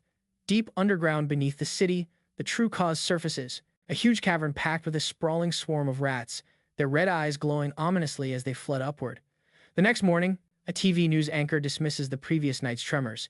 She explains Shanghai isn't near a tectonic fault line, so a big earthquake is unlikely, urging everyone to stay calm. At breakfast, Lin Zichin finishes his food and tells his parents he's heading to school. His dad reminds him to be careful. Outside, Shen Han waits, cheerfully asking if they can walk to school together, and Lin Zichin agrees. As they stroll, she cheerfully points out that now that they've turned 18, they're officially adults. Lin Zichin adds that the college entrance exams are just around the corner. Shen Han admits she gets jittery just thinking about it. After some time, Lin Zichin finally saves up enough cash to unlock his next codex. He starts absorbing it, and a strong purple energy swirls around him as he focuses on the void crocodile. A system alert confirms he's draining the creature's life force, and the codex unlock progress hits 100%. He receives a vision of a massive crocodile-like beast with fishy fins, swimming fiercely to escape a fierce giant eagle. A final notification pops up, announcing he's successfully unlocked the Void Crocodile Codex and gained a new biological skill, Danger Perception. The system explains this ability helps him sense hostility from nearby creatures and better gauge their biological level. Lin Zichin thoughtfully remarks this will definitely come in handy for spotting sneak attacks early. To try out his new skill, he heads to a bustling shopping mall. As he weaves through the crowd, He taps into danger perception and can now see everyone's power levels. He notices most people are just regular Tier 1 or Tier 2, confirming the majority are everyday folks. While browsing the grocery store, he picks out his next target for the codex, packages of life and death, toad meat, which he guesses might grant a self-healing ability. But his excitement dies down when he sees the price, an eye-popping 100,000 won per jin. He realizes his monthly web novel earnings aren't enough to cover it. With determination, he decides he needs to find ways to boost his income after the exams. The scene shifts to the Nanjiang Provincial Education Department. Inside the minister's office sits a striking woman with light purple hair and antler-like horns. Mo Dongji, vice principal of Shanghai University and minister of education for Nanjing province, listens attentively as a male subordinate wraps up a report on the province's education status. Mo Dongji calmly sips her drink and thanks him, then asks about the status of origin site number 36. Her assistant replies that things have finally stabilized, clearly relieved, explaining that if not, the entire province would have been in grave danger. With no other topics, Mo Dongji tells him he can go. After he leaves, Mo Dongji is left alone with her thoughts. She reflects that it has been many years since she last accepted a disciple. She walks to the large window overlooking a beautiful tropical beach and gazes at her own reflection. The martial arts college entrance exam is a grueling 9-day challenge. Day 1 features a written test in the morning and a physical fitness assessment in the afternoon. From Day 2 to Day 8, students are sent into a forest for an intense week of practical combat and survival tests. The final day, Day 9, tests their aptitude for gene fusion and mechanical modification. The story picks up on June 7th, the first day of exams. Lin Zichin and Shen Qinghan walk side by side, but she's visibly anxious. She nervously tugs on his sleeve, admitting how stressed she feels, mainly worried she might lose control of her bladder again. Lin Zan gives her a warm, reassuring smile and pulls her into a gentle hug, whispering that there's no need to be nervous. Holding her gently, he reminds her that her theory knowledge is rock solid, and that she's already got her bases covered by wearing a diaper. So, all that's left is for her to give it her best shot. His closeness makes her cheeks flush. Flustered but comforted, she promises to do her best and tells him he needs to stay on top of his game too. He nods in agreement. During the written test, Lin Zichin sits confidently, breezing through the exam paper with ease. He finishes way before the time runs out. With time to spare, he rests his head on his hand and starts brainstorming fresh ideas for his web novel. After the test, he spots Xing Han walking with her head down, looking upset. Concerned, he wonders if she didn't do well. He approaches her to offer comfort, placing a hand gently on her shoulder and reminding her that all they need is to pass this written part. But Shen Han quickly assures him she did great and doesn't need any cheering up. Puzzled, Lin Zichin asks why she looks so down. Blushing deeply, Shen Han quietly admits she had a little mishap and wet herself again. She rushes off to the restroom, telling him to wait up. Lin Zichin reminds her to be quick since the physical tests are starting soon. Later, during the weightlifting portion, Lin Zichin shows off his incredible strength. The announcer calls out his final score as he effortlessly hoists a massive 950-kilogram barbell with just one hand, leaving everyone speechless. His classmates erupt in disbelief, recalling his other insane feats, a 5-second, 1200s 100-meter dash and a 4.91-meter vertical leap. After finishing her own tests, a tired Xing Han approaches Lin Zichin in gym clothes. He asks how she did. With a weary but proud smile, she shares her impressive results. A 9.32-second 100-meter dash, a 1.62-meter vertical jump, and a 125-kilogram lift. She adds, with a small sigh, that her scores still can't match his. Lin Zichin praises her, telling her those numbers place her among the top female students. He gives her a warm pat on the head, and she looks up at him, happy and content. Later on, their classmate He Yu comes running up, excitedly announcing that the written test scores are out. He says he heard Wang Shuoji and Lu Gang scored in the high 80s, and that he himself got an 80. As he asks about their scores, nervous Shen Han checks her phone. Her face lights up as she exclaims she got an 82. He Yu is stunned. They both turn toward Lin Zichin. Calmly, he holds up his phone, showing a perfect score of 100. Shen Han cheers for him, while a dumbfounded He Yu mutters that Lin Zichin is as freakishly talented as ever. Later, walking home, Shen Han expresses how nervous she is about the next phase, the week-long practical test in the forest. Lin Zichin takes her hand and reassures her, telling her not to stress, because he'll be right there to protect her. Feeling comforted, she agrees to stay close.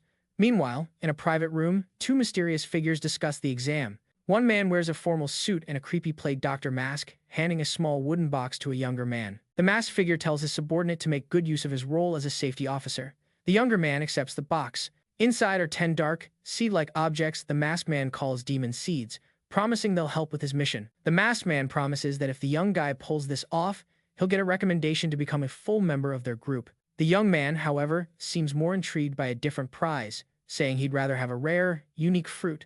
The masked man scoffs, calling him short-sighted. He explains that one fruit could only push him up to a mid-level rank. But joining their group, that's the real gateway to evolving into a truly advanced being. After a pause, the young man is convinced, agreeing that becoming an official member is definitely the better reward. Meanwhile, a convoy of buses winds through a thick, foggy forest. An announcement lets the students know they're almost at the site for their practical exam. On one of the buses, Shanghai Han is napping on Lin Zichin's shoulder. He gently wakes her up, telling her they've arrived. An automated voice instructs students from entrance 9 to exit the bus and head to the assembly point. The students gather in a large area where the rules for the week-long exam are laid out. There are tons of score tokens hidden all over the forest, some in tricky spots and others carried by wild animals. Safety officers watch over the dangerous creatures, but if you call for their help, you get disqualified right away. The most powerful beasts and the highest value tokens are deep in the forest. A student's final grade depends on the points from tokens plus a performance review based on camera footage. With 100,000 students competing for 50,000 tokens, half of them won't get a single point. The exam encourages both teamwork and rivalry. Students can team up and share tokens or steal them. An official announces they have 1 hour to prepare, and immediately, everyone starts scrambling to form alliances. One guy loudly tries to gather teammates by bragging about his dad. His recruiting attempt gets shut down fast by a firm female instructor who warns against open recruiting.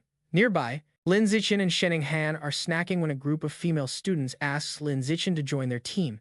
He flat out declines. Just then, another student with brownish-red hair approaches and asks if he can buy some of their food. Instead, Lin Zichin tosses him a package of toast as a gift. Impressed, the student suggests teaming up, introducing himself as Hong Junping from a top-ranked high school. While munching on his snack, Lin Zichin politely turns down the offer. Slightly disappointed, Hong Junping thanks him for the food and walks away. Watching him leave, Shanghai Han remarks how weird the guy was. Lin Zichin smirks knowingly and explains the man's real aim wasn't the food, but the stunning girl with him. Realizing he was trying to flirt with her, Shanghai Han blushes. With their break over, Lin Zichin takes Shanghai Han's hand, and they head deeper into the forest. As they step into the vast wilderness, Lin Zichin opts for a careful approach. To help Shanghai Han get used to things, they start by hunting for score tokens in the safer outer areas. To aid their search, Lin Zichin activates his Eye of the Sky ability, his eyes glowing with a bright golden light. His enhanced vision lets him spot targets instantly. He tells Shanghai Han he spotted a token up in a nearby tree and tells her to grab it. Excited, Shanghai Han springs up with impressive agility, and moments later, triumphantly holds up a token marked with a number 1, cheerfully yelling to Lin Zichin that she found it. With his Sky Eye active, Lin Zichin methodically scans the surroundings, guiding Shanghai Han from one hidden token to another. Pretty soon, she's got a small pile of 1-point tokens. Overjoyed, Shanghai Han throws her arms around Lin Zichin in an excited hug, praising how incredible he is. Their celebration gets cut short by an unexpected visitor. It's Hong Junping, greeting them with a grin. He holds up a hefty score token, bragging he's already collected 28 points. He says he wants to repay Lin Zichin. But really, he's just hoping to get close to the super cute Shanghai Han. He politely proposes teaming up, suggesting they split all the points evenly among the three of them. Lin Zichin flatly says no. He tells Hong Junping that if he's serious about paying them back, he should just hand over all his score tokens. Hong Junping's shocked and pissed off by that bold demand. His friendly act drops, and surrounded by a fierce aura, he rushes forward, yelling they've chosen the wrong path. Lin Zichin smirks calmly, agreeing that Hong Junping is the one who messed up here. The fight ends in a flash. Lin Zichin lands one crushing punch to Hong Junping's gut, making him double over in pain and cough up blood. With their foe down, Lin Zichin and Shanghai Han walk off arm in arm, Lin Zichin casually holding Hong Junping's score token. Behind them, their assailant lies out cold. Concerned, Shanghai Han asks if he'll be okay, but Lin Zichin brushes it off, saying he didn't even use his full strength. Over the next few days, Lin Zichin keeps training and guiding Shanghai Han. He helps her locate more score tokens, pushes her to get stronger by lifting giant boulders, and teaches her useful survival skills like hunting wild boars. But it's not all just hard work. They also enjoy simple moments like picking fresh fruit. They make a perfect team, easily fending off other students trying to ambush them. When they get tired, they rest together under a makeshift shelter. As Shanghai Han naps on his shoulder, Lin Zichin looks at her with gentle affection, wishing the calm moment could last a bit longer. Finally, they reach the forest's central area. Shen Qinghan points to a wooden sign that reads ominously, "Danger, Aberrant Beast Zone," but as they go deeper, the place is eerily silent. Shen Qinghan notes they probably showed up too late since there are no aberrant beasts around. The only clue anything was here are huge, creepy bloodstains splattered across the path. Walking through the forest, Shen Qinghan feels disappointed, wishing they had arrived sooner so she could have earned the genius title by slaying aberrant beasts. Lin Zichin pats her head, comforting her that the title isn't a big deal, and it's time to head back. He reflects that with cameras everywhere, beast hunting is impossible. So, it's smarter to focus on honing Shen Qinghan's survival skills. After the combat assessment, the students move on to the next phase, the gene fusion compatibility test. They're taken to a high-security facility on an island. At the Island Gene Research Institute, they're told to line up for the test. Inside the lab, students wait anxiously for their blood to be drawn. Qinghan asks Lin Zichin if the test tubes contain the reagents for the test. He confirms they are filled with flowing cloud jellyfish genetic reagents. This jellyfish's genes bond well with the human body, causing a unique chemical reaction with human blood, making them the perfect reagent for the test. The process requires injecting the student's fresh blood into the jellyfish reagent to observe the chemical reaction, which will show if a student is a good candidate for gene fusion. While waiting, a nervous Hugh hopes to pass the gene fusion test, wanting to avoid the mechanical modification test. Chu Rui adds that the mechanical test is said to be painful, like getting burned, since it involves implanting special metal alloys into the body, which terrifies Hugh and sets him praying. After blood draws, students wait about an hour for their results. Scores start arriving, and a girl celebrates her 8% compatibility, enough to qualify as a gene fuser, while another feels down about a 4% score. One classmate breathes a sigh of relief for barely passing with 6%. The students talk about the grading scale. 6% is passing, 8% is excellent, and 10% is needed for top universities. They also mention the famous Kyoto prodigy has a 16% compatibility rate. Hearing that, Lin Zichin quietly wonders what his score will be, thinking maybe, with his superior physique, he could hit 20%. Qinghan, getting nervous, grabs Lin Zichin's arm for comfort. He calmly takes her hand, telling her it's normal to be anxious and that she shouldn't worry about not keeping up if her score is low. Suddenly, their friend Chu Rui cheers, saying she scored 10%, high enough to get into the top universities. He, however, looks a bit let down by his own 11%, feeling it should have been higher. Seeing others get results, Lin Zichin turns to check his phone. Qinghan, too scared to look at hers, asks him to see his score first, and then hers. He agrees and taps his phone. The result shows a remarkable 15%. Overjoyed, Qinghan throws her arms around Lin Zichin in a big celebratory hug, exclaiming that with a score like that, he's definitely the top scholar in the province. Despite her excitement, Lin Zichin feels a bit let down that his 15% is still less than the Kyoto prodigies. He realizes physical strength isn't the only factor in gene fusion potential. He gently tells Qinghan it's time for her to check her results, and she nervously agrees. He tries to reassure her, saying if someone like him can get a good score, she can too. But when he pulls up her result, his face changes to shock. Qinghan and Chu Rui look at the screen over his shoulder, sharing his surprise. The screen shows an unbelievable result. Qinghan has a gene fusion compatibility of 21%. The scene changes to the Nanjing Provincial Ministry of Education headquarters, where Mo Dongji is in a meeting with officials, including the principal of Shanghai High. Mo Dongji announces the gene fusion compatibility results are in. First, they see Lin Zichin's profile, noting his impressive 15% score, making him the top scholar in the province. The other officials congratulate the principal of Shanghai High, and though she acts humble, she's quietly proud inside. Just when everyone thinks the top student has been revealed, Qinghan's results pop up on the screen. Her compatibility score of 21% sends shockwaves through the room. Officials gasp, doubting whether such a high figure could be real. The principal shares their surprise, remembering Shen Qinghan as just Linda Chan's normal childhood friend. This incredible result grabs Moonji's attention, who immediately asks for more details about Qinghan. The principal from Shanghai High nervously suggests to Moonji that it must be a mistake since Qinghan's academic record was always average. With a deep sigh, Moonji decides there's only one thing to do: go check it out herself. Back at the testing hall, students erupt in confusion over the 21% reading, questioning if the test malfunctioned. Qinghan looks at Lin Zichin, stunned, and asks if there was some kind of error. Lin calmly replies that he doubts it's a mistake. He leans closer, explaining she has a natural affinity for water. Since the test used a reagent from a water-based beast, like the flowing cloud jellyfish, her result actually makes sense. Qinghan's eyes brighten with understanding. She's thrilled to realize her body is highly compatible with water-type beast genes. This means she's a natural prodigy. With renewed confidence, she looks at Lin Zichin. She feels like she finally belongs standing next to him. Lin Zichin smiles warmly, genuinely happy for her. Their sweet moment is suddenly cut short when someone yells for everyone to look outside. Turning, they see a huge whirlpool rising from the ocean, with Moonji standing tall at its peak. The students watch in awe as she commands the towering wave. The crowd panics, wondering if she's some kind of heretic, afraid she might destroy the entire facility. Moonji lands with smooth grace, the water settling quietly around her. The research staff immediately recognize her, bowing and calling out her name. She's Moonji, vice principal of Shanghai University, hailing from a prestigious martial arts family with a lineage going back 1,000 years. Staff whisper rumors that her family once tamed dragons and even merged dragon genes with their own. That would explain her amazing ability to control water. Ignoring the whispers, Moonji steps directly towards Shening Han and asks if she's the one. To confirm the incredible test result, she orders a scientist to draw Shening Han's blood and run 3 more tests. After the exhausting retests, Shening Han sits down with her friends, drained.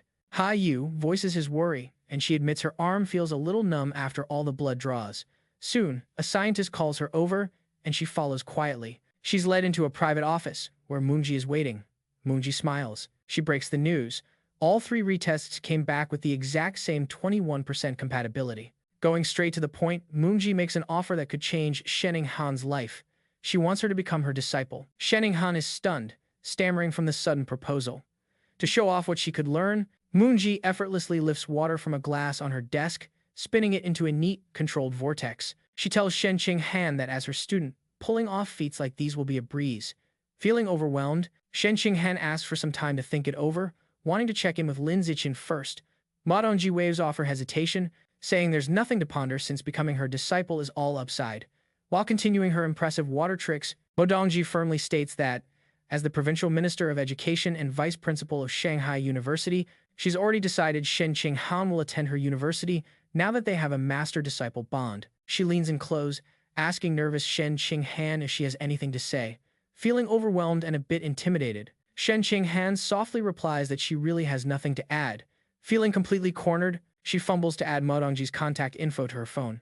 Ma Dongji then lets her know she has another disciple who will be Shening Han's senior sister. She explains this senior sister is about the same age but began her training over 10 years ago. Ma Dongji sends a picture to her phone, saying she'll introduce them when the time is right. Shening Han is stunned when she sees the photo of a white-haired girl holding a spear, standing over a monstrous carnivorous plant and surrounded by bones. She instantly recognizes her as her old friend Bei. She asks Ma Dongji for her senior sister's name. Ma Dongji says it's Luoqian Shuer and asks if Shening Han knows her. Shening Han explains she had a friend in elementary school named Bai Shuer, who looked just like the girl, but who suddenly transferred away. She wonders if they might be the same person. Ma Dongji brushes off the idea as impossible. Still puzzled by Shening Han's score, Ma Dongji tells her gene fusion compatibility like hers is something she's never seen before. She decides to run a physical exam to check if there's anything unusual about her body. As she places a glowing hand on Shening Han's chest, Ma Dongji's face shifts to surprise, muttering that something feels off. A worried Shening Han asks if there's something wrong with her body. Ma Dongji explains that, actually, her body is too normal, which is strange for someone with a 21% compatibility score. To guard her from unwanted attention and harm from ill-intentioned people, Ma Dongji chooses to publicly report Shening Han's score as 16%. Shening Han quietly agrees to the plan. With business wrapped up, Ma Dongji tells her it's getting late and she can head home. Shening Han nervously says goodbye to her new master and walks out of the office.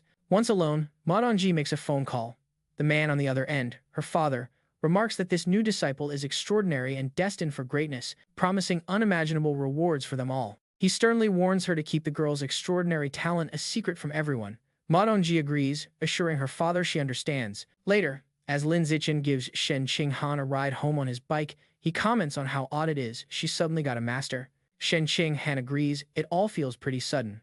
Lin Zichin suggests they just wait and see how things unfold. He tells her that if Ma Dongji turns out to be harmless, it's fine to accept her as a master. But if she proves to be trouble, they'll cut ties once Shening Han is strong enough. Shening Han nods in agreement with the plan as she hops off the bike. When they arrive, their moms, Jiang Wangshan and Shuang, greet them enthusiastically. They announce they're heading to a restaurant to celebrate the kids' achievements. Everyone's thrilled that Shening Han topped the province and that she and Lin Zichin will be attending the same university. At the restaurant, both families lift their glasses in a cheerful toast, celebrating Shanghai and Lin Zichin for scoring first and second in the province. After a lively dinner, the families say their goodbyes, wishing each other a safe journey home. Later that night, under the full moon's glow, there's a knock at Lin Zichin's door. His mom, Jiang Wangshan, opens it to find Shanghai standing there in her pink pajamas, looking a bit flustered. With a playful smile, Jiang Wangshan jokes if she's come over to spend the night with Lynch again. Caught off guard by the teasing, Shanghai quickly denies any romantic intentions, insisting she has something really important to discuss with Lynch in person. She tells Jiang Wangshan she's going to find him and dashes into his room.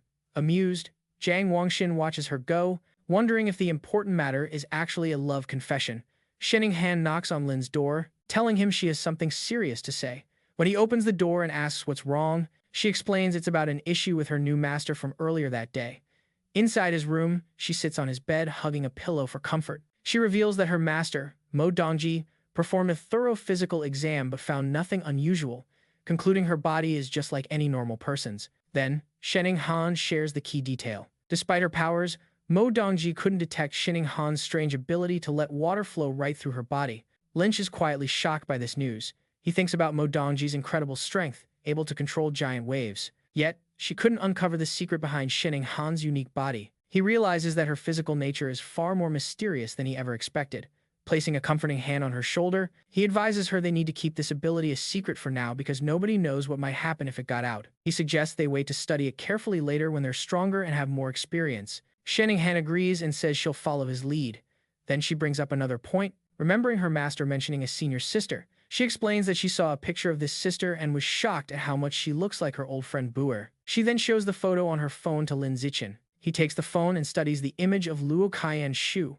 He admits they look alike but points out her vibe is totally different from the Buer he knows. Still, his eyes linger on the odd forest background in the photo. He asks Shanghai if she knows where it was taken. She admits she doesn't, but promises to ask her master. She sends a message to Mo Dongji inquiring about the location. Mo Dongji replies with just one word, source site. When Shanghai presses for more, her master cryptically says she'll learn more when she becomes stronger. Shanghai passes this info along to Lin Zichin. She told him she couldn't dig up any more details, so Lin Zichin suggests they drop it for now and circle back later. Later, as they lounge on his bed, scrolling through their phones, Shanghai quietly watches him for a bit. Then she asks if guys like women who wear Chiang Sams. The question catches Lin off guard. He wonders if her teacher, Mo Dongji, who sports a similar traditional dress, inspired her. A blush creeps up on him as he pictures Shanghai in a Chang Sam, thinking it would totally suit her, and admits it really depends on the person. Picking up on his answer, Shanghai leans in close, pushing him to say straight up if he likes them. Flustered out of his mind, Lin Zichin stammers that he guesses he does. She keeps on grilling him, asking about stockings. Does he prefer black, white, or nude? He's left wondering why she's throwing all these weird questions at him. Pinned under her on the bed, he finally gives in, admitting if he had to choose, black or white stockings would be his pick. Happy with his answers, Shanghai sits up fast and starts ordering a Chang Sam and stockings right from her phone, leaving a totally confused Lin Zichin wondering what just happened. Then there's a knock at the door. It's Jiang Wangshan, carrying a bag for Shanghai. She explains Shanghai's mom sent some toiletries over and told her to just crash there for the night. Flustered, Shanghai takes the bag, stammering she never asked her mom to send anything and can't figure why she'd act on her own like that. As she leaves, Jiang Wangshan cheerily tells them not to sweat it, they're adults now, so it's totally fine for them to spend the night together before closing the door. An awkward silence drops as both Shanghai and Lin Zichin blush, not sure what to do next. Giving in, Shanghai sits on the bed and opens the bag, saying she'll just change her diaper and hit the sack. But then, looking inside, she pulls out something with a shocked look, asking what it is. Horror dawns on her as she realizes it's a box of those safety things.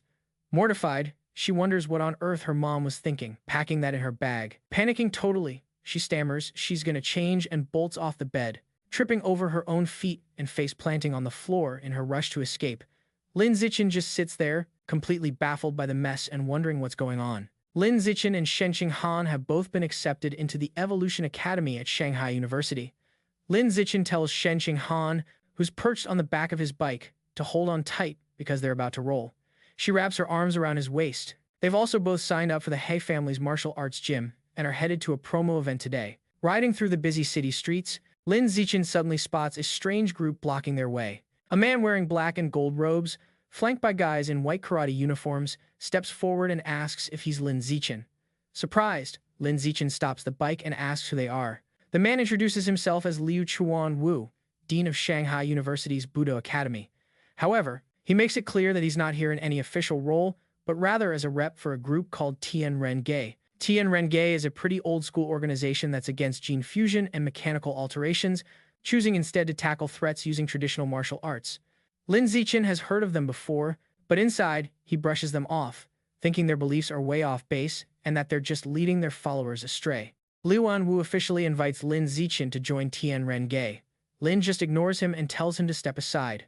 As Lin tries to move past, Liu Anwu puts a hand on his shoulder, asking for a moment to talk, trying to convince him. Liu Anwu even offers him a new phone as a gift, but Lin Zichin clearly feels awkward about how pushy he's being. Later, Lin Zichin, Shenning Han, and Liu Anwu are hanging out at a cafe. Liu Anwu explains that Tianren-Ge studies how to unlock the potential of pure-blooded humans without messing with gene fusion or machines. He gets fired up, saying their mission is to help humans break past normal biology and evolve into advanced, rare, or even epic beings. To back up his claim, he shows Lin a video on his phone. In it, Liu Anwu states his biological level is regular tier 9 and faces a tough opponent. The video shows Liu Anwu going up against a high-level gene fuser. Lin Zichin's eyes widen when he recognizes the winged guy in the video as Wu Yanqing, that powerful prodigy who took down the rat god cult all by himself. The fight plays out, with Wu Yanqing soaring high and raining a deadly storm of sharp feathers over Liu Anwu. Those feathers pierce Liu Anwu's body, leaving him covered in blood, while Wu Yan lands smoothly back on the arena floor. Despite the wounds, Liu Anwu charges up and lands a massive punch on Wu Yanqing, blasting the strong gene fuser out of the ring. When the video ends, Liu Anwu passionately insists that human bloodlines are already unstoppable and don't need powers from other species, claiming that pure-blooded humans following their cultivation path are the real future. Lin Zichin stares at the phone, a mix of shock and doubt written all over his face. He wonders if the video might be faked, edited, or maybe Wu Yanqing was bribed to throw the fight. Liu Anwu shakes off the doubts, firmly stating the video's 100% uncut and legit. He goes on saying he'll keep challenging top-tier gene fusers and invites Lin to come watch anytime. Lin then asks why they don't just share the video online to promote Tianren-Ge better. Liu Anwu explains they'd love to, but the powers that be won't allow it. His frustration boils over as he describes how the authorities think if a method doesn't raise biological levels, it's pointless and not worth pushing. He slams his fist on the table, arguing that without spreading the word, they can't bring in more people for their research, making breakthroughs nearly impossible. He adds that to get a big change, you need lots of little changes first, which makes achieving a breakthrough incredibly difficult. After all, he says qualitative change requires quantitative change. He then looks at Lin Zichin with hope, telling him that if a genius like him joined them, he wouldn't get stuck at ordinary tier 9 for 50 years like he has. Liu Chuanwu is certain that Lin Zichin would be able to evolve into a high-level being. Lin Zichin is taken aback by this information, internally noting that Liu Chuanwu has been stuck for 50 years, but only looks about 50 years old himself. Seemingly reading his thoughts, Liu Chuanwu reveals a startling secret. He tells Lin Zichin not to be fooled by his appearance, as he is actually almost 100 years old. He explains that he has been able to maintain his youthful appearance thanks to their special cultivation methods. Skeptical, Lin Zichin searches online for the Dean of Shanghai University's Budo Academy.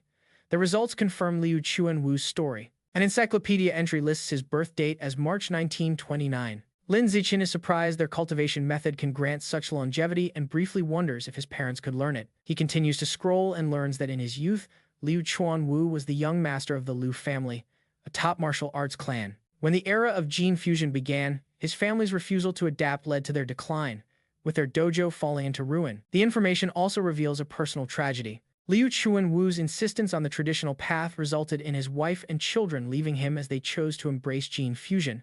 Looking at the article, Lin Zichin thinks about his relationship with Shen Qingan, confident she would never leave him. His research is interrupted when he scrolls further and sees something that shocks him. Under the relationships section, it lists his ex-wife as Yuan Dongji, which Lin Zichin recognizes as another name for Shen Qinghan's new master, Mo Dongji. He also sees that the profile pictures for his son Yuan Xuan and daughter Yuan Xiaowei are grayed out, making him wonder if they have both died. Lin looks up from his phone at Liu Chuanwu, concluding, this man should not be underestimated. Noticing the intense stare, Liu Chuanwu smirks. He proudly states that maintaining his youthful appearance at nearly 100 years old is proof of the great potential of pure-blooded humans, and it is for this reason that Tianren exists. He boldly proclaims that Tianren stands for humanity's triumph over the heavens. He insists that those who depend on gene fusion will never outshine the beasts they draw power from and will ultimately fall to them. He makes the same point about mechanical modifications, noting that many of the materials originate from mutated beasts. This path, he claims, can never truly exceed its roots. Slamming his fists on the table, he clarifies that Tianren isn't completely opposed to these methods, but opposes humanity, risking its entire future on them. He believes these techniques should serve only as early-stage fixes, while better long-term solutions are explored. Filled with passion, Liu Chuanwu extends his hand, warmly inviting Lin Zichin to join Tianren and help secure humanity's future. However, Lin Zichin raises his hand in quiet refusal. Unfazed, Liu Chuanwu firmly states his belief that Lin Zichin could be the first pure-blooded human to break through the standard biological limits. Still practical, Lin Zichin asks for details about this cultivation method. Liu Chuanwu proudly explains that their technique is called the blood-tempering art, an ancient method from long-lost ruins. He describes it as a way to use one's own qi and blood to strengthen and fortify the body, boosting combat strength. He boasts that ancient texts say at its peak, this art can turn someone into a living saint, capable of smashing mountains and ripping giant steel beasts apart with their bare hands. Yet, Liu Chuanwu reveals a crucial limitation. The art can only be practiced by pure-blooded humans. He explains that gene fusers have impure blood, and those with mechanical modifications possess incomplete bodies that stop proper qi and blood circulation. Because of this, he strongly believes the future of humanity belongs to pure-blooded individuals. Once again, he formally invites Lin Zichin to join Tianren. Lin Zichin responds thoughtfully, saying he feels he still knows too little about the path and would prefer to just observe for now. Growing more persistent, Liu Chuanwu leans in, telling Lin Zichin he can take his time learning, but it'd be a real shame to waste his incredible physical talent. Leaning even closer, Liu Chuanwu says that from Tianren's viewpoint, the so-called top scholar with 16% gene fusion compatibility is nowhere near Lin Zichin. He goes so far as to say she isn't worth a single strand of Lin Zichin's hair, prompting a shocked Shen Qinghan to spit out her drink. Surrounded by an intense aura of confidence, Liu Chuanwu declares they have always believed Lin Zichin, with his top-ranked physical test results, is the true top talent in the province. He tells Lin Zichin that if he joins their path, he'll undoubtedly be able to outmatch Shen Qinghan down the road. This leaves Shen Qinghan looking dejected, wondering why she's even involved in this talk. Lin Zichin raises his hand to cut off Liu Chuanwu's speech. He points straight at the downcast Shen Qinghan, clarifying that she is the top scholar with 16% gene fusion compatibility he just mentioned. Shen Qinghan gives an awkward wave as Liu Chuanwu breaks into a nervous sweat. Wanting to end things, Lin Zichin announces it's getting late. He grabs the phone Liu Chuanwu had offered him earlier. Standing up, he takes Shen Qinghan's hand, thanks Liu Chuanwu for the phone and drinks, and says they're heading out. In a panic, Liu Chuanwu reaches out desperately, begging them to wait and offering a trial period of 6 months. As they walk away hand in hand, he calls out, willing to double whatever benefits the Evolution Academy gives Lin Zichin. When that fails to stop them, he gets even more desperate and raises his offer to triple the benefits. The word triple makes Lin Zichin pause, his eyes wide in shock. The scene shifts abruptly as Lin Zichin is suddenly back at the table, telling Liu Chuanwu he has always agreed with Tianren's philosophy. With a determined fire in his eyes, Lin Zichin clenches his fist and says he's decided to bring his talent to Tianren and support the pure-blooded humanity cause. Liu Chuanwu is left stunned, speechless, while a tiny chibi version of him cries over the huge amount of money he just promised. Having made his decision, Lin Zichin asks Liu Chuanwu a question. Does he know what the source site is? Liu Chuanwu looks visibly surprised. I'm curious how a young student even knows about a place like that. His face grows serious as he explains that the source site is believed to be where all life originally began. He adds that every aberrant beast on Earth comes from there. Lin Zichin pauses to think, realizing the source site is literally the birthplace of all those strange beasts. He turns to Liu Chuanwu and asks if the beast meat sold in markets also comes from that spot. Liu Chuanwu nods in confirmation, explaining that regular meat on Earth just isn't enough to feed everyone. Lin Zichin then wonders if there are any videos of the place. Liu Chuanwu shakes his head, saying no electronic devices work there, so the only way they record anything is by making ultra-realistic drawings. This clicks for Lin Zichin. He remembers the picture of Shen Qinghan's senior sister, Liu Qianshuer, and suddenly realizes what he thought was a photo was actually a super detailed painting. Their chat is cut short when Lin Zichin's phone rings. It's their friend, Yu, asking where they are. Since the gym promo event is about to kick off, Lin Zichin promises they're on their way. He stands, slings on his backpack, and tells Liu Chuan-Wu they've got stuff to take care of and need to head out. Before leaving, Liu Chuan-Wu hands Lin Zichin a blue book titled Times Blood Tempering Art Asterisk, saying it contains detailed training methods. But he warns there's a certain level of skill needed before practicing it. You have to reach ordinary tier 4 and have enough ki and blood energy. Since Lin Zichin's recent physical test scores are nearly at tier 4, Liu Chuan-Wu suggests he study the book over summer and start practicing once he levels up. Lin Zichin pockets the book casually. To Liu Chuan-Wu's surprise, Lin Zichin says he's already hit ordinary tier 6 and plans to start training as soon as he gets back. The scene switches to a tall building. Inside, a young woman with a ponytail is training hard, delivering a fierce kick to a heavy bag, making it swing wildly. She stops when she hears a cheerful whistle. Turning around, she spots Liu Chuan-Wu entering with a spring in his step. Curious, she asks the dean what's putting him in such a good mood. With a proud grin, Liu Chuan-Wu brags about how his charm helped him recruit the student with the highest physical test scores in the province to Tianrinne. The woman looks shocked and asks if that's for real. Liu Chuan-Wu pulls out his phone, showing her Lin Zichin's contact info, claiming it was all his charisma.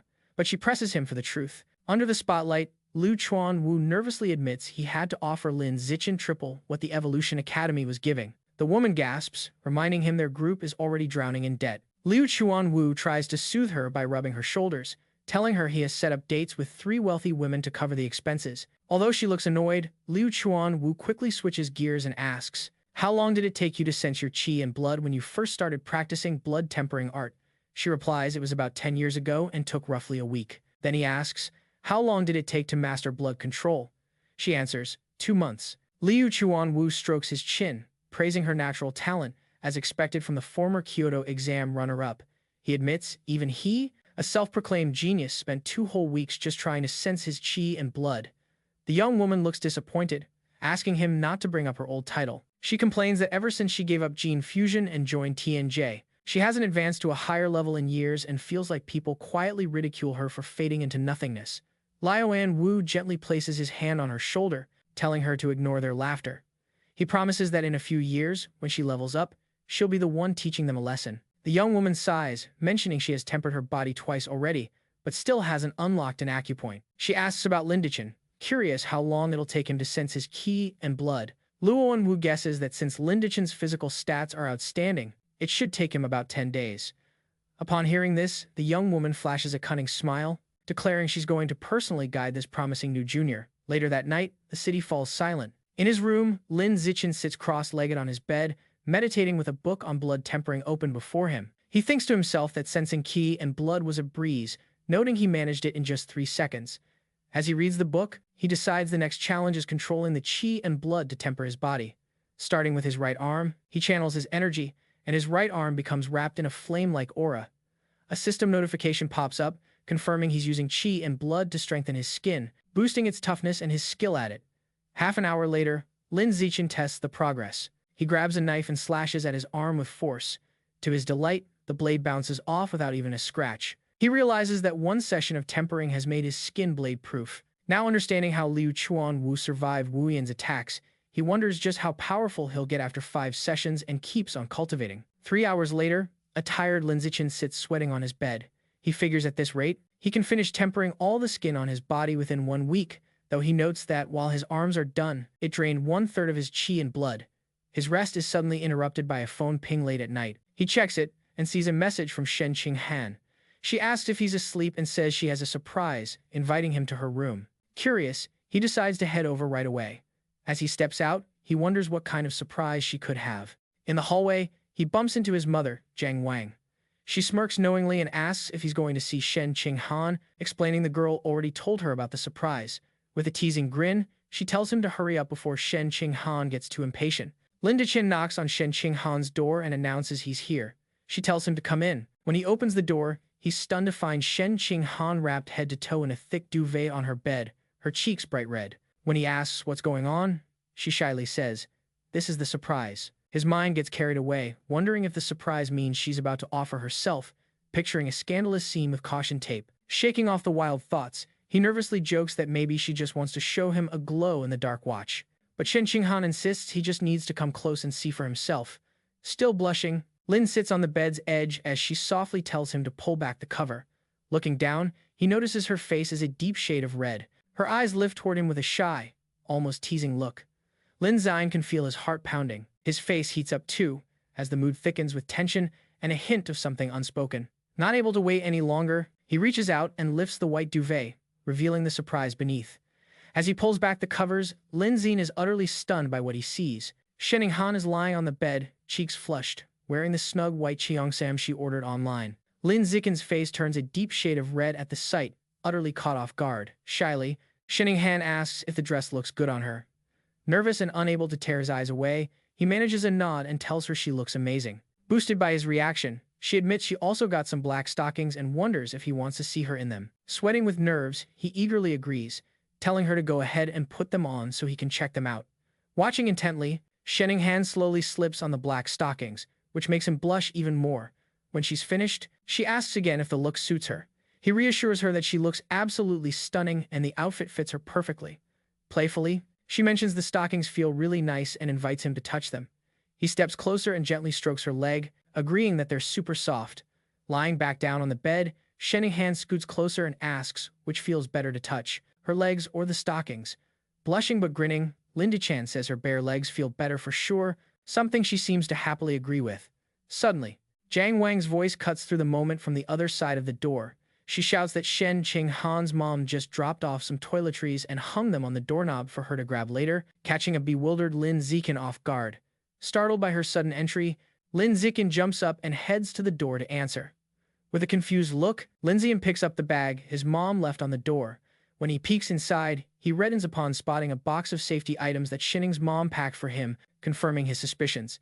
Feeling embarrassed and a bit annoyed, he puts the box back in the bag, thinking to himself they haven't even kissed yet and wondering why the rush. Shen Qinghan tells him it's already late and he should spend the night.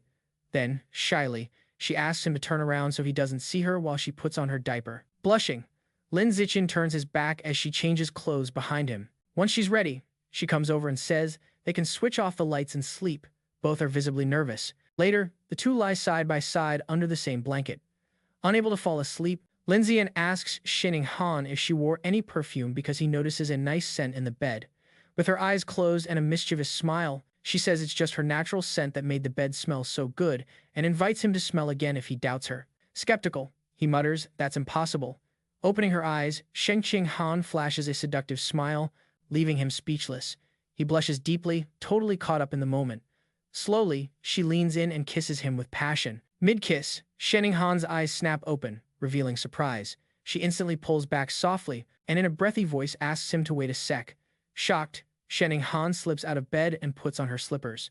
As Lin Zichin looks on confused, her cheeks flushed with embarrassment, she turns away and admits she just wet herself again, standing sheepishly next to the bed, while Lin Zichin watches from the mattress. Suddenly struck with an idea, Lin Zichin tells her to hold on, asking how she felt just before it happened and if she sensed a strong mental shift. Flustered, she explains her heart was pounding. She felt a sharp jolt in her chest, her body warmed, and she lost control of her bladder as a result.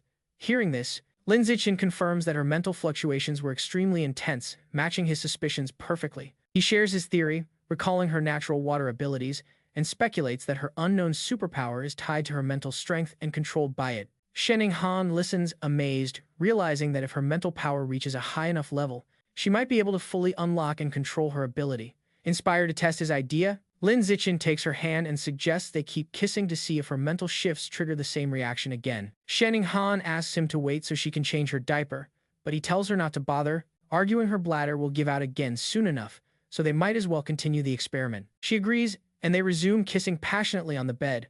Afterward, Lin Zichin gently cups her face and asks how she felt this time. She's completely flushed, confirming it was exactly the same as before. A strong mental surge followed immediately by loss of bladder control. After trying several times, Lin Zichin says he's now certain her superpower activates through her mental energy. Shen Qinghan, soaked and embarrassed, says she's worked up a sweat and is going to shower as she gets off the bed. From the bathroom, she calls out that she forgot her pajamas and asks him to bring her a set. He agrees without hesitation. Lin Zichin heads to her wardrobe and opens it, scanning through her neatly folded clothes. While searching, he spots a cute pair of underwear with a pink bow and is struck by how pretty it is.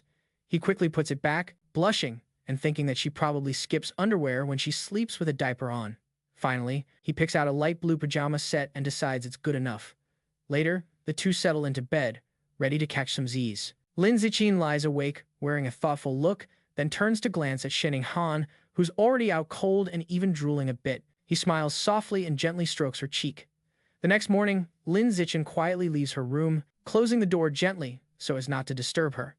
Just as he's about to head out, he bumps into her mom, Shu Mang, in the kitchen. She tells him breakfast is nearly ready and suggests he stick around to eat before heading home, which he happily agrees to. Lin Zichin shares breakfast with Shanghai Han's parents, Shenjian and Shu Mang. Her dad asks if Shanghai Han is awake yet, and Lin Zichin replies she's still asleep and that they should let her rest a bit longer. Shu Mang mentions she wishes her daughter were as disciplined as Lin Zichin, but Shenjian defends Shanghai Han, saying after becoming the top student in the province, she deserves a break during the holidays. After breakfast, Lin Zichin bids Shuang farewell at the door, telling her there's no need to walk him out. After he leaves, she shuts the door with a sly, satisfied grin. Shuang turns to her husband and shares that last night, when she got up to use the bathroom, she heard the shower running upstairs, hinting that their daughter and Lin Zichin were spending time together. Thoughtful, Shenjian agrees with her deduction. Thrilled by this big step forward in their relationship, Shuang grabs her phone to quickly text the good news to Jiang Wangxin. Meanwhile, Lin Zichin arrives home and prepares to wash the clothes he wore the day before. As he's changing, his mother, Jiang Wangin, suddenly appears.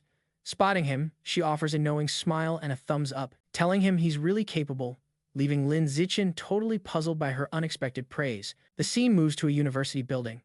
A muscular man wearing sunglasses and with long hair, followed by a group of similarly tough men, storms into a dojo, shouting Liu Chuanwu's name and demanding answers about Lin Zichin. Calmly, Liu Chuanwu acts like he has no idea what's going on. Furious, the man yells that Lin Zichin has already enrolled in his Evolution Academy and accuses Liu Chuanwu of dirty tactics to steal the student for his martial academy. Liu Chuanwu snaps back, asking why the Evolution Academy should have exclusive rights to recruit students. The argument heats up, with both deans yelling about recruitment rules and past agreements, which Liu Chuanwu brazenly ignores.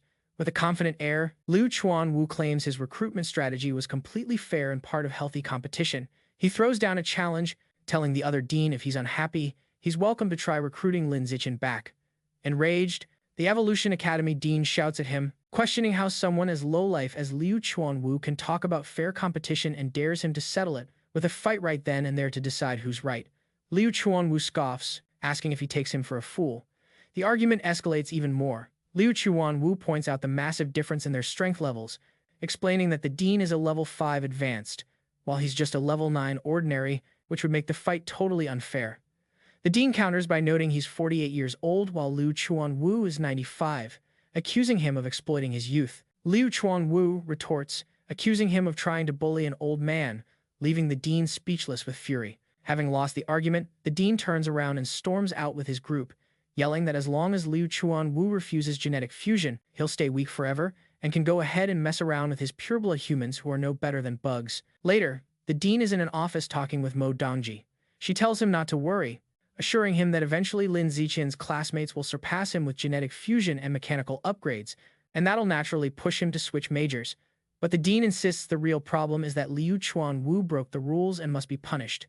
Calmly, Mo Dongji suggests that if he feels so wronged, he should fight fire with fire by stealing Liu's best student in return.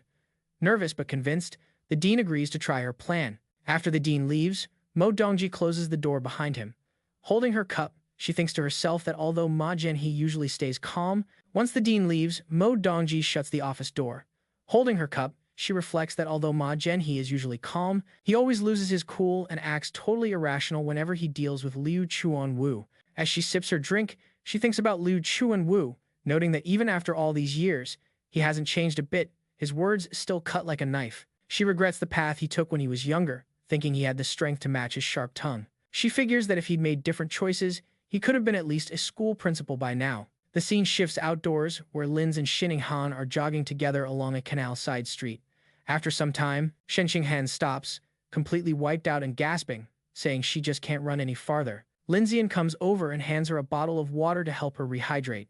As she drinks, he suggests they wrap up training for the day and head to a nearby bench to relax their muscles. Soon after, Shanghai is lying face down on a wooden bench. Lin Chen sits beside her, gently massaging her legs to ease the muscle tightness. Grateful, she turns to him and says thanks. He smiles and tells her that since they're so close, there's really no need to thank him. His words make Xingqing Han blush deeply. She sits up shyly and asks him outright where they stand with each other. She wonders aloud if they're just friends, childhood buddies, or if she's his girlfriend. Lin smiles warmly at Xingqing Han, saying he thinks of her like family. Blushing, she asks what kind of family he means and then what kind of family he wants them to be. Playfully, she suggests they could be fiancés, and he agrees, filling her with happiness. She happily scoots closer to him on the bench. Xingqing Han then proposes they get married right after graduating from university. Lin Zichin happily goes along with the plan, and they seal the deal with a pinky promise. Later that night at Lin Chen's house, he's sitting on the living room sofa with his parents, Lin Yan and Jiang Wangxin. Suddenly, there's a knock at the door. Lin Yan goes to answer and is surprised by who stands there. It's Dean Manhwa, who greets him and apologizes for dropping by so late, explaining he wants to talk about Lin Zichin's academy choice. Lin Yan looks puzzled, wondering why the dean is bringing this up so late when the decision seems settled. Manhwa hands him a gift of fish, saying it was from a student. Lin Yan invites him inside, suggesting they discuss it in the living room where Lin Zichin is.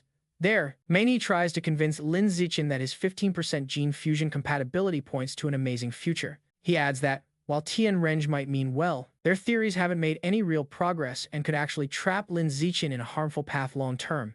He urges Lin Zichin to heed his advice. Forget the pure blood path that leads only to mediocrity and choose the Evolution Academy instead. Lin Zichin listens to the dean with a serious, unreadable look. His mother, Jiang Wangxin, looks confused and asks for clarification, saying she thought her son was already enrolled in the Evolution Academy. At that moment, Lin Zichin speaks up and admits he forgot to tell them that he joined Tianren Gay a few days ago.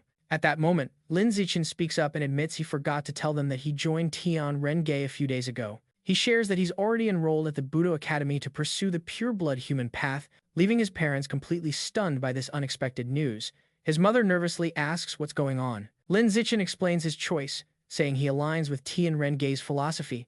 He adds that because the dean of Budo Academy, Liu Chuan Wu, sincerely offered him triple the usual perks, he agreed to a 6-month trial period. He clarifies that if he doesn't see real progress after half a year, he plans to return to Evolution Academy and continue with the gene fusion path. His parents seem to be digesting his logical reasoning. Ma Zhenyi, on the other hand, is furious, silently wondering how poor old Liu Chuan Wu could possibly afford such generosity. He turns to Lin Zichin and offers some advice as a fellow young man. He warns that triple the perks might seem like a small win now, but could lead to huge losses down the road. He cautions that in those 6 months, Lin Zichin could miss out on invaluable knowledge and experiences that he can never get back. He urges him not to waste his time, but Lin Zichin stands his ground, thanking the dean for his advice while firmly restating his belief in Tianren Gay's ideals. He explains that if he doesn't at least try this route, he knows he'll regret it for the rest of his life. Deep down, though, he admits the triple perks were seriously tempting. Realizing Lin Zichin's mind is made up, Ma Zhenyi lets out a resigned sigh. He stands, saying since Lin Zichin is so determined, there's no point continuing this conversation. He mentions having other matters to attend to and gets ready to leave. Lin Shen quickly offers to see him out. As they head toward the door, the next morning, Lin Zichin is at home, sipping a drink while scrolling through the news on his phone. What he finds shocks him. A headline proclaims that provincial top scholar Lin Zichin has been brainwashed by Tianren Gay and chosen the pure-blood human path, essentially squandering his talent.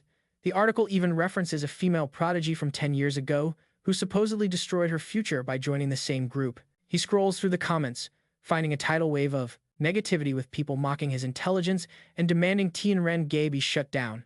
Lin Zichin grows deeply worried, realizing his personal info has been leaked.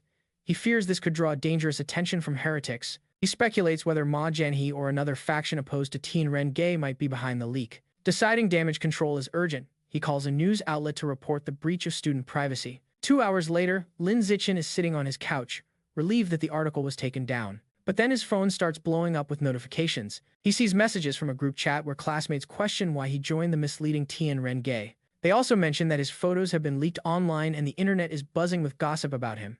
Feeling stressed, he realizes with his face now public, his situation just got way more complicated and riskier. That night, Xingqing Han shows up at Lin Zichin's door wearing a bright pink nightgown, cheerily announcing she'll be crashing there. Later, as they lie in bed, she notices him reading bad news about himself online and comments on how cruel people can be. Lin Zichin calmly explains that in power struggles, those who play by the rules get the short end of the stick, while those who break the rules get to call the shots. Shining Han suggests they ask her influential master, Mo Dongji, for help. Lin Zichin brushes off the idea, saying this conflict is between the gene fusion and pure blood factions, so his master wouldn't have any reason to step in. Not giving up, Shining Han insists on trying and messages her master. Soon after, she shows her phone to Lin Zichin. Mo Dongji replies that the problem is already taken care of. Shining Han marvels that it was handled in just 30 minutes, and Lin Zichin is just as stunned. A quick online search confirms every news piece about him has been wiped clean. Lin Zichin wonders out loud why Mo Dongji would help him. He speculates it could be because she's looking out for her new disciple or maybe some lingering feelings for her ex-husband. Either way, he admits he's gained a big favor. He playfully asks Shining Han to say thanks to her master for him. She leans close and asks how he plans to express his gratitude. When he asks what she wants, she tells him to kiss her. The two lean in, cheeks flushing. Later, Lin Zichin sits cross-legged on his bed, meditating as a soft white mist swirls around him.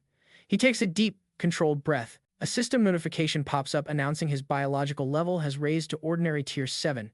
He opens his eyes, strong and sweating, exclaiming he finally finished tempering his entire skin. After his training, Lin Zichin checks his updated stats. It shows he is 18 years old and at ordinary tier 7, boasting 9 biological attributes. The screen also notes he completed the first stage of body tempering for his skin. He feels confident, thinking that having 9 attributes must be like having 10 gene fusions. Wearing a confident smirk, he believes he's now strong enough to beat the famous Kyoto prodigy. His thoughts are interrupted by a message from Shining Han, asking him to join her and their friend Chu Rui to pick up their eggs next Monday. He knows that since she's aiming to take the gene fusion route, which often results in infertility, she's saving her eggs now so they can have a test tube baby down the road. He quickly agrees to go along. The following Monday, they arrive at a large, modern hospital. Inside one room, Shining Han lies on a hospital bed wearing just her underwear, school shirt, and stockings. A nurse gives her a shot to induce ovulation and tells her to come back the next day for the egg retrieval. Shining Han thanks the nurse. Later, as they stroll down the hospital hallway, Lin Zichin comments on how annoying the whole process is. Shining Han admits she's still a little nervous. Hearing that, Chu Rui wraps an arm around her shoulder and suggests going shopping to distract her. Shining Han smiles and agrees happily. The girls ask Lin Zichin if he wants to join, but he politely declines, saying he has other things to take care of. Chu Rui is excited for a fun day just with Shining Han. The two wave goodbye cheerfully and head off. Back in his room, Lin Zichin decides it's time for the next phase of his training, strengthening his muscles. As he meditates, the system notifications confirm his muscle power and mastery of blood tempering are steadily improving. He notices the burning feels stronger than when he tempered his skin before, but it's a pain he can handle. After spending the whole afternoon just tempering his right arm, he collapses on his bed, worn out. To bounce back, he devours a big pile of bread to restore the chi and blood he used up. Then, he puts his new strength to the test, with a hand gripper, and is stunned to see that tempering just one arm boosted his power by 50%. Suddenly, someone knocks on his door. Shining Han steps inside and tells him that Chu Rui suggested they all hang out with Haiyu before school starts, and she already accepted on his behalf. Lin Zichin takes her hand and promises that if she's going, he'll definitely tag along too. But Shining Han looks uneasy and explains that Chu Rui wants to hit the beach. She's hesitant to go, feels guilty saying no. She reminds him about her past trauma, talking about the creepy, mysterious voice she heard from the ocean, and admits she's genuinely scared. Lin Zichin comforts her, promising he'll keep her safe. He suggests that if the water's too much, they just won't get in. Feeling better, she agrees. The scene then shifts to a dark, fiery cavern where a large circular platform covered in glowing runes floats above bubbling lava. A secret meeting is underway on this ominous platform. The massive green monster is reporting to a mysterious figure, a man dressed in a sharp suit and a creepy plague doctor mask. The monster tells him he successfully had his filthy rats dig all 108 tunnels they needed. The monster orders the man in the mask to set a biological coordinate there. The masked man nods in agreement. Then he lifts a bizarre, powerful staff topped with a single glowing red eye and slams it into the ground, unleashing a blitz of dark energy. To seal the ritual, the masked man cuts his own wrist, letting his blood dribble down onto the staff where the red eye soaks it up. As tendrils of black and red energy burst from the earth, the masked man declares the coordinate has been set. He explains that next, he'll find a matching point at the source site and place another coordinate there. He adds that once both coordinates sync up, the tunnels will be fully linked to the source site, finishing their plan. Meanwhile, the friends are cruising down a stunning coastal highway on their way to the beach. Inside the car, Chu Rui asks Haiyu when he got his driver's license. Hayu says his dad pulled some strings to get him into a crash course right after summer break started. When he offers to get the others into the same class, everyone gets excited, especially Hayu. Soon, they pull into the beach parking lot. Hayu's over the moon, running onto the sand shouting about his love for the sea breeze, the ocean, and most of all, the bikinis and the girls splashing around. Annoyed by his pervy comment, Chu Rui smacks him on the back of his head. She then grabs Shining Han's arm and declares they're going to change, ignoring Hayu's protests. Left behind, Hayu wraps his arm around Lin Zichin and says they should change too, adding he can't wait to dive in. As they walk off, a bunch of guys on the beach spot Lin Zichin and shout out that he was the runner-up in Nanjing Province's Gaokao exam. They start gossiping, saying he's the one who joined Tian Ren. They figure he must have been brainwashed or maybe was a few fries short to begin with, and they claim he totally wrecked his future. Hayu overhears their chat and instantly flies into a rage. He storms over to the gossipers, demanding angrily who they think they are to judge the provincial runner-up, shouting at them to keep talking if they dare. The group is left stunned and scared stiff by his sudden outburst. Just as things are about to get worse, Lin Zichin calmly grabs his arm, telling him to drop it and not bother wasting energy on them. Hayu vents, saying Lin Zichin's too patient and that he himself would have punched those guys already. Lin Zichin explains he just doesn't care about their opinions, but if they said something that actually mattered to him, he'd definitely have thrown down. When Hayu asks what could matter that much, Lin Zichin just shoots him a knowing look and glances away like the answer's obvious. Just then, Chu Rui and Shining Han come back, now in their beach clothes. Chu jokes that obviously the person Lin Zichin cares about most is Shining Han, who's holding a bottle of sunscreen. He scratches his head, admitting the question was pointless to begin with, while Chu Rui tells the guys to hurry up and get changed. A short while later, Lin Zichin and Hayu reappear in their swim trunks, flaunting some seriously impressive muscles. Lin Zichin playfully offers to put sunscreen on Shining Han. From their lounge chairs, Shining Han happily accepts.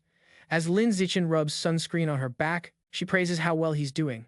Hayu watches, cheeks flushed with jealousy, thinking that Lin Zichin really knows what he's doing. Inspired, he tries the same smooth move on Chu Rui, who just flat out tells him to buzz off. Meanwhile, Lin Zichin continues applying sunscreen on Shining Han's lower back and waist, and she can't help but think how amazing he is. Suddenly, she hears a strange, powerful voice inside her head. Her eyes fly open in shock, and she quickly sits upright, mumbling about a revival and the source of the sea. She turns to face the ocean, fear painted across her face, and shouts that she hears the voice again, grabbing Lin Zichin's attention immediately. Lin Zichin holds the frightened Shining Han, asking what's wrong. She explains with a scared expression that the eerie voice spoke of a great god revival and the sea's source once more. Lin Zichin listens carefully, guessing the voice might be linked to the Origin Lands' source site. He concludes they don't have enough info to understand what's going on and need to find out more first. He suggests that after starting university, she should try to subtly ask her master Mod about it, and Shining Han agrees to the plan. Later on, Lin Zichin is back in his room, deep into his training routine. After finishing his muscle tempering, he's now tackling the tough process of bone tempering. The training is brutal, way more painful than the muscle work as he channels energy to strengthen his bones. After a grueling session, he collapses on his bed, utterly wiped out and covered in an odd residue but victorious, having successfully tempered all 206 bones in his body. His efforts pay off with a system notification congratulating him on reaching Ordinary Creature Rank 9, just one step away from becoming an advanced creature. Lying on his bed, he studies the blood-tempering art book, realizing he now has to open the apertures in his body to reach the next evolution. Yet, he finds the instructions in the book frustratingly unclear. With a determined expression, he snaps the book shut, deciding to figure out the method on his own. The scene switches to the impressive campus of Shanghai University, where Lin Zichin and Shining Han have just arrived to kick off their college journey. One of their parents calls out, letting them know they've arrived. As they stroll through campus with Lin Zichin's folks, Shining Han, sporting a trendy new outfit, excitedly points out an old ice cream shop still standing strong. Walking through the lively university district, Lin Zichin confirms Shining Han's nostalgic observation it really is the same ice cream shop they used to visit as kids. His mom, Jiang Wang, suggests they stop for a little treat since it's still early, and Shining Han happily agrees. Inside the shop, Shining Han digs into a big bowl of strawberry milk-flavored ice cream, clearly loving every bite. She then kindly offers a spoonful to Lin Zichin, who tastes it, while his parents watch the sweet moment with warm smiles. Their calm hangout is suddenly interrupted by a ruckus from a nearby bar, catching Lin Zichin's attention. He peeks through the window and overhears a guy complaining to a woman named Jason about her skirt being too long, saying it makes it tough for him to grope her. Inside the bar, Brother Yang has Gakshin sitting flirtatiously on his lap. She suggests he could just slip his hand under her skirt, since she wouldn't mind. Another man at their table tells Brother Yang to cut it out and concentrate on their game. Outside the ice cream shop, two other men chat about a girl named Hang Jackson. One points out that she acts like a goddess at the Art Academy, but now she's letting guys from the Evolution Academy get close to her. The other guy says students from the Evolution Academy have bright futures, which makes them pretty appealing to the ladies. This chat gets Lin Zichin thinking about the university's setup. Shanghai University is split into two distinct zones, an outer campus for students of arts and culture, and a highly guarded inner campus for those studying evolution, mechanical modification, and martial arts. The inner campus is a top security area, off-limits to the public, and even students from the outer campus, because of sensitive research on gene fusion and mechanical mods. It's under constant watch, patrolled by armed guards and high-tech surveillance drones. Back at the table, Lin Zichin's mom, Jiang Wangxin, reminds him and Xining Han that while university life comes with more freedom, they still need to stay focused on their studies and avoid distractions. Her husband, Lin Yanning, reassures her their kids are responsible enough. He tells Lin Zichin and Xining Han it's time for them to head over to the inner campus since the parents can't enter the restricted area. Lin Yan reminds his son to look after Xining Han, and Lin Zichin promises to do just that. At the heavily guarded gate to the inner campus, a guard asks them to show their admission slips. Lin Zichin hands his over, but as Xining Han scrambles for hers, the guard stops her. Recognizing Lin Zichin as the top scorer from the provincial exams recently in the news for joining Team Gay, the guard lets them pass with no more questions. Inside the campus, the place buzzes with gene fusers and cyborgs, totally normal for this specialized zone. After they finish up all their registration paperwork, it's time for each of them to head to their own dorms. Xining Han waves goodbye to Lin Zichin, promising they'll catch up later that evening before she heads to her dorm at Evolution Academy. Once Lin Zichin arrives at Budo Academy, a group of eager female upperclassmen practically surrounds him. They flood him with compliments about his looks, offer to carry his bags, and are super eager to snag his contact info. Just then, a confident blonde senior steps in, telling the others to back off and volunteering to escort Lin Zichin to his dorm herself. Lin Zichin gratefully accepts, and as they stroll, the senior asks if he wants to check out the school's combat power rankings. She leads him over to a display board holding two distinct lists. One shows the top 500 peak-ranked students across the whole school, and the other lists the top 100 freshman rankings. She explains that the top 3 on the peak ranking are all-powerful fourth years from Evolution and Mechanical Mies, while only 3 Budo Academy students make the cut, and their ranks are considerably lower. Next, she tells him about a former star from their own academy who, much like him, aced the entrance exams and even snagged 6th place on the peak ranking. But since she was a pure-blooded human, her progress hit a wall eventually and got overtaken by gene fusers and cyborgs. The senior reveals her name is Song Yoon, who now teaches at the academy and works as a key researcher at Tien Ren Gay, assisting Dean Liu Chuan-Wu.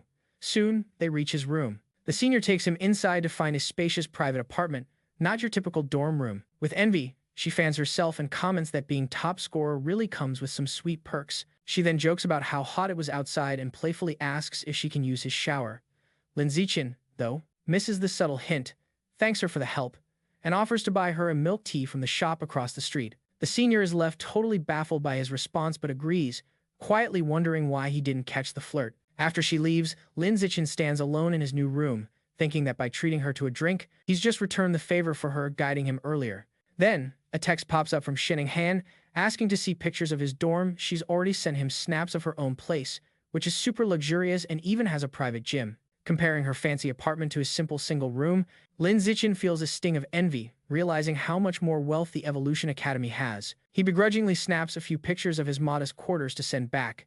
Seeing them, Xining Han is shocked by how tiny his dorm is and immediately tells him to move in with her, boasting that her bed is even bigger than the one she has at home. Without missing a beat, Lin Zichin grabs his suitcase and phone, announcing he's on his way over now. As he leaves the Budo Academy dorms, he mutters to himself about the huge funding gap between themies, feeling like his place, even the best at his school, just doesn't compare to the student housing at Evolution Academy. As he strolls along, he lets out a deep sigh. For a moment, he wonders if Dean Liu Chuan-Wu can really deliver on that promise of triple the rewards. When the elevator doors slide open on her floor, Xining Han greets him with a bright, cheerful smile. She warmly welcomes him into her roomy, air-conditioned apartment. Taking in the clean, luxurious surroundings, Linish notes that her master, Ma Dongji, must truly care for her to provide such a place. Xining Han nods in agreement, saying her master treats her exceptionally well. She stretches her arms out wide, happily declaring this is now their cozy little home, a spot where they can relax and be themselves without their parents around. A blushing Lin quickly warns her not to get too excited about the idea. Saying she's sweaty from moving, she decides to shower first and starts to strip down right there, leaving a neat pile of clothes on the floor. Lin Zichin can only watch and asks her not to leave a mess behind. While she showers, a flustered Lin Zichin picks up her clothes. He decides to use the free time to explore the new university campus app he just downloaded. He discovers an in-app store where students can trade school credits for gene fusion tools and mechanical upgrades. It turns out there are 3 ways to earn credits: by ranking high on the school's leaderboards, completing official school missions, or excelling in competitions. He realizes this will be even easier for him than earning cash. His focus breaks when Shen Qinghan calls from the bathroom, asking him to bring her clothes in. He steps into the bathroom to hand them over and finds her relaxing in the big bathtub. Blushing, she gushes about how amazing the water feels and cheekily asks if he wants to jump in too. A bashful Lin Zichin hesitates but then figures it's a waste of all that hot water if he stays out. He agrees, strips off, and joins her. In the tub, he offers to wash her back, and she happily agrees, promising she'll wash his back right after. Later, after their bath and dinner, Lin Zichin meditates on the bed while Shen Qinghan lies beside him. He begins the second stage of tempering his skin using the blood tempering technique. The process is brutal, much tougher than the first time, and it takes him a full 2 hours just to temper his right hand. Curious, he asks Shen Qinghan for a sewing needle to test his skin's new toughness. To her surprise, he presses the sharp needle against the back of his hand, but it doesn't pierce through. A system alert pops up confirming that his skin's toughness is rising. When he pushes harder, the needle shatters against his hand. Shen Qinghan is amazed, exclaiming, "The blood tempering art is incredible, it's tempting me to go down the pure blood path too." Lin Zichin then announces the next test: heat resistance. Calmly, he holds his hand over a lit stovetop flame. A system notification confirms his heat resistance is strengthening. He reflects that it took over a minute before he felt a slight burn and concludes that with the blood tempering art plus his system's boosts, he's well on his way to building a saintly body. Just as Lin Zichin relaxes, his phone buzzes with a new message from Liu Chuanwu, the dean of Budo Academy. The dean checks if he's settled in and invites him to visit the Tiangei headquarters to get familiar with the place and meet everyone. Lin Zichin nods in agreement, and the dean tells him to wait downstairs until someone comes to pick him up. Since he's not at his own dorm, Lin Zichin gives Shenning's address instead. After getting the confirmation, he lets out a sigh and makes his way downstairs. He lets Shen Qinghan know he'll be out for a bit, explaining that the dean invited him to visit the organization's headquarters. She encourages him to go ahead. Outside, he finds a shady spot under some trees. While leaning against one, a young guy with spiky orange-brown hair spots him. The young man walks over, recognizing him as Lin Zichin, the top scorer from the provincial exam who recently joined Tianrengei. Lin Zichin greets him, thinking to himself how famous he's becoming. The young man praises Lin Zichin's choice to avoid gene fusion and follow the pure blood path instead. He mentions he's also a freshman and grew up near Kyoto, where a similar pure blood research institute used to operate, but got shut down after 20 years of no real progress. He passionately hopes the research at Shanghai University will succeed. Lin Zichin finds the guy a bit too chatty for his taste. The young man gives him a thumbs up and wishes him good luck before heading off. Moments later, Lin Zichin hears an engine roar. He turns to see a woman in a helmet pulling up on a sleek red motorcycle. She asks if he's Lin Zichin, and after he confirms, she gets off the bike. Removing her helmet, she introduces herself as Song Yu-Yan, an instructor from Budo Academy and a researcher for Tianrengei, explaining she's here to take him to their headquarters. As they shake hands, Lin Zichin recalls her story as the former top student who also chose the pure blood path. He hops on the back of her motorcycle, and she playfully warns him to hold on tight. As they speed away, she asks if he's pleased a beautiful senior came to pick him up. He replies it's an honor. Curiously, she asks why a Budo Academy student was hanging around the fancy dorms of Evolution Academy. Lin Zichin casually says it's because his girlfriend lives there and he's moved in with her. Hearing this, Se Yuan sighs about her own love life, grumbling she's never even lived with a guy before. Soon, they arrive at a large, modern building. Se Yuan leads Lin Zichin to a building marked Pure Human Research Institute. She gestures for him to come inside, and he asks if that's short for the Pure Blood Human Research Institute. She shows him a common area where researchers can relax and offers him a free drink from a fully stocked fridge. As they stroll down an empty hallway, Se Yuan wonders aloud why no one else is around. She explains with a sigh that Tianrengei isn't highly regarded by the university, so their funding is tight and they can't afford a big staff. She reveals the whole team is just Dean Liu Chuanwu, herself, Lin Zichin, and 3 senior martial arts students. Lin Zichin is shocked, suddenly realizing that the big group of men in karate uniforms with the dean when they first met were just hired extras. A little disappointed, he thinks that as long as he gets the promised triple benefits, everything else is secondary. Then Se-Yuan calls out to the dean, letting him know she's brought Lin Zichin. A disheveled, worn-out Liu Chuan-Wu appears and invites them into his cluttered office. Lin Zichin remarks on how worn out the dean looks. The dean explains he's been stuck here for almost 2 weeks, hitting a wall in his research on the aperture opening chapter of the blood-tempering art without any breakthrough. Despite the frustrating research grind, Dean Liu Chuan-Wu gives Lin Zichin an encouraging thumbs up, confident that Lin Zichin's involvement will push the pure blood path forward significantly. Then, with a playful grin, he brags that his senior, Song Yuan, was once the top scorer in the Kyoto entrance exams, and back in the day, his own physical test scores were even higher. Song Yuan rolls her eyes and gently tells him to stop showing off. The dean's tone shifts to serious as he shares that, thanks to Song Yuan's help, he finally broke through a decade-long plateau and finished his third body tempering stage. This breakthrough gave him, an average Tier 9 human, enough strength to take down a high-level gene fuser. Placing his hands on both their shoulders, he assures Lin Zichin that, in time, he could surpass even Song Yuan. Changing gears, Liu Chuan-Wu asks about Lin Zichin's progress with the blood-tempering art. He inquires whether Lin Zichin has learned blood control and reached the required ordinary Tier 4 to begin skin tempering. Lin Zichin calmly confirms he has. Delighted, the dean assigns Song Yuan as his mentor, explaining that with her guidance, he should complete his first round of skin tempering by semester's end. He points out that she achieved that milestone in just 3 months. Song Yuan confidently agrees. Yet, Lin Xian cuts in, firmly saying a mentor won't be needed. He reveals he already finished the first round of skin tempering during summer break. This unexpected news leaves both Liu Chuan-Wu and Song Yuan stunned and speechless, questioning if they heard correctly. Song Yuan can't believe Lin Zichin mastered the complex skin tempering art all on his own over summer. Lin Zichin casually explains the book had clear instructions, and he just studied them for a few days, though he admits internally it only took him about half an hour. Still doubtful, Dean Liu Chuan-Wu asks to examine his hand to verify. Before showing his arm, Lin Zichin quietly activates his natural camouflage ability, masking his true power by setting his visible biological level to ordinary Tier 5, just high enough to match completing 1 round of skin tempering. He then lets the dean inspect his arm. The moment Liu Chuan-Wu touches it, both he and Song Yuan are left speechless. The dean marvels that Lin Zichin has truly completed a full skin tempering. Still in shock, Liu Chuan-Wu asks what his current biological level is.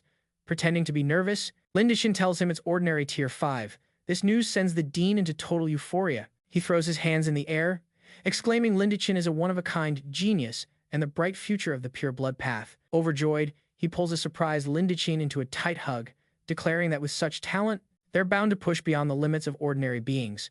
Watching them, Song Yuan reflects that there's always someone out there more gifted. She smiles, thinking it's great to have a stronger person leading their cause.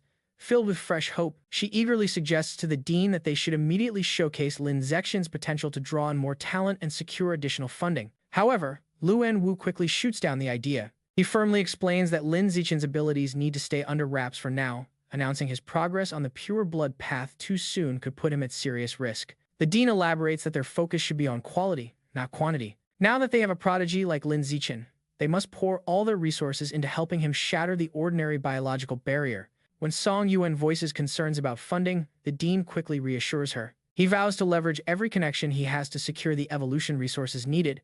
His plan is to wait until Lin Zichin's power is unmistakable, then find him a strong sponsor, and only after that step start promoting the ideals of Tian Renge. Song Yuan applauds the dean's smart strategy, and he proudly soaks up the praise.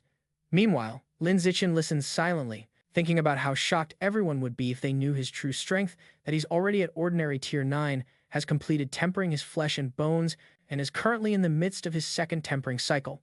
The dean then tells Lin Zichin that he no longer needs to attend basic classes at Budo Academy. Instead, he'll be working directly in the Research Institute with Song Yuan as his assistant. An annoyed Song Yuan clenches her fist and protests that being made an assistant to a junior is downright insulting. The dean brushes off her complaints, telling her that pride has no place in their research. Changing gears, he announces that the following afternoon, the university will hold a freshman trial to crown the new king, the strongest first-year student. He confidently tells Lin Zichin that with his talents, the crown is practically his already. He encourages Lin Zichin to participate to bring glory to Budo Academy, offering a reward of 10 chi and blood pills. When Lin Zichin doesn't react, the dean adds that the winner will also earn 10 school credits. That mention of credits immediately catches Lin Zichin's full attention. Soon enough, The day of the freshman assembly arrives, and a large crowd of students fills the university auditorium. Sitting together, Lin Zichin and Shen Xinghan become the center of gossip among other students who recognize Lin Zichin as the top scorer who joined Teen Ren Gay and wonder about his connection to their goddess, Shen Xinghan. Their conversation is cut short by a familiar face, the talkative, spiky-haired freshman from before, who approaches and asks if Lin Zichin remembers him. Lin Zichin confirms that he does. Leaning in, the freshman points at both of them and bluntly asks what their relationship is. Holding a blushing Shen Xinghan's hand, Lin Zichin straightforwardly tells him they're engaged childhood sweethearts planning to marry after graduation. The news seems to disappoint the freshman, who can only respond with forced smiles. As the assembly goes on, the auditorium fills with other first-year students. In the crowd, a girl with dark hair tipped with purple and cat-like ears sits quietly. She turns and fixes Lin Zichin with an intense, serious stare. He notices her gaze, feeling a slight chill. Meanwhile, the talkative freshman has returned to his seat, chatting animatedly with his neighbors. Soon, a man steps up to the podium and announces the start of the ceremony, calling for the freshman representative to take the stage. Sitting quietly with her cat-like ears, she turns and shoots Lin Zichin a sharp, serious look. He senses her intense gaze, feeling a bit unsettled. Meanwhile, the chatty freshman has returned to his seat, animatedly talking with his neighbors. Soon, a man at the podium announces the start of the ceremony and calls the freshman representative to step up to the stage. To everyone's surprise, it's the outspoken, spiky-haired freshman who rises to his feet. With confidence, he strides up to the stage, while other students whisper in disbelief. They wonder why someone with dyed hair and such a talkative nature was picked as the rep. Usually, this role goes to the strongest student, presumably a gene fuser, leaving the freshmen amused by their doubts. He sees this as the perfect moment to shine. Grabbing the microphone, he kicks off his speech by asking if anyone's heard of Li Jin. Lin Zichin rolls his eyes internally, thinking everyone already knows about the famous Kyoto genius. The freshman continues by revealing the renowned prodigy Li Yijin has a younger brother just as talented. He explains this brother topped the Kyoto entrance exams, boasting a 16% gene fusion compatibility and achieving the highest physical test scores in the nation, tying with the best from Nanjing province. Smirking confidently, he dramatically claims he is that brother, Lai Moyu. He boldly announces that he and his older brother vowed to dominate records at both Shanghai and Kyoto universities. To prove his strength, Lai Moyu unleashes his full biological pressure, declaring it as the power of a typical Tier 5 being. The auditorium fills with an overwhelming aura, leaving the students gasping. They realize just how wide the gap is between their skills and those of a true genius. Happy with their reaction, Liu Yu smugly tells everyone to remember his name. Meanwhile, in the crowd, Shin Han leans over to Lin Zichin, teasing Liu Yu's cockiness and joking that he's clueless Lin Zichin could take him down with just one finger. Lin Zichin advises her to lay low, and she playfully agrees. After Liu Yu wraps his speech, the announcer calls up the next speaker, Zhou Hong, president of the student council. The young man with dark blue hair steps up to the podium, receives a script from the announcer, and begins addressing the crowd. Zhou Hong introduces himself and says he has 3 key points to share. First, he explains that the student council controls discipline, wielding major authority on campus. Second, he announces the council will recruit 10 new members from the next freshman class, with strength being the only requirement. He encourages them to spend the upcoming months proving their power. Finally, he delivers a stark warning. Shanghai University's inner campus is a brutal place where strength rules. Hazing and bullying of underclassmen by seniors are not uncommon. He urges everyone to brace themselves mentally. Once his main points are done, Zhou Hong's face darkens. Before leaving the stage, he says he wants to give a taste of an advanced being's power. Then he releases a massive wave of biological pressure that nearly crushes the entire auditorium. The freshmen instantly feel crushed, gasping and wincing under the sheer intensity. Lin Zichin sits next to Shen Han as the crushing pressure from Zhou Hong fades away. Lin Zichin comments that while advanced being's pressure is impressive, from this distance, it poses no threat to him since he's reached ordinary Tier 9. Meanwhile, the other freshmen catch their breath, relieved that the wild display lasted just 5 seconds, and they whisper about how terrifying the power of an advanced being really is. After Zhou Hong steps down from the stage, Moon Ji takes the floor to address the students. She announces that a freshman trial will start once the assembly wraps up. The rules are straightforward. In the center of the gym stands a large platform, and the first student to hold their ground alone on it for over 1 minute will be crowned this year's new king. The prize is 100 school credits, 10 times what it was last year. Meanwhile, a couple of upperclassmen arrogantly boast that their genius class always snags the top 10 spots, and this year won't be any different. Their words spark murmurs among the regular class students. Then, a special rule is announced. If a student from outside the genius classes cracks the top 10, every non-genius freshman will earn 1 school credit. Excitement bubbles as students quickly calculate that 1 credit is worth 10,000 yuan, realizing that if they band together, they could all benefit. Jumping on the opportunity, Hayu steps up to the stage, grabs the mic, and introduces himself. He reminds everyone that his classmate, Lin Zichin, is the province's top scorer and the strongest among the ordinary students. Hayu suggests that all ordinary students team up to challenge the genius class, paving the way for Lin to break into the top 10. All eyes shift to Lin Zichin, who sits calmly but attentive. Inspired, the ordinary students stand up filled with determination, shouting their support, ready to clear a path for him. Meanwhile, nearby, a group of faculty, including Liu Chuanwu, Moonji, and Manhwa, observe from afar. Liu Chuanwu comments to Zhou Hong that his earlier display was a bit too petty. Manhwa jumps in, questioning Liu Chuanwu if it was necessary to lash out at Liu Oi's younger brother just because Wu Tianqing beat him. With a sarcastic smirk, he adds that when it comes to pettiness, no one at the university can hold a candle to Liu Chuanwu. Liu Chuanwu responds calmly that his pettiness is reserved only for those directly involved, never for their families. Then, Liu Chuanwu teases Dean Manhwa, asking if he heard about his daughter's impressive performance on her entrance exams. Manhwa replies she ranked third highest in Kyoto. Standing nearby, Zhou Hong suggests that Manhwa's daughter should join the student council, promising to personally groom her as a future leader. Manhwa agrees and asks Zhou Hong to keep an eye on his daughter, to which Zhou Hong replies that he watches over any student with genuine genius potential. Down in the arena, students speculate who will be crowned the new king, with most agreeing that the two top freshmen, Liu Yu and Mei, are the frontrunners. One student argues Liu Yu is the clear favorite since his biological level is already an ordinary tier 5. However, another counters that while Mei's scores were a bit lower, she successfully fused with Shadow Cat Jenin's over the summer, meaning her actual combat strength might rival Liu Yu's. A third student dismisses this, convinced her fusion was only partial and her power boost is limited. Their debate is abruptly cut off when Liu Chuanwu's voice rings out, declaring that neither Liu Yu nor Mei will become the new king. Stunned, everyone watches as Liu Chuanwu grins confidently, announcing that the true new king will come from his Tian Ren-ge, Lin Zichin. Ma Zhenhe snaps back immediately, full of disbelief, asking how that's even possible. He points out that Lin Zichin's physical test scores didn't even crack the top 10. He chuckles at the claim, accusing Liu Chuanwu of talking big without any proof. Liu Chuanwu stays cool and asks if Ma Zhenhe doubts him, then dares him to make a bet. Enraged, Ma Zhenhe jumps at the challenge, yelling that he isn't scared. They settle on a wager of 100 school credits, with Ma Zhenhe warning Liu Chuanwu not to back out. Upon hearing this, Liu Chuanwu invites the other staff to join the bets. A tough-looking Genefuser asks a senior professor, school director Qin, if he'll bet 1,000 credits, and the director agrees on the spot. Watching all this, Ma Zhenhe starts to get suspicious. He wonders how the old man could be so confident, guessing maybe he's trying to get Liu Yu to throw the match. But he quickly pushes the thought aside, reminded that his own daughter is competing too. His face tightens with anger as he works to figure out Liu Chuanwu's game plan. Then a troubling idea hits him. Could Lin Zichin really end up being the new king? He immediately shakes off the thought as ridiculous. A figure in a slick red and black cyborg suit, the dean of the Mechanical Academy, comes over to Dean Ma Zhenhe. She notes that the provincial top scorer, Lin Zichin, used to be Ma Zhenhe's student in the Evolution Academy, and asks if he's upset that Dean Liu Chuanwu scooped him up. Ma Zhenhe waves it off, saying his academy has plenty like that.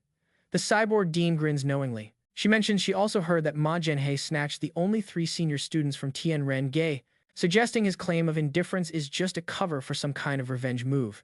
Meanwhile, on the balcony, Liu Chuanwu grins as he thinks about the bets. He calculates that with 9 people putting down 100 credits and 1 betting 1,000, he's about to make a huge profit. As the faculty watches, the trial kicks off. A massive crowd of ordinary students floods the main stage, shouting they're here to take down the genius class. The floor erupts into a wild brawl. Lin Zichin stands off to the side, watching calmly. He notes mentally that many genius class students count more on their hygiene fusion compatibility than real skill. Suddenly, Lin Zichin's danger sense kicks in, surprising him a bit, letting him see the power levels of the students around him.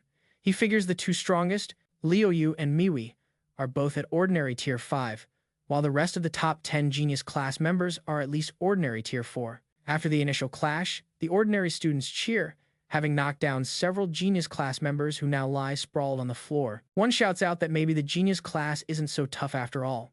Fired up by this, the remaining ordinary students rush forward, yelling for the genius class members still watching from the stands to step down and fight. In response, a huge, muscular guy with white hair jumps down. He lands hard on the stage, arrogantly telling the crowd to come at him so he can show them how weak they really are. The ordinary students don't hesitate and surge toward him as a group, yelling they can overwhelm him if each one lands just a single punch. But the muscular guy meets their charge with one strong sweeping kick. The attack sends a shockwave, knocking students flying backward and out cold as they hit the floor. The muscular student remarks that ants are still ants. No matter how many there are, they can't take down an elephant. The other ordinary students look stunned. They turn to Lin Zichin, exclaiming their opponent is way too cocky, calling them ants and urging Lin Zichin to beat him. Hearing this, Lin Zichin casually walks onto the stage, saying that since it's come to this, he'll accept the challenge. He steps up with his hands in his pockets, totally unfazed. His opponent lands with force in front of him, cracking the ground, and shows excitement, saying he's been itching to fight the top physical test scorer from Nanjing province. The student enthusiastically introduces himself as Lu Qi, the top scorer from Yantian province. He proudly lists his stats: a 5.69-second 100-meter dash, a 4.52-meter vertical jump, and a one-handed lift of 1,150 kilograms. Then he smugly asks Lin Zichin to share his own physical test numbers.